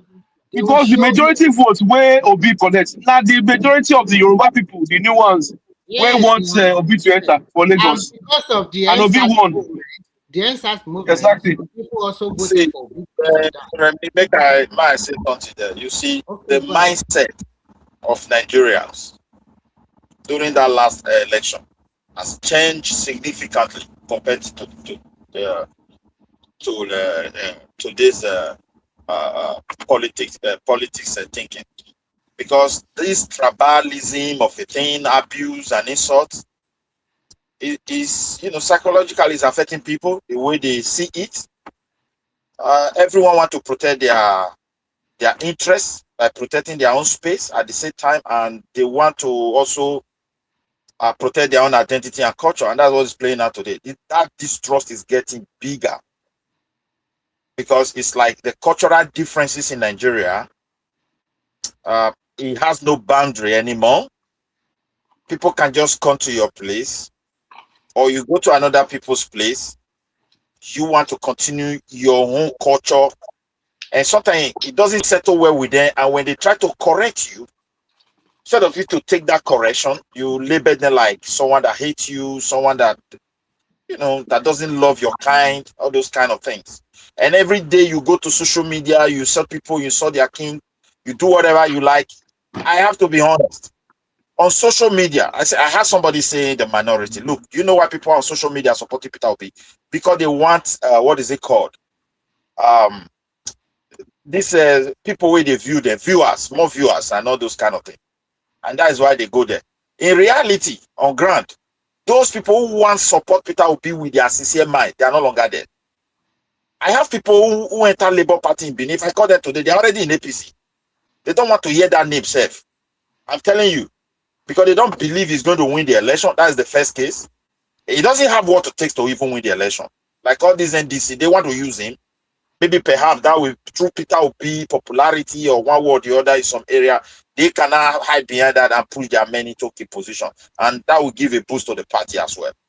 So I think that's what they want to achieve. My own conclusion is this. You see, this tribal issue that is on ground, that Nigerian government are, that they are overlooking every day, is coming to affect the next generation, and it's already affected in the way they think politically. People want to Are you not the advocate of people that some people move to your region and they are changing, they try to overload you, change your culture, they don't believe in your traditional something. So you can't blame the I don't blame the people. Look at the northerners. Yeah, look at people coming to your place. They have different religion. They have different. We're going to kick them out at the end of the day, especially those they have their own way of religion. Some are religion fanatic. They want to bow other people. Then you also see other people coming. Suddenly they want to establish their own kingdom. But they say it doesn't mean this is how we do our thing. Can't you see that in the last 2 or 3 days? See the way they are profiling Hausa Fulani people in Lagos. They will stop them. They started arresting them. That's what they are doing now. Remy, the Yoruba people have become extremely. So, in fact, I'm worried about the way Yoruba people are behaving lately. Yoruba people have become very pent. Like Yoruba people are very pent up right now. Anybody that triggers Yoruba people will see their anger at the moment. Like that's how. Like, it's not only Yoruba, my brother. Everywhere in Nigeria, in the south, people are now fed up with that hospitality that doesn't have boundaries. Because those who have once allowed, you can't imagine. Let me give you an example. Somebody came to your place, and your ancestors or your grandfather assisted them to settle with you. Now you now see their children coming to ferment trouble, trying to change history, lay claim to space, lay claim to area. I will use my state as an example. We were surprised in Enugu. Leaders gather and say Igbo have a space in Edo. And after that meeting, they thought it ended. People will go behind the scene and discuss the matter. That is just the truth. We were surprised. These are not kids. These are elders. Historically, they don't have fat. You allow them to settle peacefully. And that is the only thing they enjoy. Instead of them to educate their children properly, they want to seize that opportunity. Oh, we are now equal in this circle. We own this space. No, that is not the good behavior. And Nigerian government need to create some boundaries. Look at the worry here. You can see Urobo, Ijo, Ishekiri. They are about to explode because of they want to delineate INEC something. Why should INEC local government too? Now just local government because they are fight for them. They don't fight themselves finish. Can you imagine when we were invaded? That worry, all those areas were totally mapped by all these Obemudia, all of them. Where is Ishekiri land? Where is the Urobo? Forest and reserve, everything they there, industrial area, railway, even the Benin, all of them, all those documents now, Carolina, they use all of them, they sell. No document to repair it. So why is it that the Fulanese are entering Lagos? I mean, you saw the president the slide. It was on the slide that one man showed us. Chioma, I'm telling you right now that Yoruba people are very suspicious of everything. Because of Nigeria, one Nigeria, and this one Nigeria is raising question every day. Yes, because they're taking advantage. They're taking advantage of. Look at what is going on. They're taking advantage of free movement because of the stupidity of the governors and lack of understanding of governance. Completely, all these people. The governors are the one that's supposed to create the institution. That's what they're doing. The governors had like a movement today with it's Midwest. insecurity Before. movement, right? You don't need a movement. You just need an institution. If you arrive in Lagos, go and report yourself so place. Get proper documentation, and anybody that doesn't have it, you rent a house to that person. I will sentence you for 10 years. I'm telling you. If I see you in area that is not authorized, because even forest like Edo, there are laws before you use forest. You need authorization. So why should you come and put that to them? So you see, the governors are not willing because they want to please Abuja power. No, they are not piecing everything. They are piecing their pocket. They've already collected the money. Their pocket. That is not the problem. There are laws for governors to protect their indigenous. There are laws. But did you guys see the news? Peter Obi exercised the law now during his own time as the governor. He exercised the law. He sent people back to their state now. I know, but what I'm saying, did you guys see the news that they're entering like in masses? They're entering Lagos, the Fulani. No, this is not. We are seeing it, and they are seeing the old videos. Those are just old sectionalization videos. But what I'm telling you is this: at the moment, this is a recent one. One man posted at the moment, people are stopping trailers. I mean, the way Yoruba people are behaving these days is making me afraid. It's making me very afraid that they're going to do something funny very soon. Like Yoruba people are very, very pent up. They are on the edge right now. Yoruba people are on the edge right now. Look at my worries. Why are you afraid? I shouldn't you be afraid. Why are you afraid? Because I'm worried that someone is going to do something extreme. I'm very worried someone's going to. Yeah, let them do it now. Let them do it now. Which have been doing. Fulani terrorists have been doing extreme things. So if what I'm saying is one Yoruba person is going to do something extreme. Is what I'm saying. I'm not worried about the Fulani anymore. I don't see my worries. Make a yoke we put that one. People may bypass the governors, bypass the politicians, and go and do something. Take them by surprise and go and help. Self-help. They will be so surprised. There's going to be some self-help things, and it's going to be extreme very soon if the government does not do something. Is that not what we advised by the ministry, by the chief of I don't make that why I make that submission. Now the power belongs to Yoruba, frankly speaking, and the people feel insecure. They don't trust these politicians anymore. Every day is dwindling. I will tell you, from that Yoruba land go reach that place. They know somebody will rise from nowhere and attack your youth against the government. It will happen. Go and mark my word. Because these politicians are not winning. Midwest, sorry. Arogidiba, don't be afraid. That kind of thing will happen soon. If it happens, even those of them coming from the north, they will also stop. Because they know that the people are already awake. So Remy, Midwest, I know our people. Yoruba people are very easygoing. And Yoruba people only know how to do two things in two extremes. When they party in the extreme. But when they decide that they are going to do something, they don't do it by half measures. Yoruba people don't do half measures. Push them all out and start burning them. It will happen. That's the problem. Yoruba people don't do things by half measure. They will be telling you, it is where we want it to go. They don't do things by half measure. And the way the people are speaking, I've heard people making comments, and the way people are speaking, because usually Yoruba people we don't all sleep and face the same way. We don't all have the same opinions. But there's actually a coalition of Yoruba opinions. Like there used to be Yoruba nation people, and there used to be federalists, and there used to be one Nigerian people. But these days, I can't even tell with the former Yoruba nation people and the former federalists and the former one Nigerian people, they almost say sing the same tunes these days. So, Arogidiba, don't you think this is the beginning of everlasting peace in that country? Because when the other regions wake up and they started profiling people coming from the north, and they started, you see the one they arrested, they will take their knife, take everything. The other regions are waking up. It's just only Yoruba people that they are waiting on to wake up. And finally, Yoruba people don't wake up. If they start sending them back. Because even Anambra said it. Anambra said that if Yoruba people start chasing these people away and wake up, Nigeria will do this. So is Yoruba that still making Nigeria? The worst that can happen is for the country to break away. That's it. That's the worst. They will break the country. But this kind of thing must stop because it's politically motivated. And it's also because of power. Why should you, if you continue to buy yourself over there now? Why are you bringing it to a peaceful area? because they accept everybody to come and dwell and be prosperous in their region. It's unfair now. So automatically you already put them to extreme, and they are going to react. And those kind of reaction we are He going to see. cannot stop. Because I feel like if they're entering Lagos, then I just hope there won't be another case of kidnapping. Where would they even hide in that Lagos? Shama, look at what happened in Edo. Somebody in the heart of Benin, Rama Park, somebody enter public bus, a woman. They just kidnapped her, car service bus. And they are demanding for 50 million. In the heart of but Midwest, though, those small kidnapping does not necessarily mean the Fulani.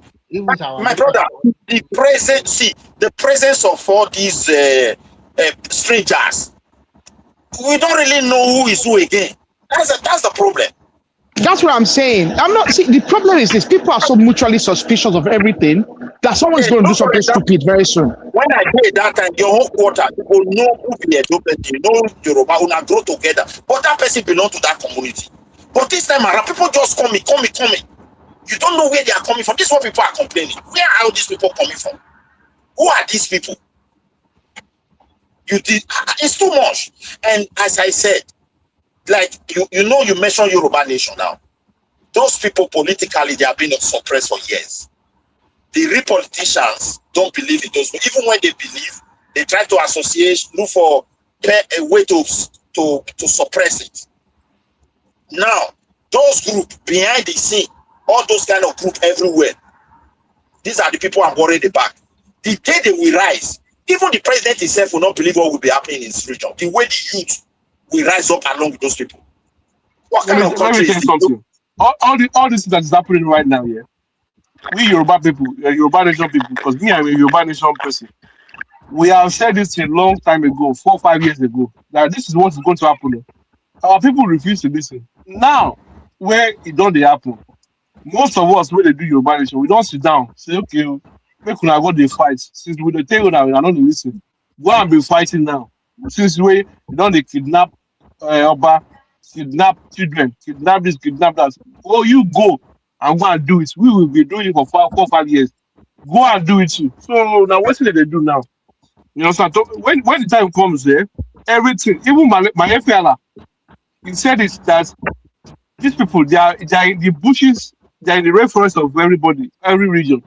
That's when the time comes, the phase 3 is they will start moving into towns and cities, kidnapping people, kidnapping prominent people, and that's what they want to do now. They've left the forest. They are moving into towns and cities now to actually start their kidnapping business. Honestly, to be honest with you, that is so scary. Let's be objective. Last week here, I think they just enter May 16. They enter somebody's house for Benin. They kidnap the woman. They made, because the house is fenced, it's beautiful. They carried a lot of people. The daughter of the woman. They demanded, I think, for 11 million, which the family paid. They tied the woman. They did a lot of things, and later, the police arrested one of the members. It's from northern part of Nigeria. Now, be Fulani person. Out of city, now they raid the house. Then the politician will tell you, army is switching into tactical and kinetical action. We are going to make sure we're going to Midwest. Did you hear about they paid ransom? I think in Ogun State as well. They paid ransom. They found a bag that was used to pay the ransom. I think they put the public tracker in it. They found the bag in the house of the Cherokee in Ogun State. Apparently, that's a new one as well. I heard about that today. That was in Ndigbo. Now they caught those people now. The Cherokee was not saying his son. He didn't know his son was back into terrorism, in kidnapping and all that stuff. But obviously he knew. So you see, not be the same time, not be the same place where somebody came from north and tried to remove our agemo in roundabouts in the Jebu land. And the guy were those guys from north, eh? They were from north now. I thought they were from south. No, the guy that tried to remove that thing in the roundabouts in the Jebu. I know the agemo. Yeah, it was another guy. It was another guy that was trying to remove it. Maybe, and the guy froze. You see Ogun State. Froze now. Yeah. Guy just Ijebu, Remo, they don't play with all these things. In fact, Ogun State, you're going to see a ball everywhere for road. It's a normal thing. So even when the Hausa people were moving mad back then, Yoruba people stood up and they did the needful for the Hausa people with the Sabo in Shagam back then. I know about that Shagam So incident now. Well. exactly. So when it comes to all these things, Ogun State is not a very small place. They will carry out the thing sharp, you know. But Pato wanted to say something. Sorry, Pato, they cut you out. Pato. Choma, you're in command now. What happened? Yes, I'm here. Yeah, Pato, Pato wanted to say something, but I think we were trying to cut him out. I said that it happened to my brother's wife in Benin, in the heart of the city. She was kidnapped. They had to pay ransom. The government is not doing enough to police the country. That's just the truth. We don't have rangers moving around. We don't have all those things. And now the state has money, the federal government has money. They should put money into policing. And I don't know, I'll keep saying it, how long is it going to take Tinubu and these governors to set up state police? So at times, it makes it very difficult to defend him. I'm telling you, some of us cannot even speak. I mean, my neighbor was talking to me 2 days ago. I was just dumbfounded. I couldn't even talk. I was just saying, I know God will help us. These children will be recovered. Everything will be okay. But the point is that I can't defend him in that area without sounding like I'm very insensitive. I don't know. Spend the whole tenor trying to set up state police for what? We on this platform, we even have places where they have local government police. We are not even asking for local government police. Your mic is very my brother, shaky. thank you for that submission. Because my pain is this. Now we have power in the South. Good or bad? Why all this economic policy? You cannot succeed under this atmosphere where people, their way of thinking is to marry 6 years, do all sort of nonsense things, and you want to come and better their life. You give them their space. For God's sake. Let them do what they want. If they are coming, you say, no, I have right to send you back. This is not the way to behave here. Go back to where you are coming from. They will no longer see themselves as Lord. As it is today, these groups see themselves as the owner of that country.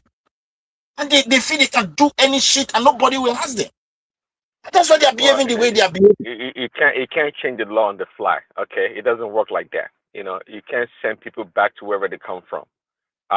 Why are you discriminating? There are so many other tribes that go around the damn country. Do you tell those people to go back? They also create nuisance in the place where they go. No. Obi send people back. Prince Daddy, I didn't agree with you. Even Fashola send people back now. Fashola send people back as well now. Prince Daddy, wait. The laws are there already, even when we are in democracy. Nigeria law, or even state law that owns the land, before you use their forest, farmland, they need some levels, 80s, levels of authorization from the government. So that is to say, you can't go to community bush. Because if they catch you there, you are not one of them. You have already violated the law.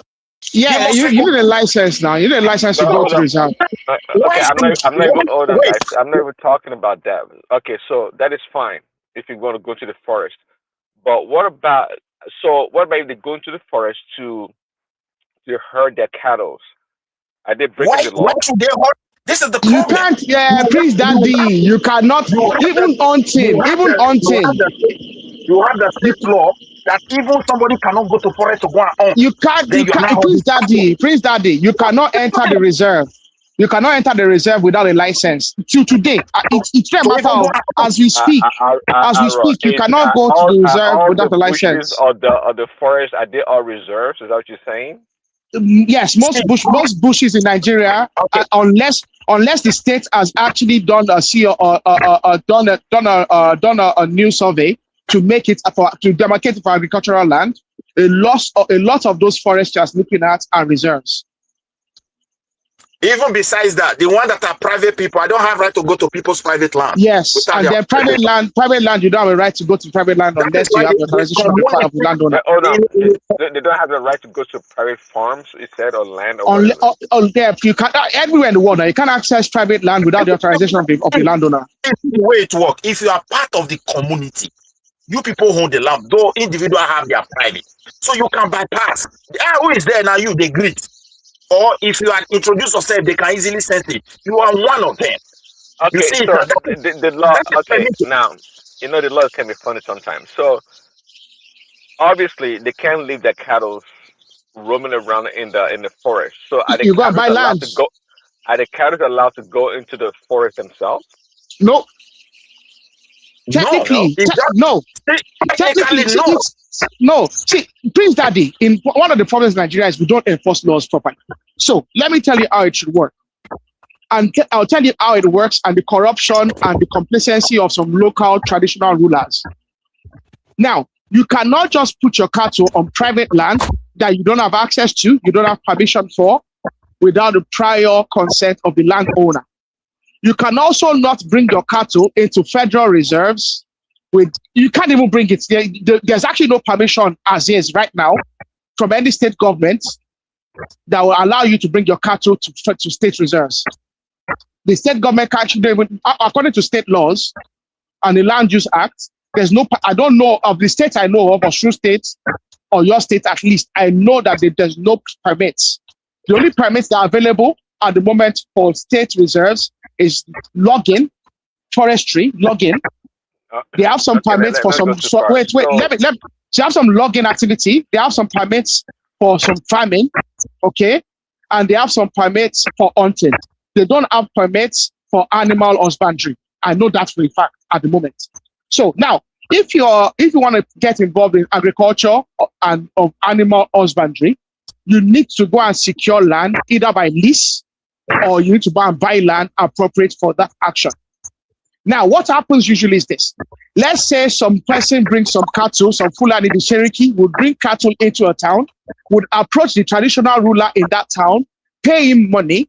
Now, the traditional ruler will give them access to land, and then it will actually then not go back to check that those individuals are not going beyond the land and then they start abusing and bringing their cattle all over land, and then that's how you get farmer-elder conflicts.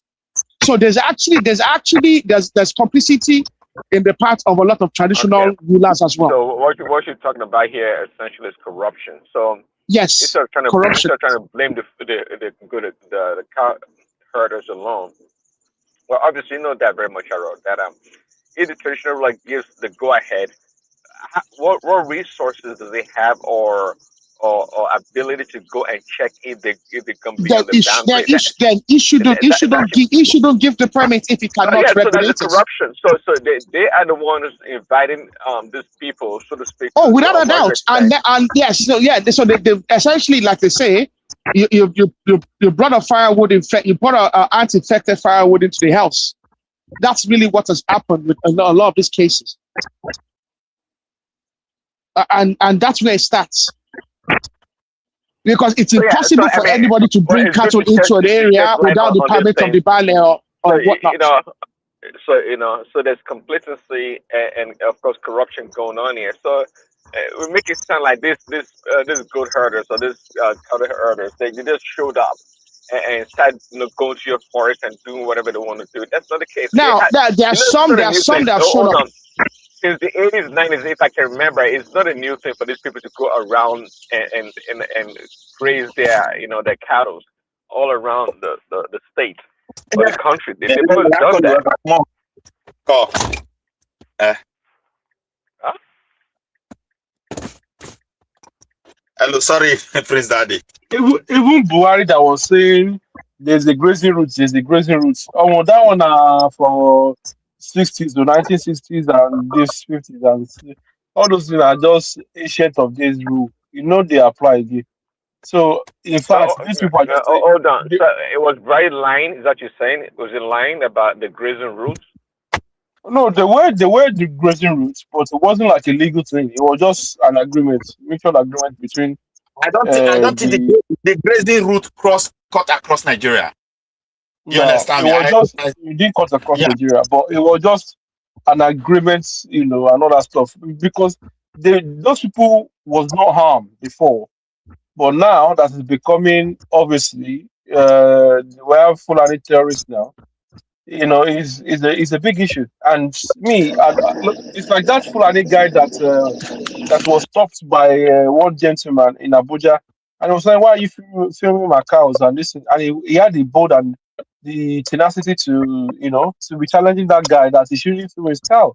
So in a country whereby it's upside down, you will expect someone that is doing wrong, you know, to feel like he's doing the right thing, and that is exactly what Nigeria is. People that are doing the wrong thing, The grazing they feel like routes it's the are a right thing. creation.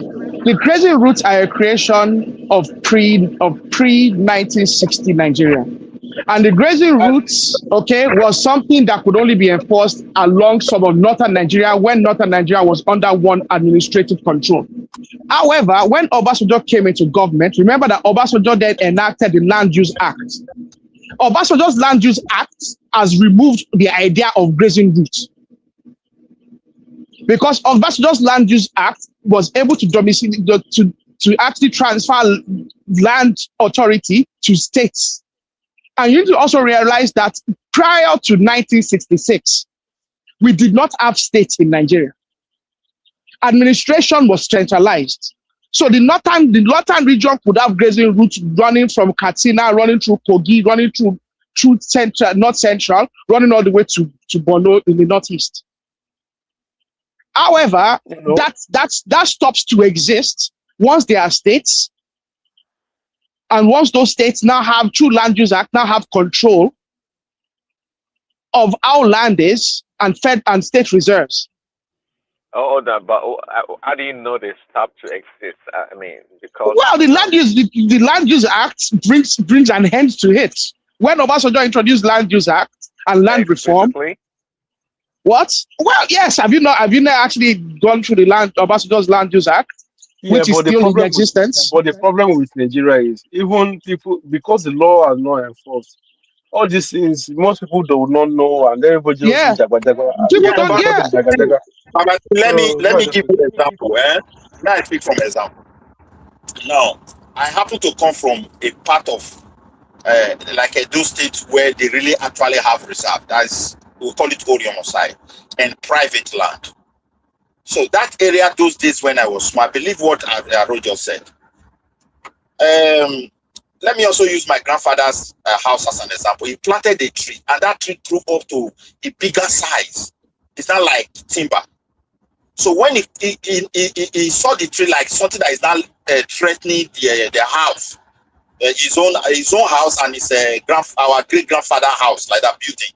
So he went and he wanted to cut it. When this man that operates this motor saw came in, he put some meters around. He said, "No, Papa, you can no longer cut this tree down." Just the way it is in Europe. I saw this with my eyes.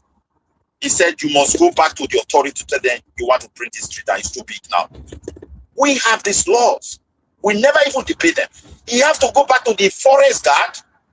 They have to process some certain document, which took him almost like 3 to 4 weeks. Because that time the forest guard, they used to come, drive bypass, and you have to stop there. The man now put tape and pay and go and do some certain document authorization to cut that tree.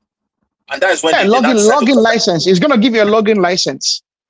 No, this one is just private land, but unfortunately, this tree has to pass some certain meters that you can't just cut it away any longer without government approving it.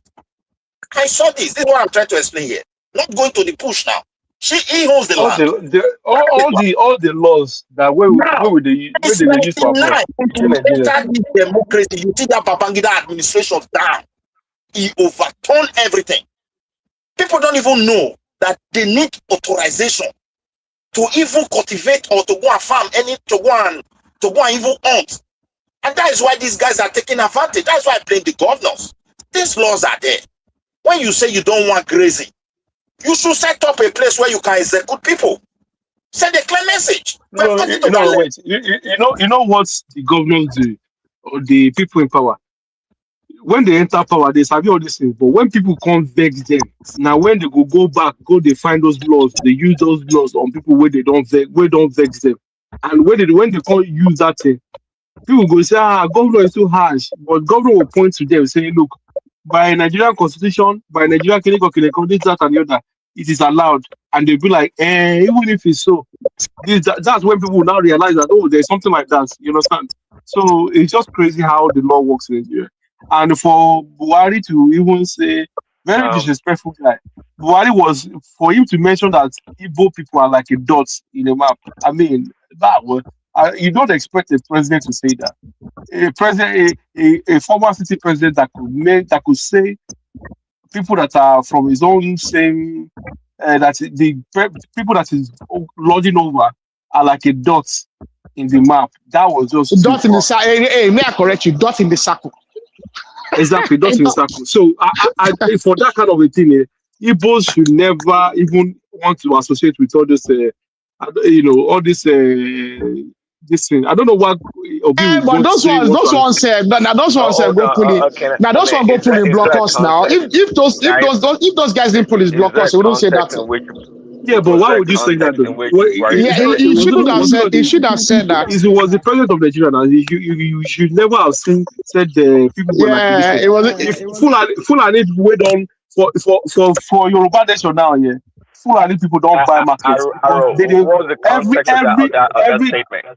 It was being they were antagonizing them, and they were insisting that he needed to appoint them more. Although he claimed that he has already fulfilled the constitutional requirement in terms of appointments, and they were insisting that they needed they deserve more appointments. And he told them, number one, if they didn't vote for him, he looked at his voter distribution.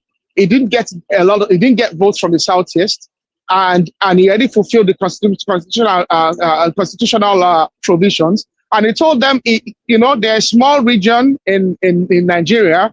They didn't vote for him, so he didn't care about them. And that said, they're just they're a non-entity essentially. That's what he was saying. They are a non-entity. He didn't need them to win the presidency.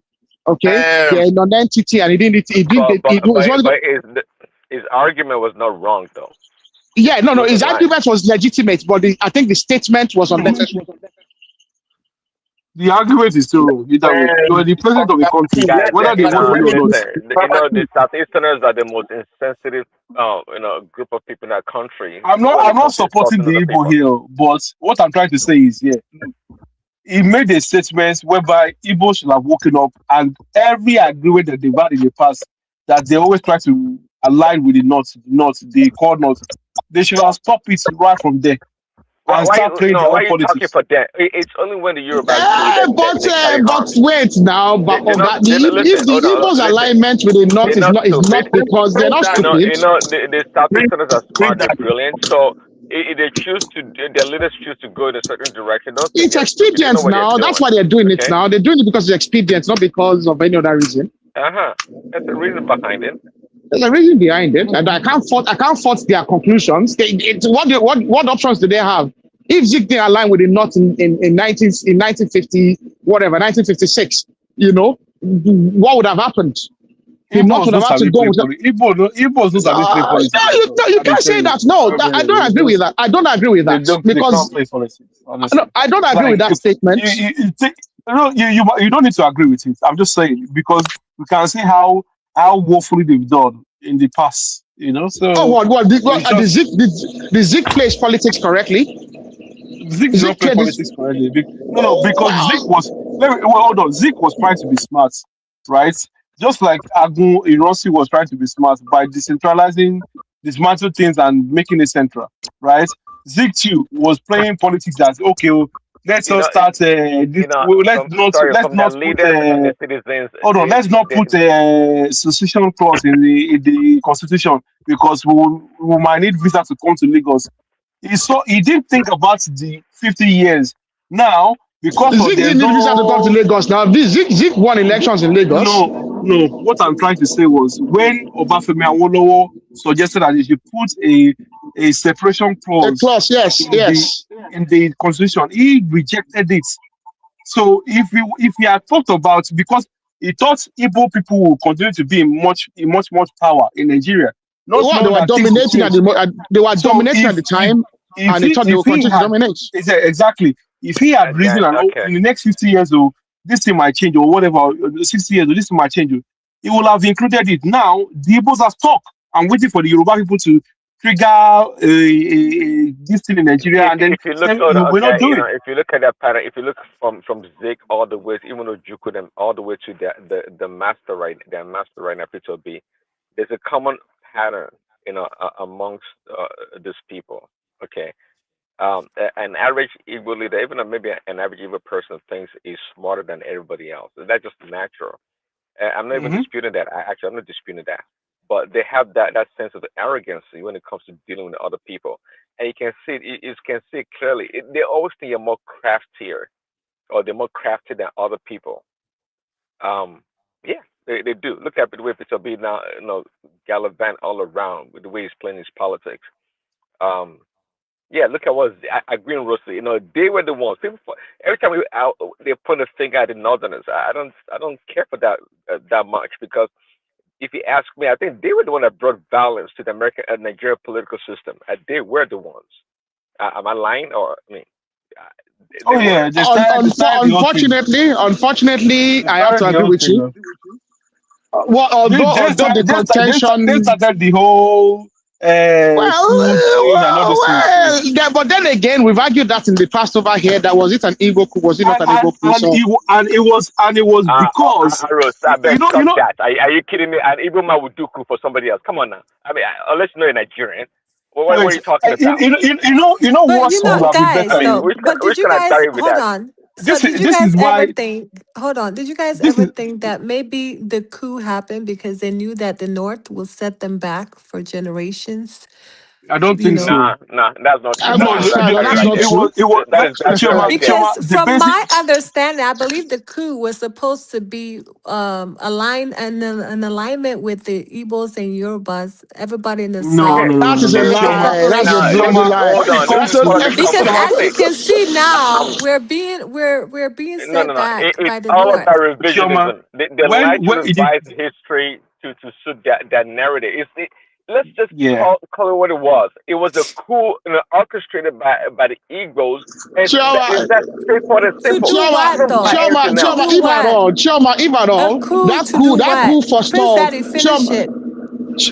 That coup forestalled the alignment between the North and the Southwest. Because when that coup happened, it forestalled the new agreement between Akitola and the Northern government of Saldana. Because Akintola was now in control of the Southwest in alliance with the North, which meant that Zik was going to be pushed aside. So Zik was about to be pushed out of central government, and Akintola was going to come into alignment and bring the Southwest into alignment with the central government, which was being run by the North. Okay, and that would have actually meant that Zik would have been pushed out as the executive president, so he would have lost executive powers. Okay. And he would have probably had to resign himself to be the premier of the Southeast. And that's why it was so convenient that when the coup occurred, so that is why the coup occurred. Awolowo was in jail. Yeah, Awolowo was in jail. Was out of the way. Awolowo was in jail. It was out of the way, and it was meant to be in jail for a long time. So they didn't have to deal with Awolowo anymore, and that was why they fired Akintola and also fired the northern central government. Why don't you talk about the convenience of all the top Igbo politicians being out of the country when the coup occurred, that they were not pied or they were not attacked? What about that? No, it was. We all knew that now. It was all was that a coincidence or what? Like I said, let me say something. Wait, make I answer that one. There might be some coincidence there, because when it comes to this guy Ozogu, the one that they said is from whether it's from Anyoma side. It's Delta now. Delta. Is it Odugu? No, Ozogu. The mastermind, Ozogu, they call that guy. I don't pronounce it very well. Kaduna Ozogu, Abi. You know the person I'm talking about. Kaduna Zogu, yeah. Yeah, the guy said his brother in the South failed his hand. Because, you see, those guys after the from Enugu side, they were the actual people who were playing tribal coup. Why those guys who planned it? Never thought of that. He was so surprised when he saw that. He said, the first person to be fired, they allow all of them. He couldn't believe it. You understand me? So that is where who was first fight? Who did fight first? Palm, I think they find this man or this Palm or this. What he said those Igbo leaders that are supposed to carry in the sack first. He doesn't know why they allowed them to escape, because that was not the plan. Okay, and that was a coincidence. But also, according to what I have read, they weren't meant to fire anybody. But what is this guy? No, this guy. There's a guy from one of the guys from the southeast that he was meant to look after his area, and he's the one that really started just firing people indiscriminately, and then they lost control of the thing, and the thing got out of hand. Well, I think Palm. I think Palm was the first person to get fired. Palm, or was not this guy from North Central that they fired. Guys, we need to stop permutating what happened. Look at the outcome of what happened, and you can draw your conclusion from there. Okay, it's not that complicated. Shoma, just to answer your question. Coincidence there. I think they had their plan. See, in fact, there might be some coincidence. That's all I'm trying to say. Their own people along the way just to get them out of the way. It happens. Sometimes you internally clean out also. I think Prince Daddy. What happened is there was a coup within the coup. So then, which is normal. And if you look at the history, Prince Daddy, if you look at the history of coups in Nigeria, you'll see that there's always been a coup within a coup. Look at the Dia coup that failed. While Dia was planning a coup, you had people like Bamayi that were planning a coup within the coup and double dealing with Abacha and also double dealing with Dia. And you look at the coup as well with this. So all these coups, there's always a coup within the coup, and that's why coups are dangerous, because you don't know who's going to betray you. So I think there's a coup within the coup in that 66 as well, because I think Irozi was given an heads up by someone, possibly someone as well gave Zeke an heads up. It doesn't mean that everybody that Zeke was meant to be. Zeke was most likely not carried along. But someone in the coup don't make possibly gave Zeke an heads up. I make a lot of excuses that I doubt it. Now to answer Chiyoma's question at whether they did the coup so they won't set us back and all that. So no, everybody had their own thing going on. Exactly. Azikiwe is a very selfish guy. Now, when Awolowo was advising, and this is the reason why I have problems with Americans and the British system that we are using in Nigeria, because the way people would do one system in Nigeria, we will have American system in Nigeria, we also have British system. It's just very confusing. So people that studied in Britain had, like people like Awolowo. Azikiwe went to America. Their own ideology was totally different, was more of get everybody together, kumbaya, my lord. Let's all down together. You said everyone has their thing going on, but were they progressing? I mean, the North. Were they doing Amajiri system? North was progressing. North was progressing, and they had their own businesses going on. And Southwest, everybody was progressing, and everybody was progressing at their own pace.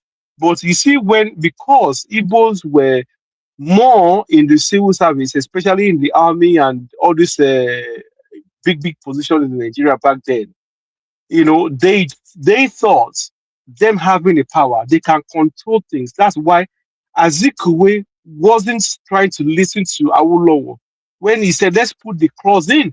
And Azikiwe was like, oh, if we do this, that means that at some point I will have to collect visa to come to Lagos. And he rejected it. Because they never saw today coming.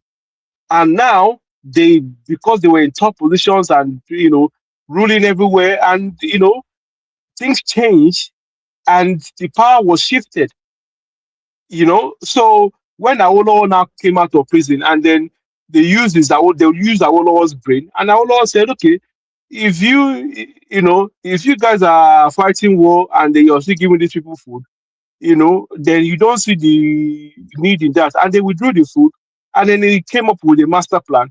And now the people that was in power that didn't see today coming, and they're now saying, oh, they give us £20, they give us this. What do you want them to do?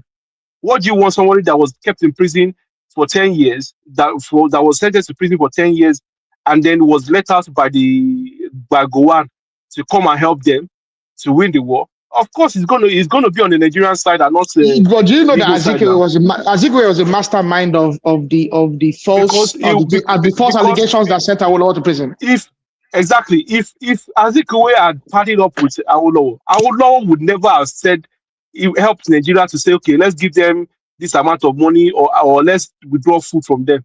He would never have done that, but because of Azikiwe's corniness, and then he just thought about the whole thing and said, look, to hell with this. And then he came up with a plan, and a lot of Igbos that had businesses in Lagos and houses in Lagos, most of their houses were given back to them.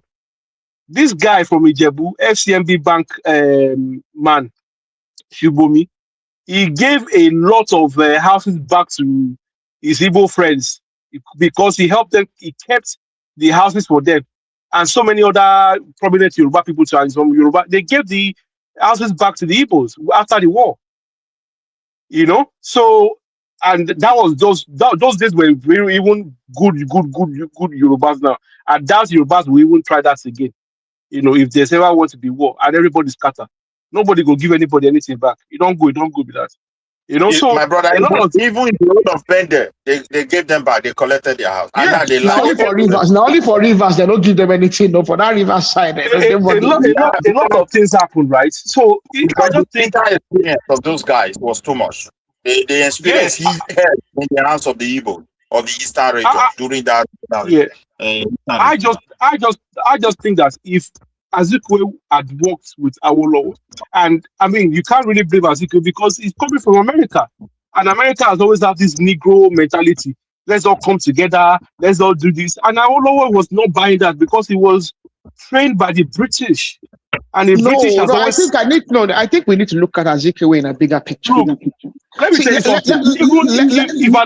If an American is speaking right now on this stage, and a British is speaking, someone that lives in Britain and someone that lives in America, you can clearly see the differences in their arguments. It still boils down to today. I'm telling you. Yeah, I think. Let us look at Zik. Zik was a more rounded individual, so don't let us reduce him to. But Zik was just trying to be smart by half, and I don't blame him. So first thing you have to look at is where does Zik come from? Yes, Zik went to America. Okay, yes, he would have involved himself in some of the early Pan-Africanist sentiments and ideas. Okay, now the thing with Zik is this: you look at his personality. Zik is an individual that was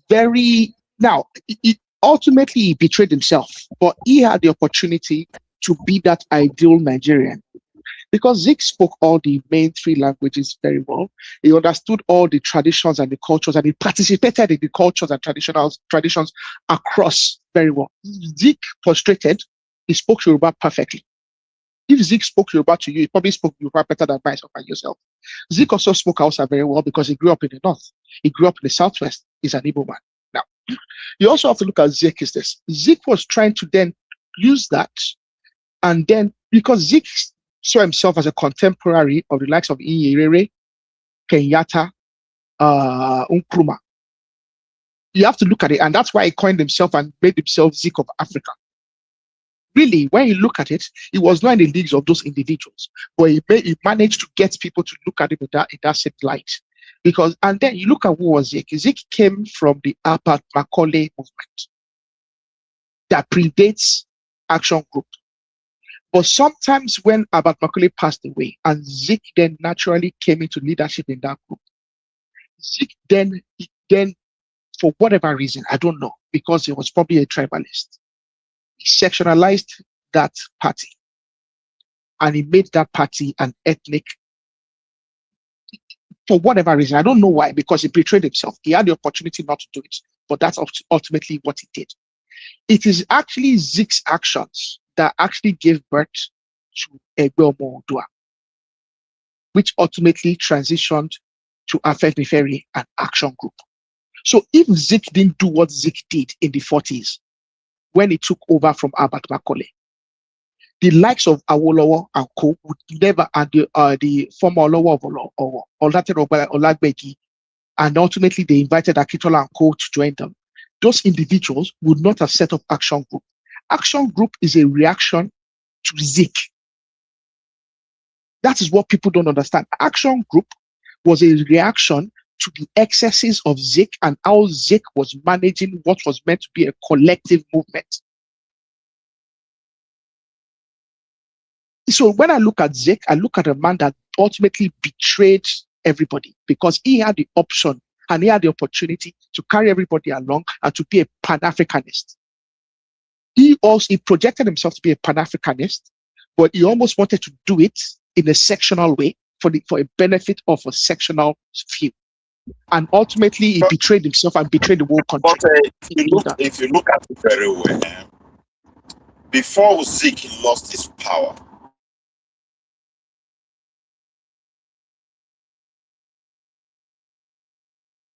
having almost 80 determine their future. And because of that, you cannot use today to judge Zik completely. Because the right for the Yoruba to determine their future was still there. Although there was not a clause for I want to go. If this guy, what is his name, this first general that took power, if he did not remove that centralization, things would have been like it today. Because if you look at Zik wasn't a problem to Yoruba nation not to grow, nor the Fulani, nor even the East. But however, they have political differences, I can agree with you. But today, reality, if we want to use it, look at situation dominance, yeah, they were fully the one dominating. And if you look at that coup, the mindset of the man who led the coup in the north was different from the Southeasterners who he negotiated the coup with. His belief was to make sure, according to this, I watched a video when he said how he did his own in the north. He was proud of it. But he said these people let him down in the side, doesn't understand what happened because they really plan to eliminate people. All those ones we did not plan to buy people. What do you mean? They agreed. The prime minister must go, the president must go, all those regional districts must go, all those top appointees, they saw them like corrupt people. And that was their aim and objective. This is what it was the Uzobo this thing now. But this is what I'm trying to say. They had power when people didn't really pay attention because of the way Nigeria was then. Now that the thing has backfired, they are not trying to fight and they are wondering why people are against them. And nobody's still against you. This is what I don't understand. When people say they are being marginalized, I don't really understand. Nobody is against them. Just that people have waking up. They don't want to give that chance again. You understand me? And they feel like they have to. They are entitled. They want to push. They want to push that forward. They are expecting when they say they are being marginalized. It's giving me that's what Obi is doing. Like they want power to be given to them. You understand? That's okay. Let's give Obi. It's giving me that vibe because if you're saying you're being marginalized, how? Like, is it politically, or is it like in terms of business, or is it like where are you being marginalized? Because you're all over the country. So what is your fear? What will Igbos do with this power that you're afraid of? No, I'm not afraid of anything. But wait, hold on. Let me answer that question, please. Is it because you think we're going to develop our own seaport and we're all going to vacate to Lagos and Lagos is going to be empty? But there's no sea in the southeast now. Southeast is landlocked now. So how can you develop a seaport? Hold on. Sorry. Let me. One thing you're failing to realize is that nobody is scared of people taking power, but you're not going to be given freely. You have to fight for it like everybody else does. Yoruba man fought for his own thing. Hausa Fulani man fought for his own rights. You understand? This guy too, South guy, Jonathan, he fought for it. You're not going to be given. Somebody just said that, and they're afraid that it will never happen again. They don't want this Igbos to take charge again. But if people want to take charge, you have to play politics. And that is what we are saying. No, some Let me people are tell afraid. Choma. Can you just Choma. tell me the truth? Stop So trying Choma, to let water me it down. let me tell Choma what she wants to hear. Now, this is not my Yes. opinion. This is just what I conclude. No, Okay. that's fine. Now, there's mutual suspicion in Nigeria. And And I some know of that. some of the statements and behaviors of some leaders in the Igbo community has not demonstrated across to Nigerians that the Igbo people can be fair. That's the reality. There's mutual suspicion that the Igbo man is inherently not capable of being fair to everybody. And irrespective of what other people have done. Really, there's no guarantee that an Igbo individual can produce fairness across the board for all Nigerians. That is the problem. But is it in terms of ministry positions? I don't know because I just feel there's just mutual suspicion. Look at Shoma. Let me ask you. But the reality is normal with every. Normal. If Obi comes in now, Obi will employ plenty Igbos like Tinubu has and Buhari has. And there's nothing wrong with that. So that. There's nothing wrong with that. That's normal for Nigeria. We all know that. Exactly. Yeah. But what I'm trying to say is, like, power is not going to be given to you. You have to play Nigerian politics. If you want your people to be there, snatch it and run with it, right? Snatch the ball. So you have to play the Nigerian politics. You just said yes. Yeah, it's true because no Hausa man now will not say, okay, let's just sit down and allow people. Look at what is happening now. A Fulani man that is a northerner, he still wants to collect this thing from Tinubu. Well, it's not your turn.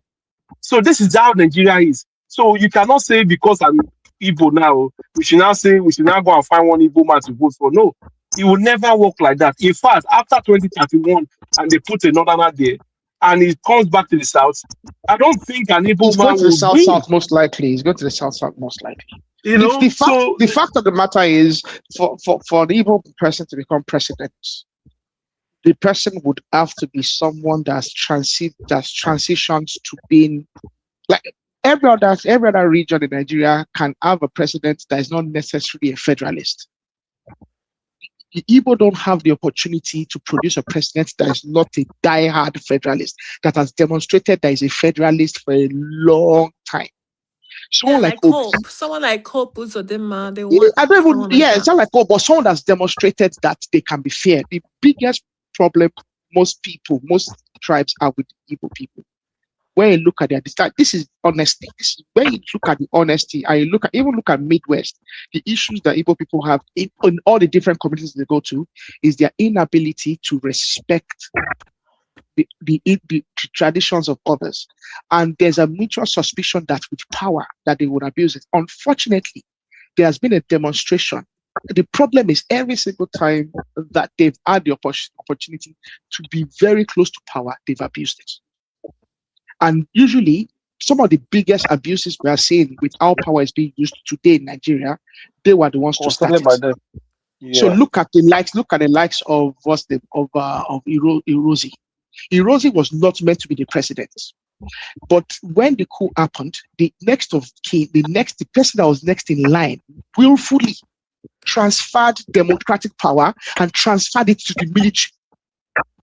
They were both Igbo, unfortunately. Let me explain. Which Igbo leaders have we had? Let me explain. So has been a great transformation in Nigeria. I'm not speaking of after the war. Let me land. I'm not speaking of my express opinion. I'm just saying that what I perceive. This is what I perceive. I know, okay, this is just perception. But since then, there's not been any Let me land. Exactly, I know. But unfortunately, Irozi was not able to manage, and then perception. Irozi ultimately was quiet because of the perception that the likes of T.Y. Danjuma had, that he wasn't prosecuting the coupists properly, and that also he was trying to accrue power to himself and to his people. And then unfortunately, it's just over the years, there's just not been able to develop that trust. So I think what is lacking in Nigeria in general is just trust. Okay, yeah, of course.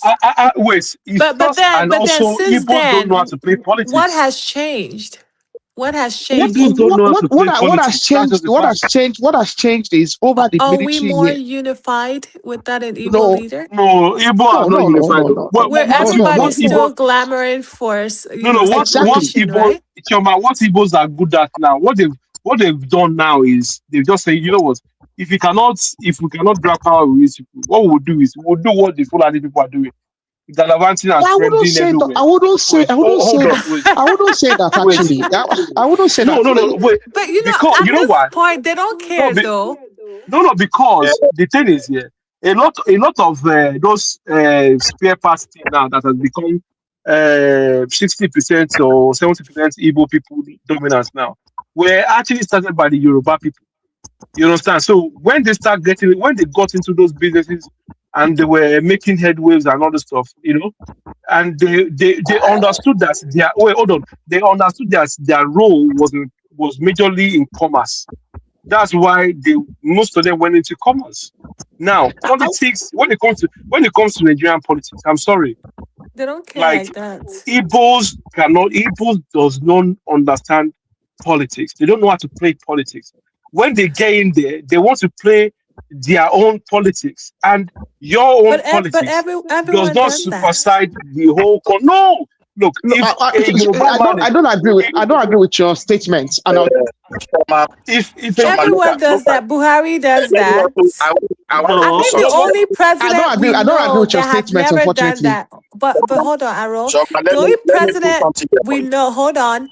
The only president we know that have not done that that's been very fair is President Obasanjo. He's the yes, only one. yes. Aside from Obasanjo was that, very everyone has been tribalist, sectional. Yes. my own Obasanjo was very only. fair.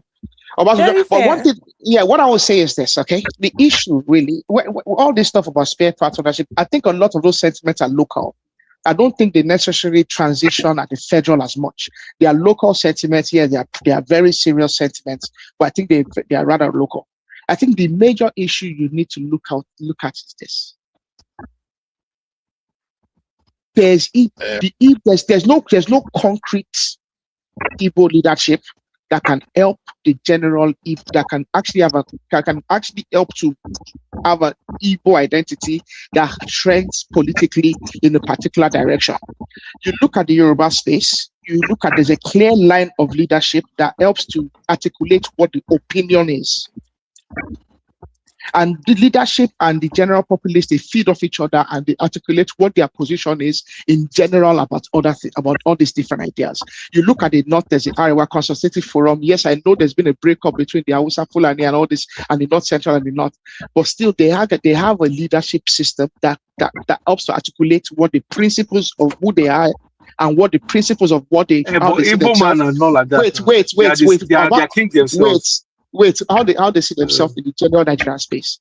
Unfortunately, in the Southeast, they don't have that same collection. Although they have the Ohaneze Ndigbo, but even the Ohaneze Ndigbo itself has not been able to, number one, to actually have a proper, defined, consistent plan and policy and identity.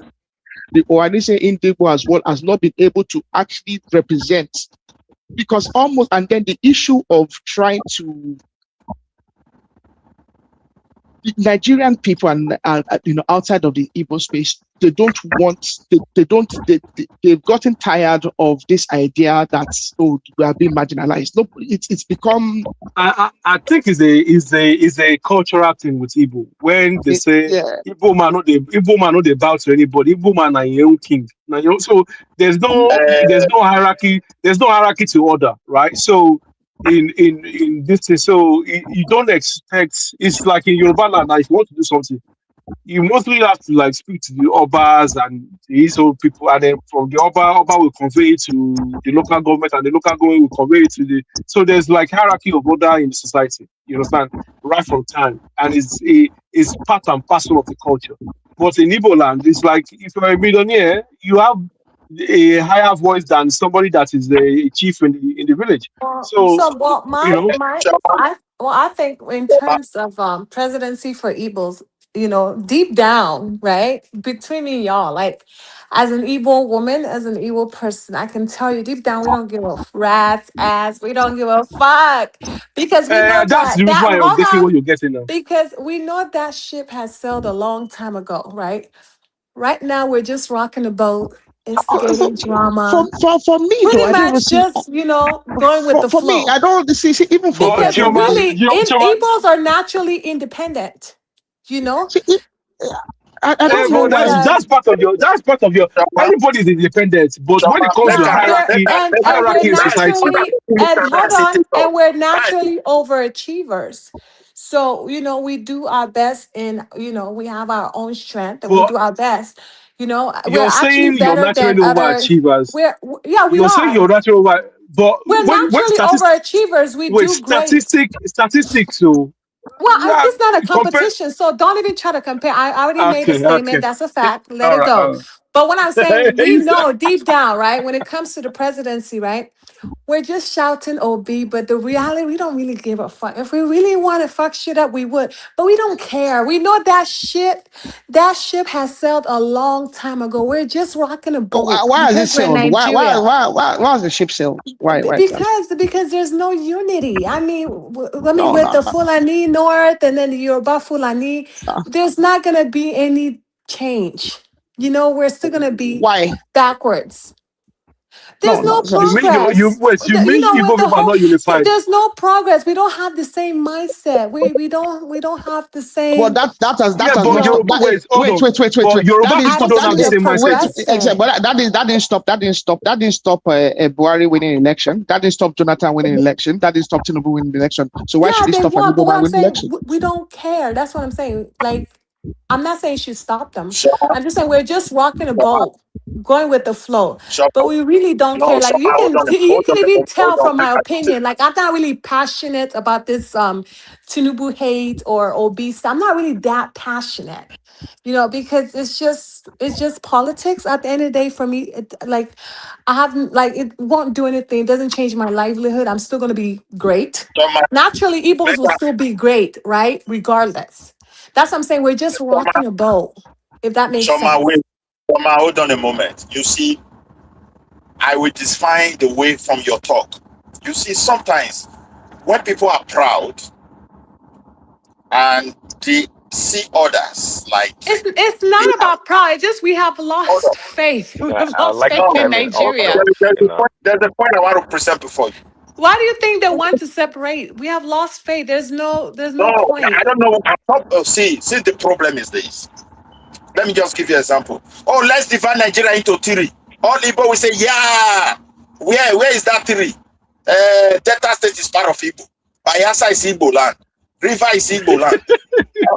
These are the things, you just think of it. If you really want to separate, if you okay. any of your senator raise a motion today that Igbo want to go, all Nigeria will support it. But the I truth of don't. the I don't. matter I is, don't think Hold on. so. I Let's don't stick think. to I don't Chiama's think all politics. Nigerians Hold will on. support let it me tell because this point Uh, before they you. would have Let kicked me us okay. have out a long time Let me ago. chime in, please. wait, Chama, They wait, would hold have on a kicked Chime us in, moment. out please. a long time Hold on, ago. You let me tell you, Okay. y'all need us. Um. Listen, you guys need us more than we need y'all. For I'm not real? even fronting. Okay. See, Oh my see, Bro, I I'm don't not think even so. guys, I don't let me fronting. chime And in, this is please. not being Let me chime in, confident. please. Just say, this is Let what me chime in, happened. Choma, Mr. Chama. you Straight don't Hold see on, facts. You guys. the need amount of Igbos more the than amount of Igbos need you. the amount of Igbos in Yoruba land Let me is chime not the in. same of See, amount of Yoruba people in Igbo land. So we don't actually okay, need you. That statement is wrong. But can't okay. we? I don't think Let me chime in, okay, we don't guys. really care So, anymore. Like we've lost faith in right, Nigeria. We're just kind of just just like rocking a what boat. Chima just said. Okay, we heard it, Chima. Just like he said, that attitude is what we're kind of talking about. We need you more than you need us. Who are us? I mean, that you're referring to. So No, don't that's the get problem. offended. It's facts, No, no, though. I can So don't never be get offended. don't yeah, don't get offended. Okay, But no, it's no, I it's no. a like the way she said fact. it's fact. I like the It's way Hold a she on. said it's fact. fact. I like that. She's very, very Oh, bold. huh? What you say? No, I No, can't I be said I like offended. the But I like the way she said it's facts. It's facts. The Igbos see, need people need Igbos that's more than one thing. anything. When it comes to Igbo people, I have them everywhere. That's one thing I like about them. Actually, I love that kind of attitude. I I don't mind it. I don't mind it. It's totally okay. But I and really wish Fulani people would ask to leave. The way we'll jump to sign that signature, yeah, literally. okay. But give me a couple of minutes. So a lot of things have been said, but yeah, when it comes to politics, I wrote you're being cued by half. I don't sure your analysis was great. What you said about Zeke, right? But what you have a good understanding of Zeke as a person, his profile. But but when it's time to reconcile Zeke as a person to its output, it doesn't cohere. I mean, it doesn't merge together. I'm talking about. So Zeke as a person, he said, "Oh, well, he went to America, is maybe a Pan Africanist, and is familiar with the civil rights movement in America, this and that." Well, if such a person exists in such a profile exists in Zeke, then wouldn't he want to be somebody that comes to Nigeria and be ethically blind? We would say, right? But that's not the case. You said it yourself that Zeke might be a tribalist, this and that. So, Zeke, it comes down to him always trying to outsmart the next person. If you ask me, actually, no, in my opinion, I think you probably think is the most is the smartest person in Nigerian politics back then, and I think that he truly believes that Zeke as a person, and as just like I said earlier, it's kind of a common theme amongst those people from that region. But the reason why, when it comes to politics generally in Nigeria, I would say though, um, uh, the reason why you say the Igbos are not moving forward or being dominant, so to speak, is because they have refused to acknowledge that the Yorubas politically are, can we say, superior? Yes, you can say that. Because you can see Yorubas, the way they play politics over so many years, and they've been successful actually when they're even being forced or being marginalized, like they did during Jonathan's time, and even this past time with Buhari, what they did to Tinubu, that was quite glaring. We all saw what happened. But guess what? Because of the makeup of someone like Tinubu, it was able to navigate that terrain and it became successful. And Igbo man is not like that. Somebody said it earlier. An Igbo man does not bow to Exactly. nobody. We're not No, no, like that because we're not fighting for political no. ambition. We're It's not fighting for because change. There's it's no it's point hold on. in No. It's not clapping for because You know, you know yourself, what they call, you know what they call us giving here. let me yourself land. brownie points for being political savvy, yet there's no achievement. With Igbo people, you see an achievement, you see transformation. We're not just answering presidency or governor or whatever. You get my point? So that's what I'm saying. We don't No, care, like, because there's no no. change. What I hear We from lost you. faith in Nigeria. That's the No, reality. okay. At Hold on, this guys. Listen, point, Let me talk Prince after Daddy, Chairman. as a friend, like Prince Daddy, as a friend on this platform, I'm gonna tell you between me and you, like, Igbos really don't give a fuck. We're just really rocking a boat at this point. We're not dependent Well, on see, Nigeria for no, okay, shit. I'm telling Chairman, you please. though. I No, believe you, but that's a hold on. fact. Uh, But nobody's Shoma, gonna tell you. I'm the only one gonna tell you this truth. It's a fact. yeah, So sorry, can I just Chairman, respond to a comment in the chat? hold on. Right? Someone Chairman, let someone me just land, please. said Let me chop it okay, with Chairman a little bit, guys. land then Hold on, I'll please, respond to. please. Chairman, what you said, I don't disagree with what you said, and but don't let's not conflate the success of Igbo people, their smartness, their intelligence. I don't need you to tell me, Chairman. I don't know where I'm coming from with Igbo people. I don't need you to tell me all those things. So what you say, I accept it, but at the end of the day, it's not about how successful you people are. We are talking purely on politics here. See, not because this past president they came in and did something great, not at all. But don't tell me that an Igbo politician, and we can see right now from your local politics and state politics that they don't want to come into power and feed and feast on the largesse that Nigeria has to offer. Stop that. You speak for yourself, Chama, and the common Igbo person. But an Igbo politician is not different from a damn Yoruba or Hausa politician or Fulani. They're not different. You know that, right? So here we talk about politics. We're not talking about the greatness of the Igbo people. Not at all. Politics we're talking about. And for the Igbo people to So assume in that political politics, Prince Daddy, that's what I'm saying. You can have that. We don't care. no, you We're don't care. we're we're No, we're you wanting don't to care. improve No. ourselves. We Chama, you just don't want listen to me. progress in our region. You We want Chama, you don't development. We're listen. not just trying to be You don't political care. savvy. We're No, not Chama, trying you to don't care. win Your a politician. gold medal. Shoma, No, Shoma, no, look no. at it from different angle. Make us people Hold on. know Your the president. politicians care. Chema, as a person, you don't care. I get it. But don't tell me, No, unless it's you're not lying as to a yourself. person. Collectively, as a group, we don't give a fuck about being No, political it's a lie. savvy. Come on. We care Now, about okay, now progress, you're being developing our disingenuous. No, region. It's not Why true. do you Choma, think It is wait. not the true. Choma, It is Southeast not is the true. Choma, most developed region Choma, in the whole of Nigeria? I South, no, mean, Choma, hold my on a little village, bit. no, I'm just telling you, bro, my village is so freaking developed. Like, there's places in my village that you cannot find in Lagos. Bougie Yeah, as the fuck. way. I'm Yeah, telling but you. Choma, wait. Choma, hold on a you know, moment. Lagos, yo, okay, hold on. wait, You want Hold wait, on. please. Okay. I want, wait, hold on, guy. Wait. Hold on. You just hit Choma, the Hold nail on, on guys. it. You're See, comparing a city to a village. But let me so, just respond to. Sorry, can I just respond to a comment quickly here? go ahead. Ejiofor Chris was saying, "Oh, Chioma, you're sat on the stage with tribalists and stuff, blah blah blah blah blah." Let me tell you something that you don't understand, my brother Ejiofor. When say you're a Nigerian, you have to be a tribal person. I'm a tribalist. You can call me that, whatever, right? Because there's nothing like one Nigeria, right? And if you're talking about every time when people stand with that on their business, Igbo people will say they are tribalists. I'm sorry to say, but I'm not even sorry to say, Igbo people, what you claim to call people tribalists and all this, I don't know, maybe it's from a section of people from Enugu or Imo, or whichever people that like to play that card. I don't know which differences from the southeast that like to play that card mostly, but brother, I'm telling you right now, Nigeria is everything is tribal in Nigeria or ethnical based in Nigeria. If you don't know, get to know I now. want Now, so my brother, let me let me add something to that. wait, The Igbos are not sensing, I don't think they are sensing the changes properly. Like what this lady is saying. We don't care, you can open your business everywhere. Look, you disorganize your place. As you said, your village is beautiful. How many people live there?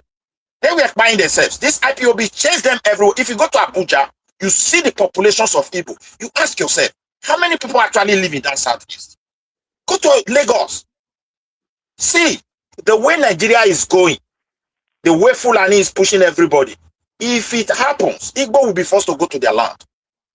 People will And no I longer think tolerate. most of them will, which is a good thing, Yeah. actually. We I need don't to think go back and I don't fully think most will go develop. back. I don't Huh? think wait, Many,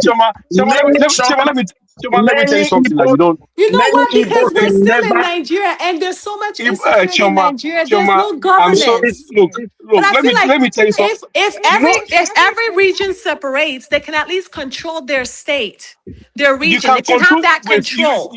look, You get my point? Ogun State is still part of Nigeria, right? And they still Yes. control. They still bring businesses, right? This is what I'm Hmm. trying to say to you. If people don't have something in them, they don't have it, and it's not a bad idea. It's not something bad. Look at when we had regional this thing, Yorubas were progressing. We had television before France. We had free education. We had so many things. So it is in the nature of the Yoruba man or the Yoruba culture to keep progressing as a people. So Of course. if it's not in your nature, you don't have it. So whatever is in your nature, you have to search and seek for it, right? But Exactly. when Igbos come out and say, "Oh, we are Guinea-Con, we have money," man, if you look at the top richest people, black people in the world, Igbos are not even there. Top five, So Igbos is not there. I'm not So talking and about the wait, no, wait, hold privilege. on a second. I'm Because saying people are that saying we're they have money, they have money, they comfortable. have money. Even in Nigeria, the No, I wasn't richest talking about top three. money. Well, no. We I'm still just got bringing money, all that. but I'm not talking about Yeah, money. you I'm got talking about money, in terms of but even They, the they trade, talk about even wait, money. hold on a Don't second. think Sorry, they talk about even money. the trade that you claim, even the trade that they claim they're doing, the top five people that are the richest, as there's still no Igbo man there. So we have to understand how things work. If you don't understand how things work and you're moving in singular proportion, then there's gonna be so many confusion everywhere. If this one from Enugu is saying no, and from Enugu, you Igbo person, you know if you come here, can't tell me what thing to do. I'm a king of my own land. Let me get it. I'm a king. So there's no togetherness. Igbos claim togetherness outside of Igbo land. But when they return back home, there's no togetherness. The only togetherness is when they are outside Igbo land. Immediately they all return back to Igbo land. There's no togetherness, and that's the fact.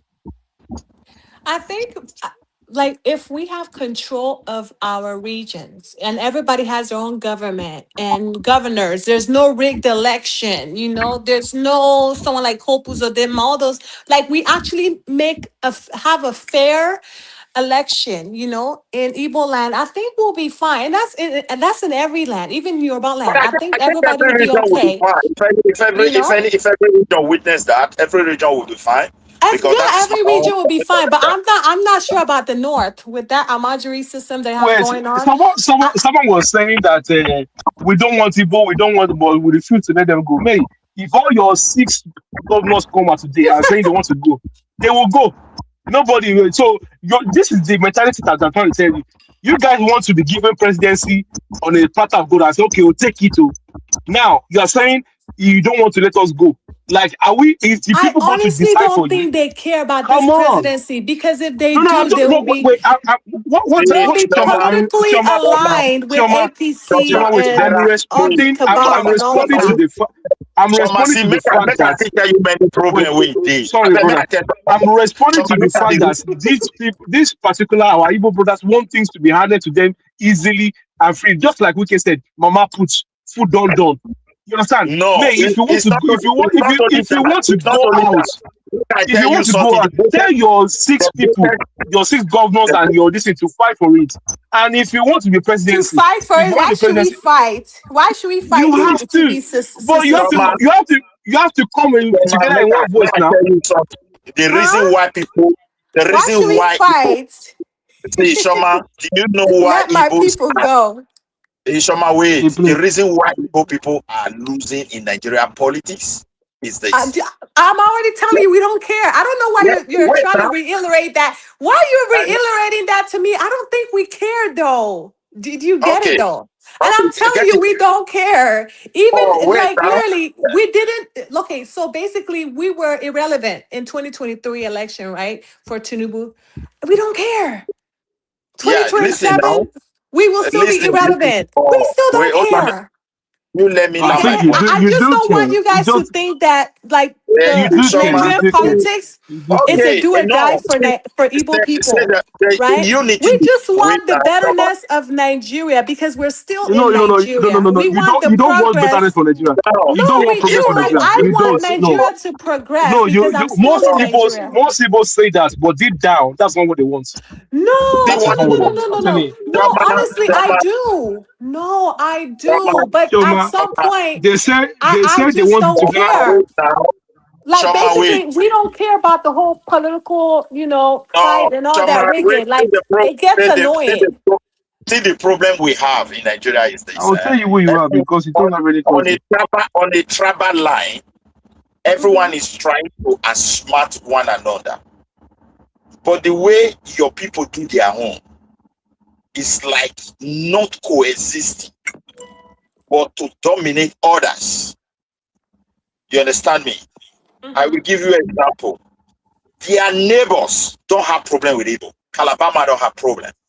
No, Ekwerema don't have but problem. Shema just said that they love to be independent. So are you saying they love to be independent? I always not independent in Nigeria. I'm an Hold on. Edoma, I'm an Are independent you person. saying that the Igbos We don't beg they like to be anybody. independently?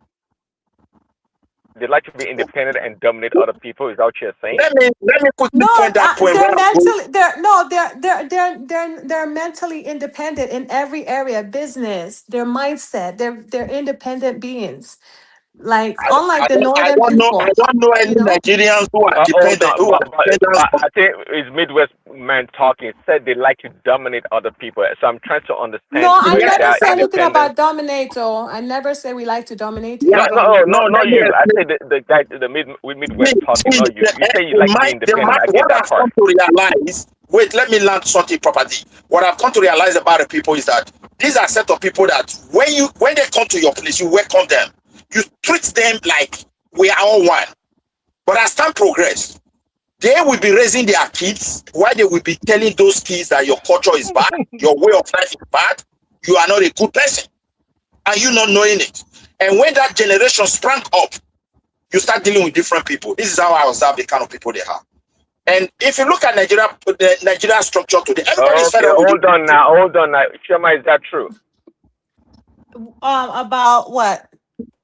what the guy just Shoma, said. You didn't listen to him. I don't think That Chioma heard we are what he raising said. our kids to speak against other cultures. yes. Yeah, that's what it said. Well, the thing about everybody finds flaws in other people's tribe, of You know, course. So, Like, what I've even noticed as well. Yeah, I've I also mean, noticed something. that's normal. You guys want me to come here and lie to y'all? Everybody Wait. talk shit. I think I'm if sure the different. northern people, the Fulani people, will tell their kids, negative aspects about the southerners, where, Wait, we eat I think this and because that, and from my own observation. No, sorry, from my own observation. No, I think Enugu, Imo, what's the other Igbo district? I think they Ebony all State. Ebonyi State and other. They all have. They are Yeah. all the same, but they have a similar, different way of relating with different ethnic groups in Nigeria. Because you will see a comment, somebody that's never left Enugu before, the left east, village. and Yeah. then they will not come to Yoruba land. They will not come to Yoruba land, and they will make a stupid so-called tribal statements that's and you be like, why would this person make it say, and you now find that and realize that okay, this person just moved from their east, Yeah. wherever part of it is to live in Yoruba land. And that is the reason why they can make comments like that. Because there are people that are already living here, It's just stereotype. It's they, stereotype they've always yeah, known. You but don't no, have no, to go. but they claim that these people are tribalists, but they themselves that are coming from the village into other people's terrain are the tribalists themselves, because all over internet they making so much assumptions and comments on Twitter and all over social media, and then you will see some of the comments and you be like, who the hell are these people? And then when you start finding out who they are, is it that they just started living in Lagos or Ogun State or whatever, or Ibadan in 2 years ago or 1 year ago or 3 years ago, and they are making statements like this, But that statement they make, that tribal statement they make, is still part and parcel of them. It's still in them. Even the ones that have lived in Yoruba land for long, when they are getting in an argument, and they will just quickly speak Igbo. Oh, and if you ask them what they said in Igbo, it will be something ethnic, tribalist something that they said in that thing. Okay, so what does that have to do with what we're talking about? What I'm trying to say is because this guy in the chat are saying tribalists, but they are the ones portraying that tribalistic thing a lot. Don't listen to the people in the chat. That's what they're supposed to do. They just cause trauma. The Igbos I grew up with in Lagos, that were born in Lagos, or they came when they were very young. Trust me, they are not what you just described right there. They are well assimilated to the Lagos lifestyle and culture. And culture. They don't have that innate disrespect or discrimination or tribalism you're talking about. No, they don't even have that. In fact, I yeah, but if things progresses like that, we'll have to treat them like the Fulani people that say, oh no, Fulani in the bush, is different from the Fulani in the city. No, we are not the same. Because at some point we'll have to group them all together and say the ones that are already in the city and the one coming from Enugu or coming from the village. You guys are all the same. So we'll not say, oh, because you are an able man, you were born in Yoruba land. We'll just group all of you guys together. That's fine. If you want to group us all the same, no. If you want to group us all the same, I'm good. I will not do that. On you on that. Group them together. I won't group them together. I don't listen. Do as you wish. I don't care. But I just want you guys to know this, right? Know this and know peace. A regular Igbo man, and I'm the only one that can tell you the truth. Not man of prestige, not just the Mecca or Jewel of Nashville. I'm gonna tell you guys the truth. We don't really give a fuck about the presidency. I promise you, we don't talk about Nigeria in our meetings. We don't talk about Nigeria politics at all. We talk about business. We talk about our, village meetings. That's all we talk. We don't give a fuck about what's happening in Tinubu's administration. What you're saying exactly applies. Choma, let me say something. Please, you would never see, for example, you would never see Igbo people gathering, discussing Tinubu. We don't do what that. you just said applies to all other ethnic groups as well. There's no distinction in that regard. But again, don't be naive. I just said it earlier.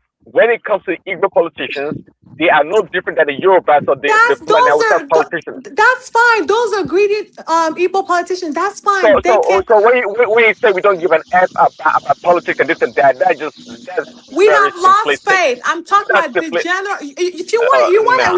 if you don't want to hear the truth, that's on you. But I'm telling you, those people are doing politics for their pockets. We've lost Exactly. faith since Ojukwu. And We you're have right about lost that. faith in They all are doing Nigeria. politics for their own pocket. That's my point here. The only presidency that gave Igbo people just a little bit of faith was Jonathan.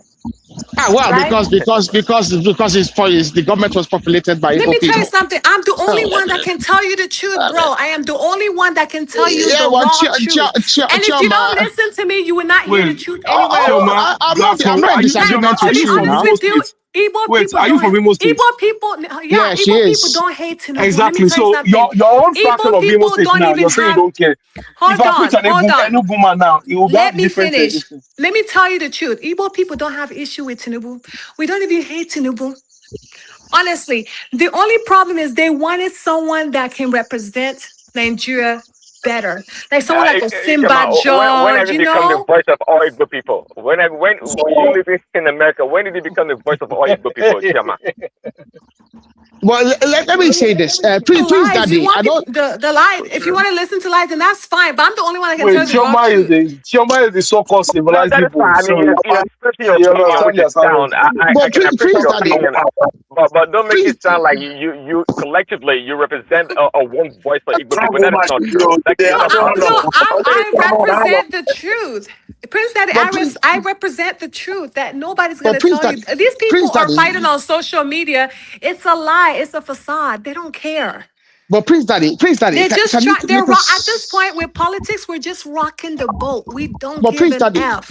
Chairman, listen to Honestly. me. Prince Daddy, okay, I'm a Yoruba man, okay. I come from a large family, and the extended family is politically active, and the extended family has had consequence in politics in Nigeria.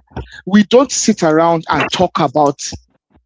I talk about presidency. I've never had a president like, oh, Yoruba people want to acquire power or acquire central government. In fact, if there's a group of people in Nigeria that I know are averse to central power, it's Yoruba people. Like Tinubu is probably the furthest we've ever had. Tinubu is to the Yoruba person. Tinubu is the first Yoruba person that's been.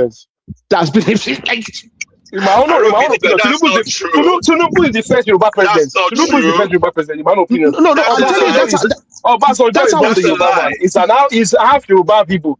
No. I'm not even talking about that. I'm not talking about that. I'm just talking about the sentiment.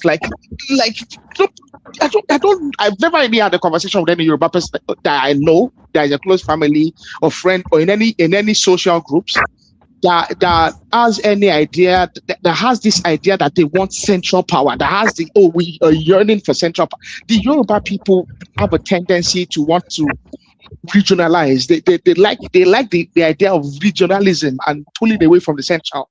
Like, so Tinubu is an exception in fact in Yoruba in Yoruba history.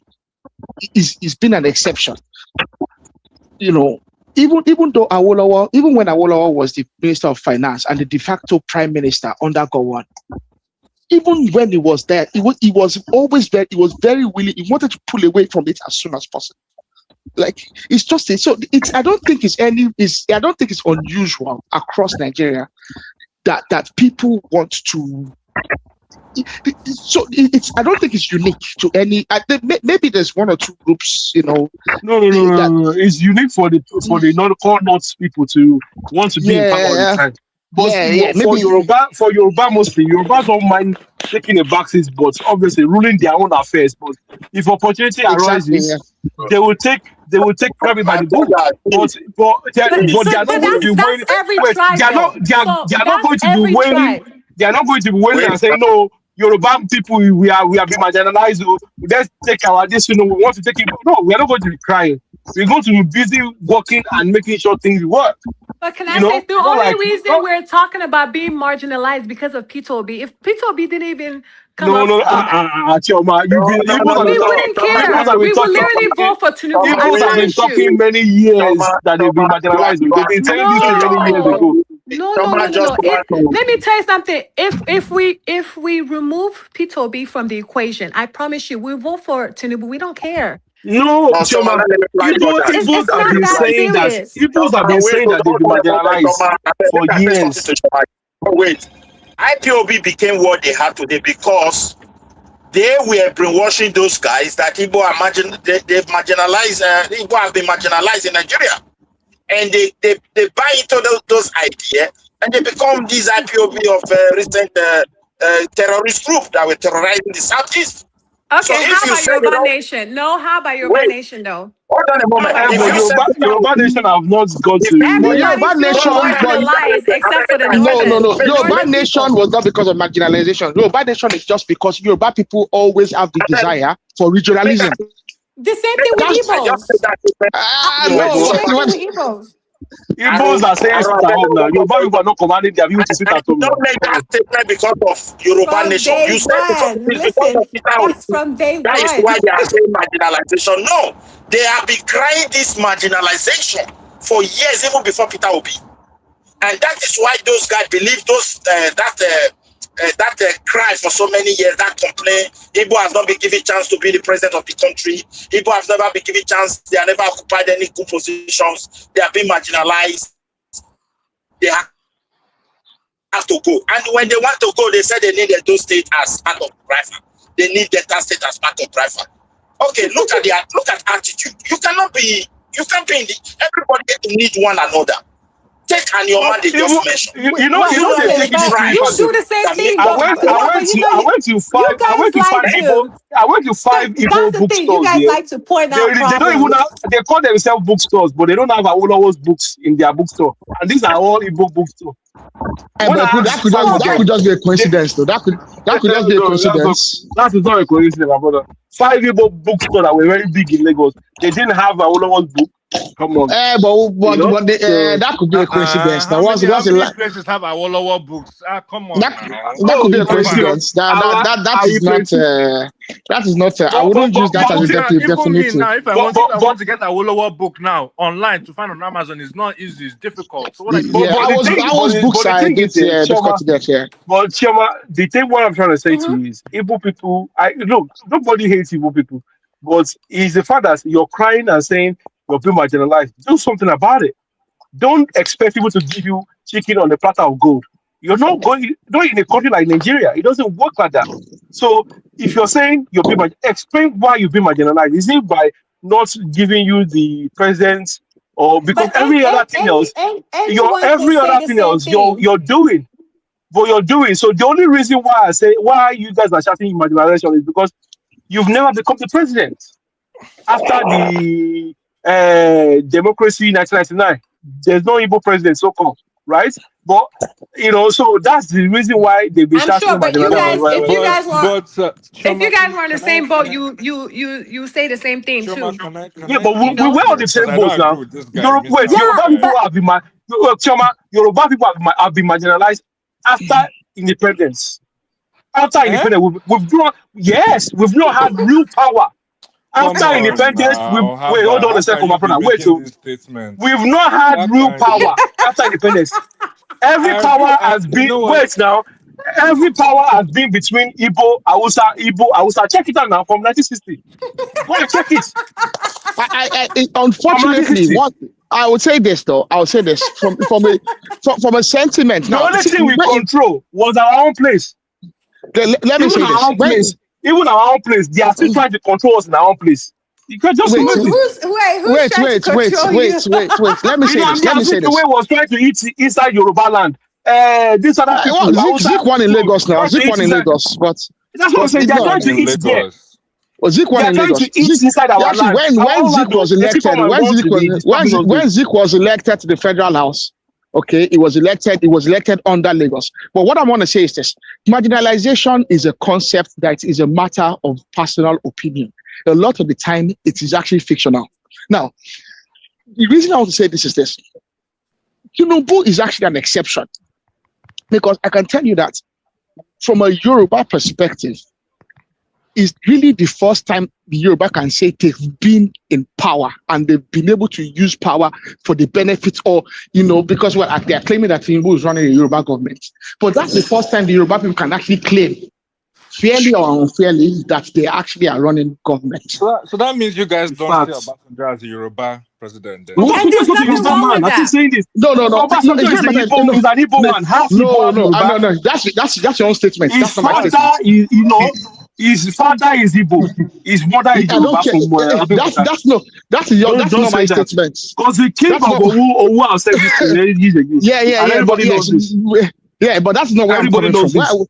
Where I'm coming from is this. Okay, where I'm coming from is this. Obasanjo is a federalist. Obasanjo was a military man, and he came into power through the military. Then he operated as a federalist. When they came back to power in 1999, he operated as a federalist. Mm-hmm. Okay, Obasanjo, through his policies, his actions, actually disadvantaged Yoruba people, and that's just fact. His actions, his policies, and the way he's always played his politics is a man that's actually, if I tell you the list of people, Yoruba people, that Obasanjo through his actions, his inactions, has actually gone out of his way to disadvantage Yoruba people for whatever reason.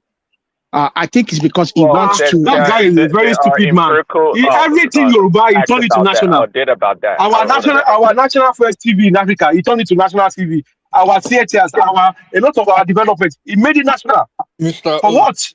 Mr. O, let me tell you why Choma. Hold on. Before, sorry, sir. Hold on, but did you guys understand my point? Hold on. Wait, I just want to make E-Money and them guys that they should have nothing to do with that. I don't even know this guy if I saw them, saw their pictures. But anyway, my point is that E-Money and Obi Kubana, those guys, I don't really know them. But my point here is that why are they dabbling into politics if you guys don't give an F about politics? What are they doing there? Why are they trying to assume power? It's for their pocket. It's for their pocket. Everyone is trying to jump on Obi's coattails. That's what it is. It's not gonna they're taking advantage of his popularity. E-Money, there's a Tinubu boy. Is it not E-Money? Lady. E-Money is a Tinubu boy. You don't know. He's a city boy now. No, not even city boy. E-Money has been a Tinubu boy before all these other new boys are actually jumping on the Tinubu bandwagon. E-Money has been a Tinubu boy since like more than 10 years ago. They were supporting Obi before, though. They were on Obi's bandwagon. E-Money has never supported Obi. E-Money has been a Tinubu boy since more than 10 years ago, before Tinubu even became president, before Tinubu became APC. E-Money is a Tinubu boy. E-Money is hardcore. In fact, I can claim that I'm sure that E-Money, the way he made money, is true connection from Tinubu, because I look at that. Yes, that's fine. Tinubu has been looking after that guy for years. And there's nothing wrong with that. That's good. Good for him. If not for Tinubu, they would have disgraced E-Money and chased him out of Lagos a long time ago. When he messed up. Argument? When E-Money messed up with some powerful people in that their estate, what's that their estate in Ikeja? That estate, what's the one this their estate? What's their estate? No, not Chevron. No, E-Money lives in what's name now? What's that estate in Ikeja? I remember that estate is full of civil servants and all these old judges and justices. Not Magodo now. What's that estate now? Phase 1. What's his name? Omole Estate. Omole Estate. Omole is full of very influential people and he was messing around. He just been a nuisance, and they were going to deal with him. If not for them, Tinubu and the connection they had with Tinubu, they would have dealt with him in that estate, because that estate had a lot of. So he's a Tinubu guy. Forget him money. All these Cubana and the ones jumping on the bandwagon. It's only Cubana chief priest and co that are jumping on the Tinubu bandwagon. E-Money is a Tinubu guy from get-go.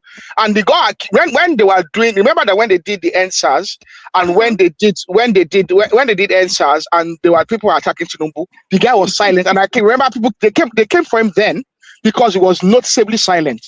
You notice that anytime they're doing all this attacking Tinubu stuff, if money doesn't carry, he's just very silent. He doesn't do any. You never see him only doing protest or trying to do all this activism. He doesn't do it because he knows where his bread is buttered, and his bread has been buttered by Tinubu for a very long time. That's good. You know, and So there's and they go nothing say wrong that with that. Yoruba man, they go say Yoruba man are travelers. This is, of course we are travelers now. When There's nothing wrong with that, but I travelers, just want you. we will be I just travelers. wanted you guys to know there's that. Yoruba people. The Yoruba people that actually accused Tinubu of being the one that brought Igbo people into politics in Lagos.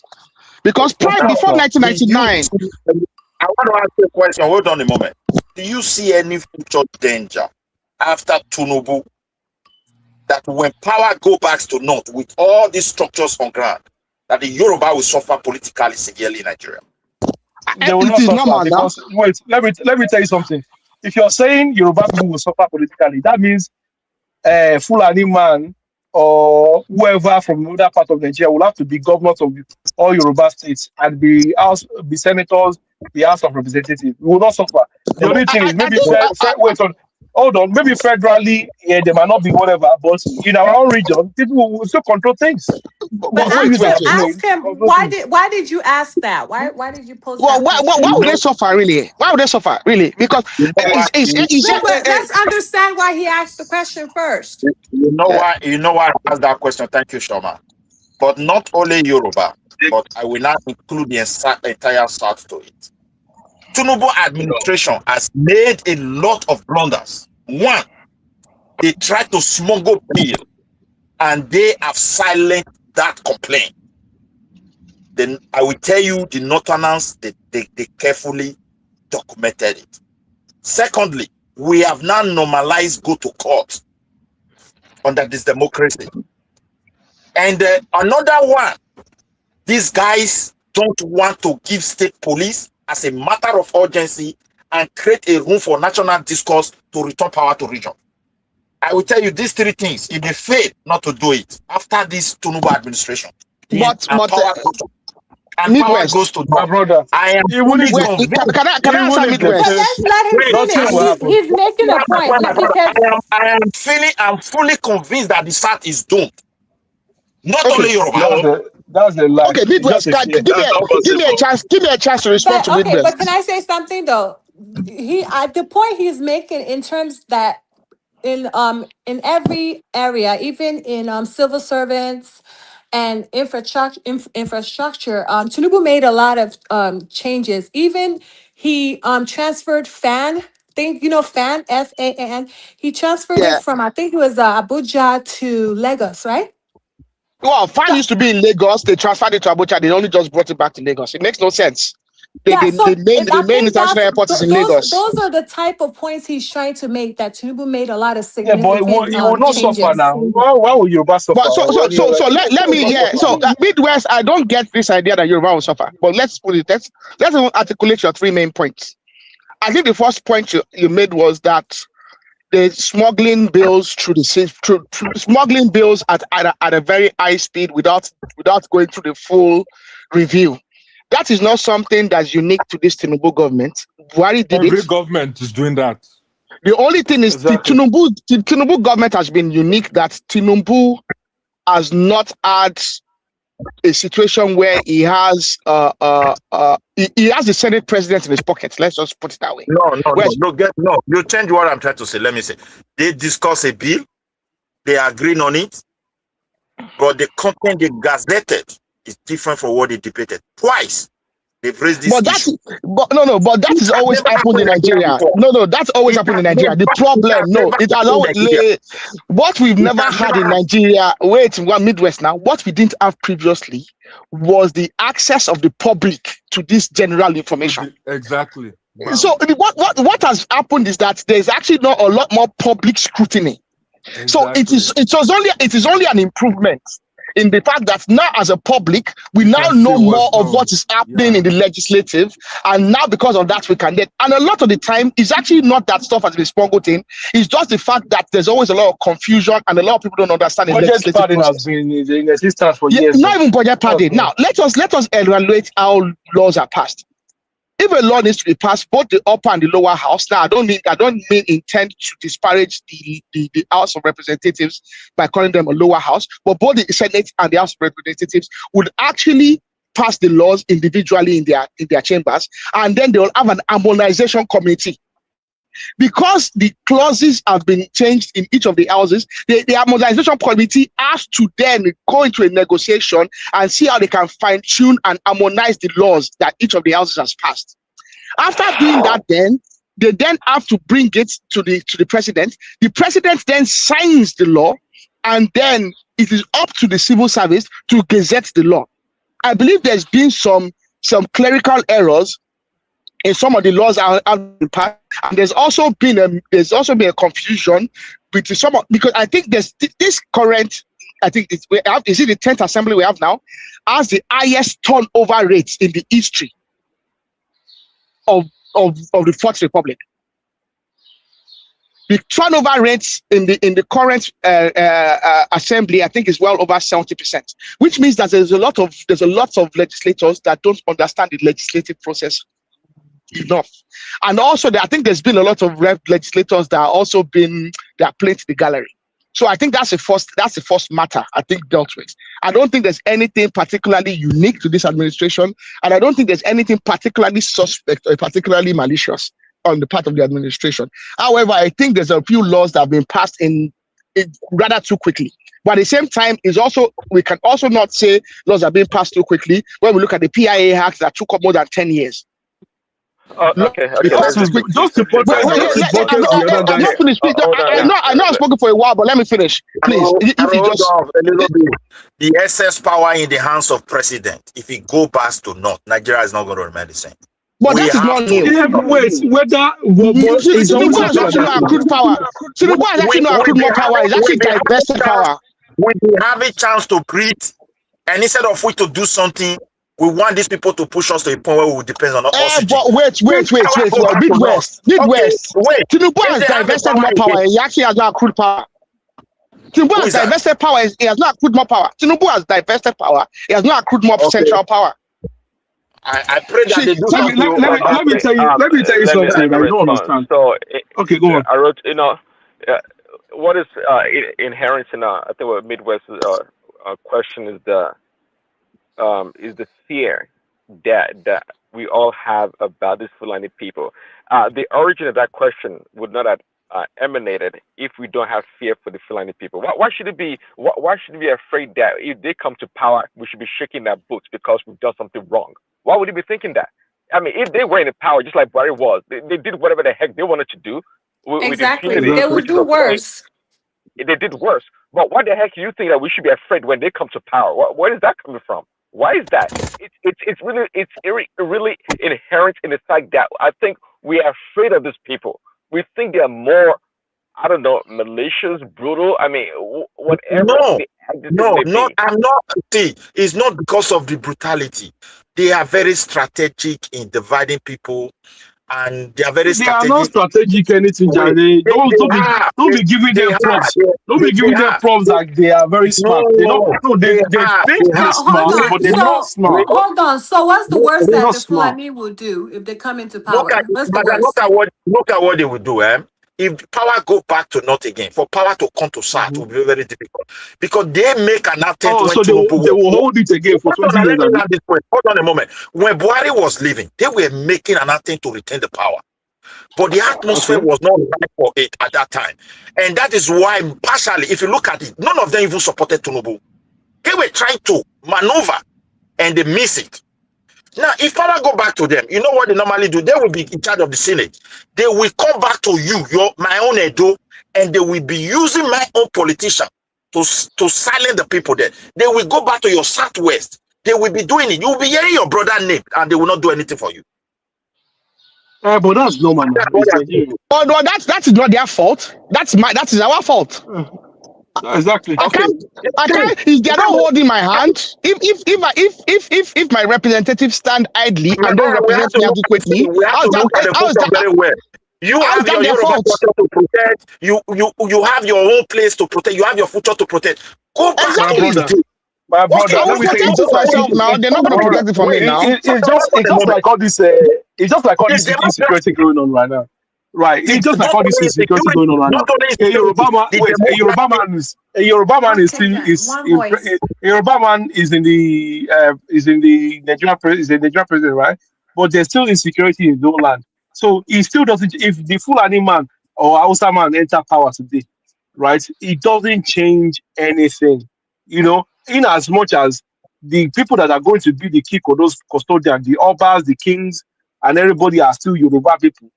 My brother, the only place that will be affected maybe in getting licenses to do stuff, they might delay it because it's federal power. Okay. You Okay, understand? let me also So, go to for another example, Yeah, for question. example, Midwest, now, Midwest, hold on, Let me Midwest. I ask agree you. with you. for example, now, Wait. when we wanted to collect license for the airport thing, they delayed us for many years, but invariably Okay, it was given. And Ogun State brother. had they've got their own cargo and Okay. Now, airports now. Midwest, I agree Okay. So with I don't Midwest. I know. think what See, Midwest is what remember Midwest is now saying wait, is you for want them to say Tinubu to this guy speed dey up. here now. You want I Midwest don't to know speed whether up the Agbado dey here. federalism. It's Agbado here. It's Hold, Agbado here. hold on. Okay, Agbado is in Lagos. And may I give you an example? Agbado told me that he went to some area in Lagos. Lagos, so the kind of Nigerians he was saying, he was so surprised. Where are these guys from? Strangers are taking over our land. I have to be honest with you. In the next 10, 16 years, they will, from back, they will put this indigenous style, something. And they will, your own brothers who call themselves police, who call themselves politicians, under their watch, they will be enforcing settlement for these guys in your city. Since they did not succeed in the bush, they are not pushing them to the city. So all this idea that we are building it, So politics will wait, remain, if they don't succeed in it, if they don't succeed in the But bush, and if they don't wait, Midwest, if they didn't succeed in the bush, whereby they can camp up tents, what makes you think they will survive in the city? Come on, let me. The one why thing they you will don't survive Midwest. in understand. city. Sorry, Wait, Look at why they will wait, survive. this is Look at why they will survive this in the is what city. people don't Yes. understand about Wait, Yoruba. Look, let me tell you. Wait, Midwest. It's Those guys Yoruba. are in Midwest, Nigeria. Look, hold on, hold on, hold on. look. Midwest. I want to ask a Omotata, question. hold on. Omotata, go ahead. Finish your statement and you can ask the question, Mr. D. All The right. thing is, yeah. Look, what you people don't understand about Yoruba people is Yoruba people are very similar to the British. Yeah, right. You can be allowing nonsense to be going on, but the day they take action, trust me, They can be all these things that you're extreme. Yeah, and all these that's things why that I'm you're afraid. all these things that you're saying will just come to an end. Yoruba people can be Buhari had extreme to when they take action. when OPC was around there, when they were still OPC, fashion and Those guys were extreme, this is man. those guys were Those about to enter a lorry and chase out this thing. It was they were Obasanjo. extreme, man. They begged Obasanjo, those people, and they rushed to the Aso Rock to go and say, Obasanjo, please put an end to this thing.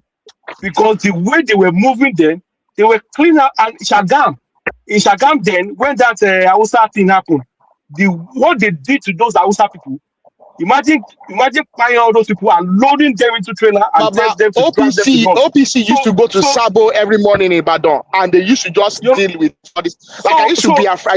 I used to be worried for Hausa people then because in Ibadan they dealt with them in Sabo. All those things they are saying, they are in Abushi, they are in a city. Trust me, when it starts, now go they beg, say, oh, this thing, no, man, I not do the thing too much. So, Okay, so thank you for your look, submission.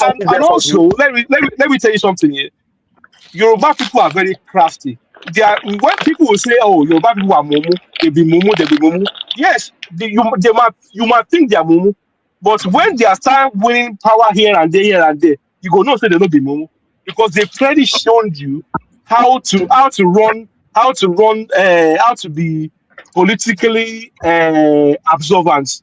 But when they bring out their iron fist, there's nothing you See, can do, my brother. They'll just play them out. let me tell you. So The hold on, hold on. method, Excuse me, hold on. So Mr. D, you want to ask a question?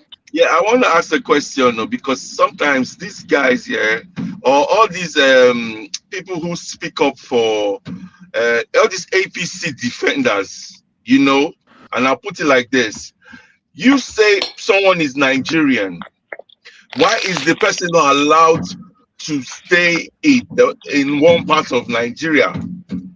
Why? So what's the point of you saying anyone that Nigerians? the Nigerian Constitution look at it from this angle. I will answer you like this. The black man. I remove myself. I bet May I first remove myself, Midwest. Wait, a black man believe that when they look at the law, it favor their selfish interest. They see the law as correct law. When the law try to cash on them, they complain like I'm the victim. That's just the way I will answer your question. If you come to my land, hold on. You didn't let him finish. He didn't finish asking a question. You just cut him off. That's the question. That's the question. Okay, that's the question. But what I want to say more is that you're saying these Hausa people or these people, they're Nigerians. You understand? That's the problem, Mr. D. Mr. D, the problem is that they are not Nigerians. Mr. D, the Midwest fear is that they are not Nigerians. That's the fear. Mr. D, that's the fear.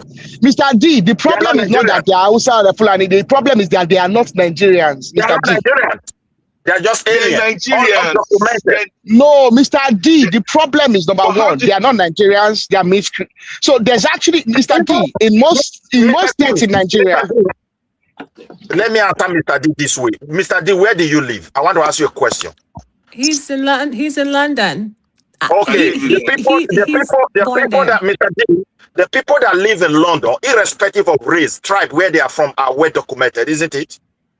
Yeah. You know the reason? For security reason. So somebody lives there, though he's a murderer. He went to Lagos, and now he suddenly find a cool place and start his own. Is Edo and Lagos a different country? Let me ask you a question. Is it a different country? That's where the argument is coming from. We are all vulnerable because the government is not doing the needful. And the reason is this. I am not against somebody not coming to my place. After all, Edo is like mini Nigeria. Historically, they've done it and they have been doing it and they don't discriminate anybody. We never have such thing. But what we have come to realize, we were raised to love everybody. But I cannot accommodate you. But the bottom of your heart is out to buy me, and you want me not to think otherwise. And that's the reality on ground. That's what we are speaking. Even in America, they will not accept. You cannot go to Texas and go to New York and say you want to carry gun because you can carry it in Texas. They will arrest you. So I think Mr. D is confused. Mr. D. When I host you, you respect my way of life. I have that I reference. Just like the way you live in. So you can't leave your place. You will not say you were raised that you are a king of your home. So wherever you find yourself, you are not the king of the land. Mr. D lives in UK, okay? Mr. D, wait, Midwest. Mr. D lives in UK. Mr. D, Midwest. Mr. D. Because somebody is in Nigeria, you can move everywhere. Yeah, there should be profile. That is what I'm trying to tell you. Midwest, don't even stress yourself. Midwest, don't stress yourself because Mr. D shouldn't even ask this question. Mr. D lives in the UK, where there's been an extreme rise in sentiments, where almost every weekend they're having nationalist parades. Tommy Robinson had a big parade, okay? Almost every single week they're having a parade. It's possible that the Reform Party are going to gain ground in the next elections. So Mr. D actually should not be asking this question because the exact sentiments that is causing a lot of these concerns in Nigeria are showing themselves in the UK. Hold on, guys. Hold on. Okay. So I think Mr. D is a bit confused about the dynamics of the Nigeria Choma, I'm not. I'm coming in from it. So here's the thing. Hold on. Let me educate you. Hold on. Hold on. I don't know. The correct guy. The correct guy. Okay, it's just a bit. No, I'm trying. So I'm trying to give him a clear understanding. D, when they said that these people are not Nigerians, they mean some of them are coming from Niger. Like other parts, like Fulanese from other parts of Africa. They're undocumented. Basically. Yes. Well, it's not that there's a rise in crime. There's a rise in crime. They're undocumented. So, Choma, can I quickly chip in, please? Of course. I do understand. Sorry, 1 second. Yeah. So where we understand that some of these guys are not Nigerians. That's fair enough, right? But you have to understand, it's almost like what is going on in the Western world. When there's a vacuum, it needs to be filled. Those vacuum need to be filled. So you still have your people, like a lot of us here, and especially someone that say our land is being taken over. Why is the land being taken over? Because a lot of us run away from the same land.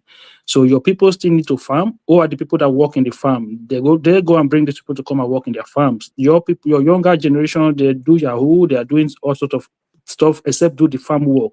They will not do your daily odd job that these guys will come in and fill. Don't be surprised when you are bringing people to come and do work for you that you bring some bad element among them. So why is this a surprise thing? If you go to anywhere, if you go to any part of the southern Nigeria today, you are looking for laborers to work for you. Laborer, you will not find your own people to do the job. So you want to build a house now? It's Benin, people from Benin that are building house. You still want to build your house. You still want to farm. You still want to do your businesses, but you have to resort to a point whereby they are not going all the way to Maduguri, all the way to this Boronu, all the way to Niger to go and bring somebody for you to come and do work for you, because your own younger generation just refuse to do hard daily paid job. They've now gone to school and scam. They want to drive CLK when they are 14 years old. So sorry if this issue is going on. Just as we are coming here to work, there are some bad elements among us that come to the United States and do fraud and do all sorts of things as well. That come to UK, that come to all of these countries. It doesn't mean all of us are that bad. It's just that as we are coming, we will also attract some bad ones among us into these countries. So part of the problem is our people. We are not our people. I think also there's also the problem of the federal government. Make an assumption that we have so much void in our society, maybe in the southern part, and the people this people you're talking about from Nigeria and whatnot, they are coming to fill that role. That's not true. It is true. Trying to equate what goes on in the West as the same as what's going on in our space is not true. They're not coming to fill that void. Are they coming to work on our farmlands? No, the people doing the carpentry and all these things are coming from. Do you, Mr. Hold on, they're coming from Nigeria. Do you have any businesses back home? No, I don't. Exactly. So forget even business now. You try and build a house right now. And you just try and build a house right now. That's my point. And tell me, those laborers are coming from Benin and Togo. They are not the Nigerians or the Malians you're talking about. That's the big difference. Let me explain. The ones that they're not coming there for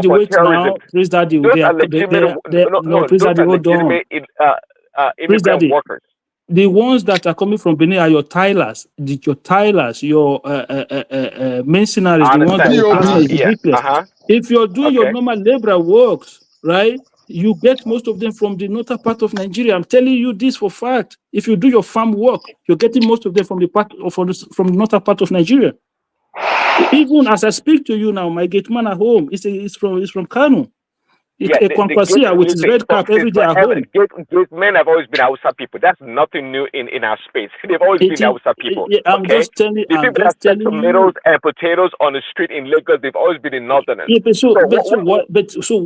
Why are we not saying they are occupying our space? Whereby are we no longer going to farm anymore? Listen to what Shema said. You are failing to recognize that the caliber of the constituent of people we're talking about here. They are not the same people that come to our space and try to fill in the void of the jobs. That's not true. Yeah, but what changed? Back in the days when we used to go to the farm. Let me explain what changed. Back in the days when we used to go to the farm ourselves, when I was a young boy, I did labor work. I went to site. I helped them to mix cement and everything. I did all of those things when I was young, when I was going to school. Okay, so why is it that you find younger generation today who don't want to do that? From our own same side. Let me answer. Okay, so the issue really is not a matter of a void. The issue really is a matter of the fact that there's actually an uptick in disturbances in the north to the north of us and the countries that surround us. Chad, Niger, Burkina Faso, Mauritania, Libya. The insecurity and the prevalence of violence, and also you have famines, you have poverty. It's causing individuals to be attracted into our country. And that is also, you see a lot of the insecurity even in northern Nigeria, in the border towns of Zamfara, Katsina, Kebbi. A lot of the banditry and a lot of the insecurity you will see is a consequence of the insecurity and the breakdown of law and order in bordering countries. And also on the failure on our part to regulate irregular migration. That is what we are talking about now. We are not talking about Listen to what I'm trying to explain to you, right? So, if you and I now, right? If we say maybe you, so we are talking about cross-border migration now, cross-country border migration. So, if you, I remember back then when I was young, people want to work, they'll come, they'll take a couple of us from the area, they will go and do the work. All of us, we are from the same place, we know each other, okay? We go to that site, we do the work, all of us finish, we come home together. So the chances of somebody passing information to an outsider to come and kidnap people there is very low. But when you are regularly working with people you don't know, don't be surprised if they have links to people who have bad motives. You're there in your farm. So who knows that? How will somebody from Niger know that you're in your farm? If there is somebody that is working for you that will pass that information to them to say, this na Megida, this Megida has money. They are the one, because you are now forced into that situation where you have to work with these people. Which originally, on that note, you are correct. Originally, we never used to have that issue. Yes, on that note, you are correct. Because you look at all these Okada, the Okada prevalence in Lagos, in Ibadan, and also in Benin, and some of these places, and what is causing some of the insecurity and the kidnapping, really, in some of this, it's really as a function of the fact that these are the people who come to do Okada. Over 80% of the people driving Okada in Lagos, Ibadan are not indigenous of those places. When I go home, right, I want to sleep. In the evening, I will take my own another padlock, right? Another padlock to go and lock the gate and hold my own key in my hand. You know? And hold my own, because even though the boy has been working with me for a while, for years now, I still would not relax myself like that. Because you don't know who them know. Do you understand what I'm saying now? You don't know who they know. And who they know might give them a bigger offer that you are currently offering them. Yeah, it's a crime of opportunity, essentially. Exactly. It's not. Exactly. So we are now victims of vacuums that we left behind, which our younger ones refuse to fill. Yeah, but these are bigger societal problems of, like I said, insecurity in the border countries around us, the inability of the country, the federal government to control migration, and poverty. What Mr. D said, are you confirming what he said is true? Because I don't buy what he's trying to sell. I don't think it's only insecurity as well. You have to realize that poverty as well. Poverty. I did discuss that as well. Climate change. Because I mentioned that earlier. Climate change as well. Yes. Historically nomadic, right? But now they are moving towards rapid, migration, urban migration, and sedentarization, and that's driven because of stuff like desertification in the Sahel region, right? So that's what is making them permanently settle in towns now, and that's what is causing this conflict in farming. That's a good point. Except that Mr. D was making a point that because we have so much void in our society, it's not about void. It's not about no. What I'm saying is, I understand. Even if they're nomadic argument, people, but what he was talking about is what I don't buy. No. What I'm saying is, Prince Daddy. What we are trying to explain to you that if you go back home, nomadic people, but they're still Nigerians. If you go back home now, right? If you go back home, what we are trying to explain, if you go back home, right? We are almost outnumbered. I'm telling you now. If you don't want to believe it, we're almost outnumbered. No. But please listen to me. I'm not disputing that at all. I know that. What led to that? This is what I'm saying. What led to that? How did we get there? Well, just like the manufacturers explained. Because we said we want to be Nigerians now. Bros, that's the question. That's the answer. Coming as a result of, climate change, poor economic opportunities for industry and whatnot. So climate change, why are they not settling in Niger Republic, in Niger State? Why are they not settling in It's the same reason everybody wants to come to Lagos. Everybody wants to go to Lagos. The same reason all these Osun states. Yeah, the same reason all these Osun states wants to go to Lagos. Same reason someone wants to go from Lagos to Lagos. We're in London and America. Exactly, economic opportunities of the country. Exactly. So there's economic opportunity in the southwest. If you remove Lagos, where else do you have economic opportunities that you don't Actually, have most in of the the north? most of the southwest has more economic opportunities than the north. That's a fact. What Ekiti have economic No, I opportunities? wouldn't call it, but that's why you don't have as much. That's why you don't have as many of them settling in Ekiti. But the reality is this: you don't have as many people settling in Ekiti. But we know that Ogun State, we know that Ibadan, for instance, we know that Edo has actually seen an uptick in people settling there because those are big metropolitan places that have more economic opportunities. Don't be mistaken. Okay, say apart from, you can use Ekiti as maybe an example of maybe a non-prosperous place in the southwest, but nonetheless, the southwest has always been quite hospitable to people moving there. So when people don't even have economic opportunity, they want to come there and establish themselves. Have you asked the question why that is? So, President, before I go, I need to go. So let me just quickly make a last submission because I was listening to you guys while I was in the gym just now. So, what I was listening to the idea of power going, the south is not being given power, and I think we had this conversation before, right? And I asked a question: if it wasn't somebody like Tinubu, do you think the Southwest will have this presidency that they have now? Wouldn't know. Look. So you have to look. Politicians are politicians. They will play politics among themselves. It is the one that have the upper hand that will come out on top. This is how it works among them. It goes all the way to state level.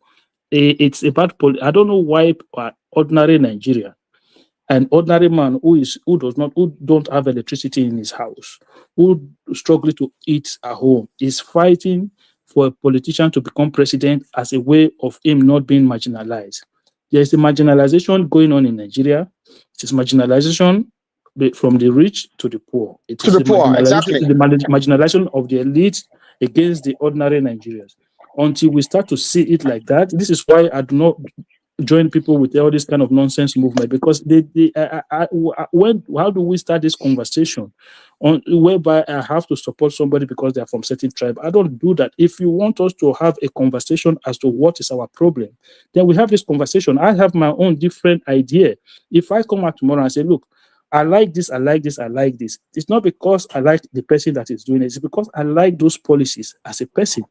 When Tinubu say is doing something like local government autonomy, am I going to go against it? No. Student loan, am I going to go against it? No. If it's if you remove fuel subsidies, if you remove electricity subsidy, if you remove if you unify the exchange rate, foreign exchange, am I going to go against it? No. If tomorrow the only thing I'm asking him to, one of the things I'm asking him to do is state police. If they create state police tomorrow, am I going to go against it? No. If the way they decentralize power, electricity, am I going to go?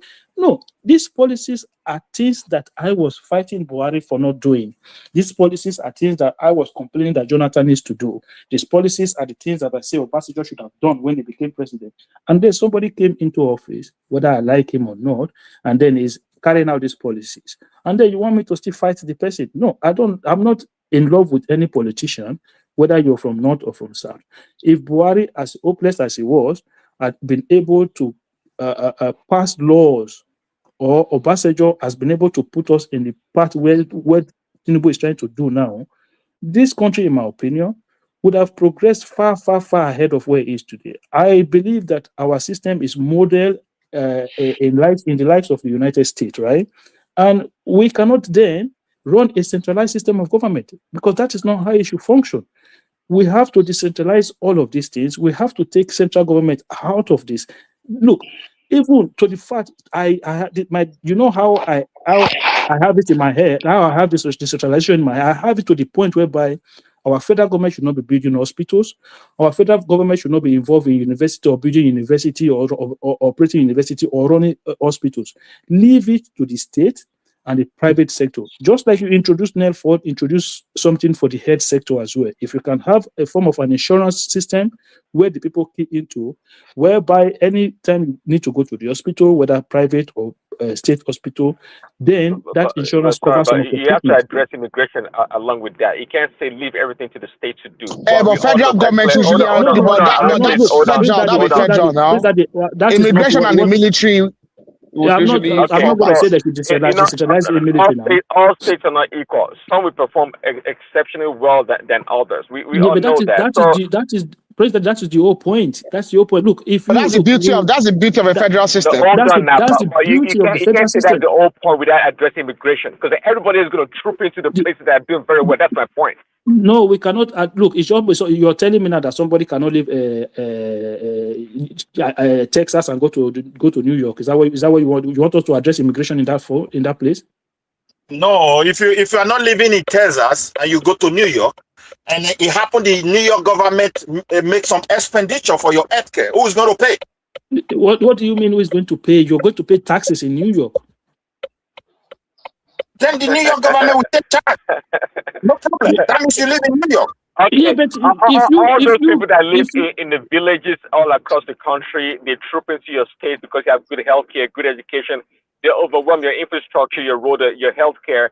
What damn taxes are they paying? What damn taxes are they paying enough to sustain all those population you would have thought, but you would have thought that everybody that in Nigeria now live in Lagos with that mindset. Everybody that is in Nigeria would have been like living in Lagos now, or everybody would have been living in Abuja now. It doesn't work like that. Just because you have Lagos already overpopulated, but on that same account, Lagos already overpopulated. Unfortunately, no. Right, so everybody should have already been living in Abuja. Hold on a little bit. Look at the situation here. If we really want to practice true federalism, the government should debate it. For example, if a state happens to be make any bills or pay any bill for another person that lives in another state, and that state of where he lives should have to return that money to the states that make those Midwest, you don't understand what I'm saying. I'm talking about an insurance-based system. Even if you move from one state to another, but where do you have a healthcare insurance scheme now? You will still be covered by your insurance. Yeah, So but where do you have a new? Where do you have a new insurance scheme? It's not. Where do you have a new national insurance? Where do you have a new national insurance scheme now? That's actually a new law that's been passed. The national healthcare insurance scheme. This idea that the federal government will be budgeting billions for healthcare, they need to take completely. Yes, get out of I agree with you. Absolutely. That's but it. Remember, but I want you to remember that recently we had a new tax law, of which there were 7 new bills that were passed under those tax laws. And look at the resistance that the tax law had. And what was the premise of the resistance when they tried to recalculate the tax formula? What was the argument by the northern governors? That the north had not been developed sufficiently, and that redoing the tax calculation now would disenfranchise the north. Whose fault is that? It's not their fault. Yeah, but remember that was what happened. This is not long ago that the tax law was signed into law. The tax bill was signed into law. So one thing about it is this: yes, I think there's an appetite, okay, for federalism, but the problem is this: federalism would only be passed as at the legislative level. Unfortunately, there's not a general consensus. It won't be implemented. There's nothing like arrow. There's nothing like federalism need to be passed. The Constitution already made it a federal system of government. It's telling you, it's told you. When it comes to practice, they fail woefully. That is just yes. There's still a lot of laws. There's still a lot of secondary laws, okay, that make it impracticable for federalism to be done. In order for us to then practice it, we have to actually review a lot of those laws. Some of those laws, for instance, for the electricity laws that have been changed, that actually now allow states and actually allow private entities to actually provide electricity so we can start to actually decentralize. But that means a lot. I mean, look at the tax laws. Look at the amount of laws that have to be repealed. There are still laws on the books for collecting money for wheelbarrow, which is for crazy. bicycle. So which was crazy in 2020 in 2025. But this is what I'm saying. When people go on media space to debate the development of Nigeria or to debate good or bad governance, right? I say this long time ago. I say if you make Jesus Christ the president of Nigeria, and Mohammed, the vice president, the country Them will go fail. suffer, oh. It will. The country will fail as You it's said currently. that they just crucified Jesus the first time. If As they it's make him the president of Nigeria, they'll do worse to him. Because the country as is currently constituted, it's not going to function. I already have that belief that it won't work. We have to then go back and say, okay, what we need to do. Okay, look at the same people now. Hold on. So if Mohammed was the vice president, are we going to be Christian or Muslim nation? Oh God! Well, it's just the way we are now. We'll be 50-50. There's nothing wrong with that. So what I was saying, you see, the same people that are criticizing the government of the day also will tell you that, oh, Abia State have 24 hours electricity. Okay, let's assume they have 24 hours electricity. What do you think makes that possible? The new electricity law. Did you understand what I'm saying now? It just doesn't make sense. So this is what I'm saying, that the problem have diagnosis, and the diagnosis does not come from one person. The diagnosis means that we need to change certain laws to allow individuals to be able to thrive in that society. But there are some interests that don't want that, and a lot of those interests are elite interests. They are not necessarily regional interests. Those interests are not regional; they are elites. You see this insecurity that we are facing today, all this kidnapping and all of these things, right? For me, I'm not delusional to think a president will come in and fix it. But the president that will fix it will be the one that will pass state police. And I believe that when we pass state police, you give Nigeria 10, 15 years from now, a lot of this problem will be gone. That's my mindset. That's how I believe. Even this electricity issue, I said to somebody that I say we've solved electricity problem in Nigeria. I'm like, you go like, oh no, there's darkness. I say yes. What happened is that the structural problem have been resolved. So you now need to give it time for it to manifest. So you will start to see different states now. We start to have their own electricity grid. We start to generate power. So everybody in a federal system, everybody cannot live in poverty together. If you don't want to develop, you cannot stop me from developing. That is the old mindset. If you elect an idiot as a governor, that's your problem.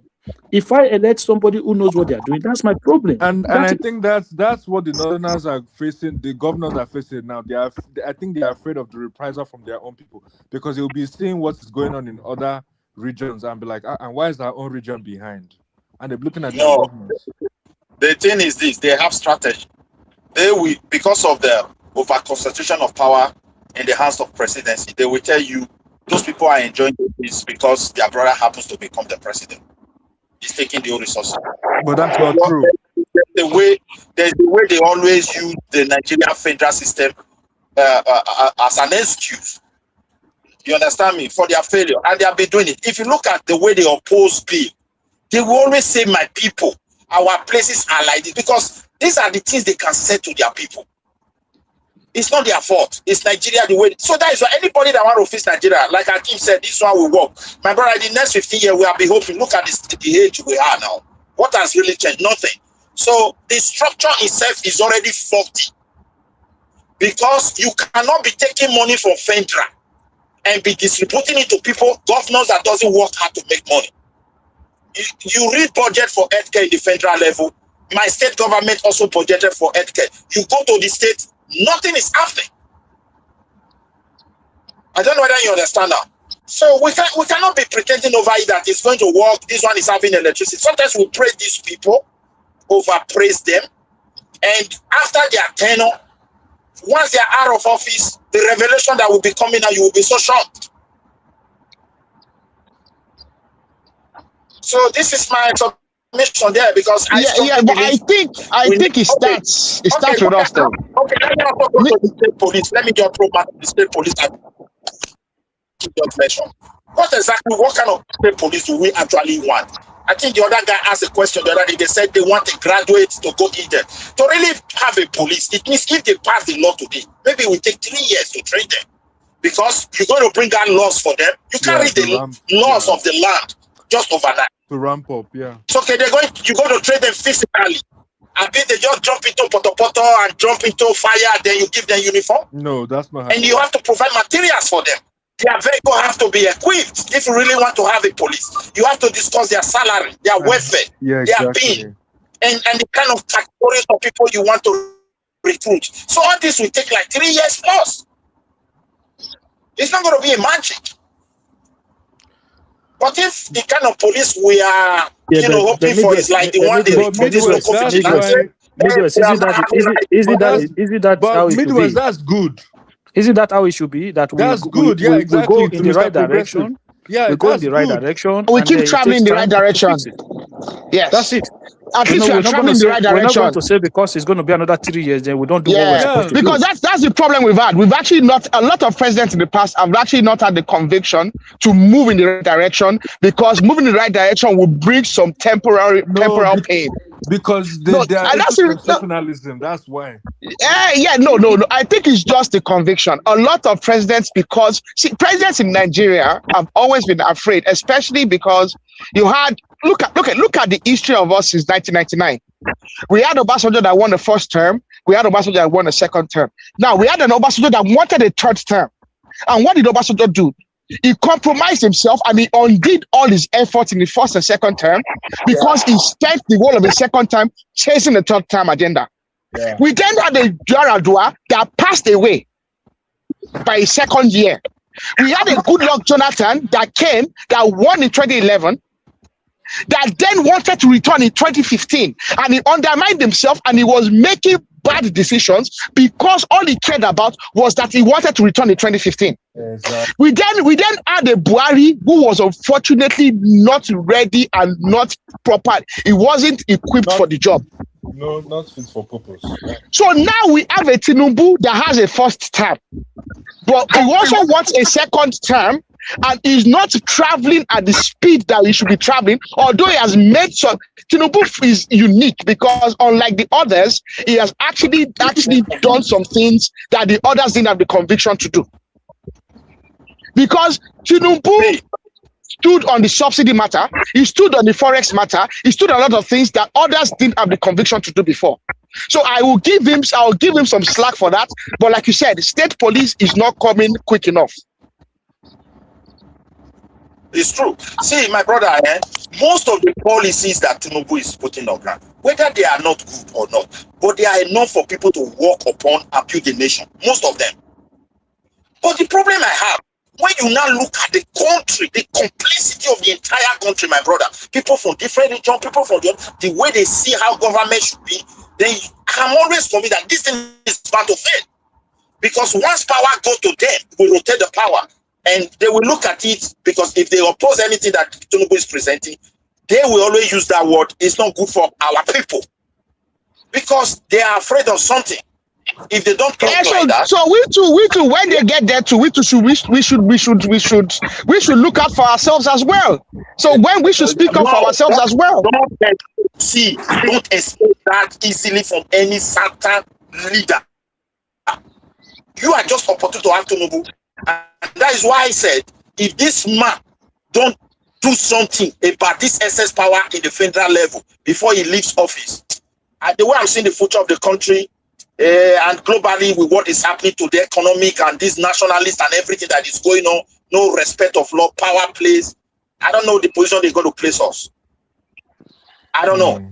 This policy. I agree with you. I understand what you're talking about, yes.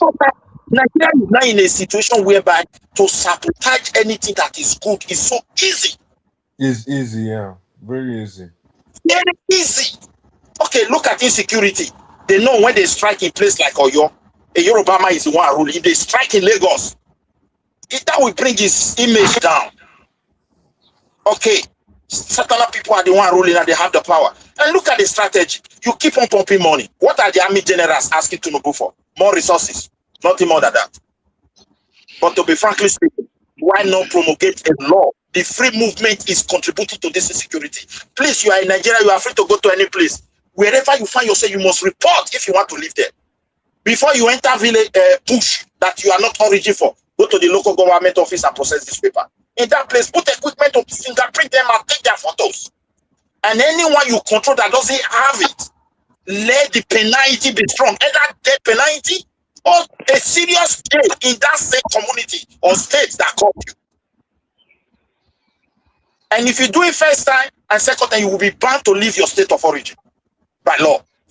We should be coming out with tough laws. Nigerians are free to move. Like me, I move everywhere in Europe, but when the police stop me, sometimes they don't even ask me where is your address.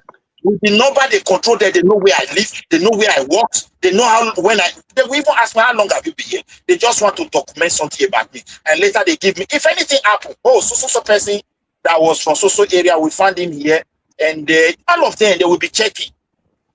This stranger came here today, he was here this week, he lodged in this hotel. Why are all these things necessary? Just for security.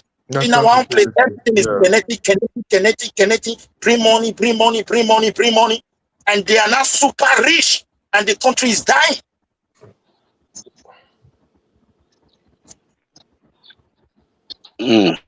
Please, can I say something, please? Oga, talk now. Alpha. Praise Daddy. Good morning. Are you still there? Like you're gone.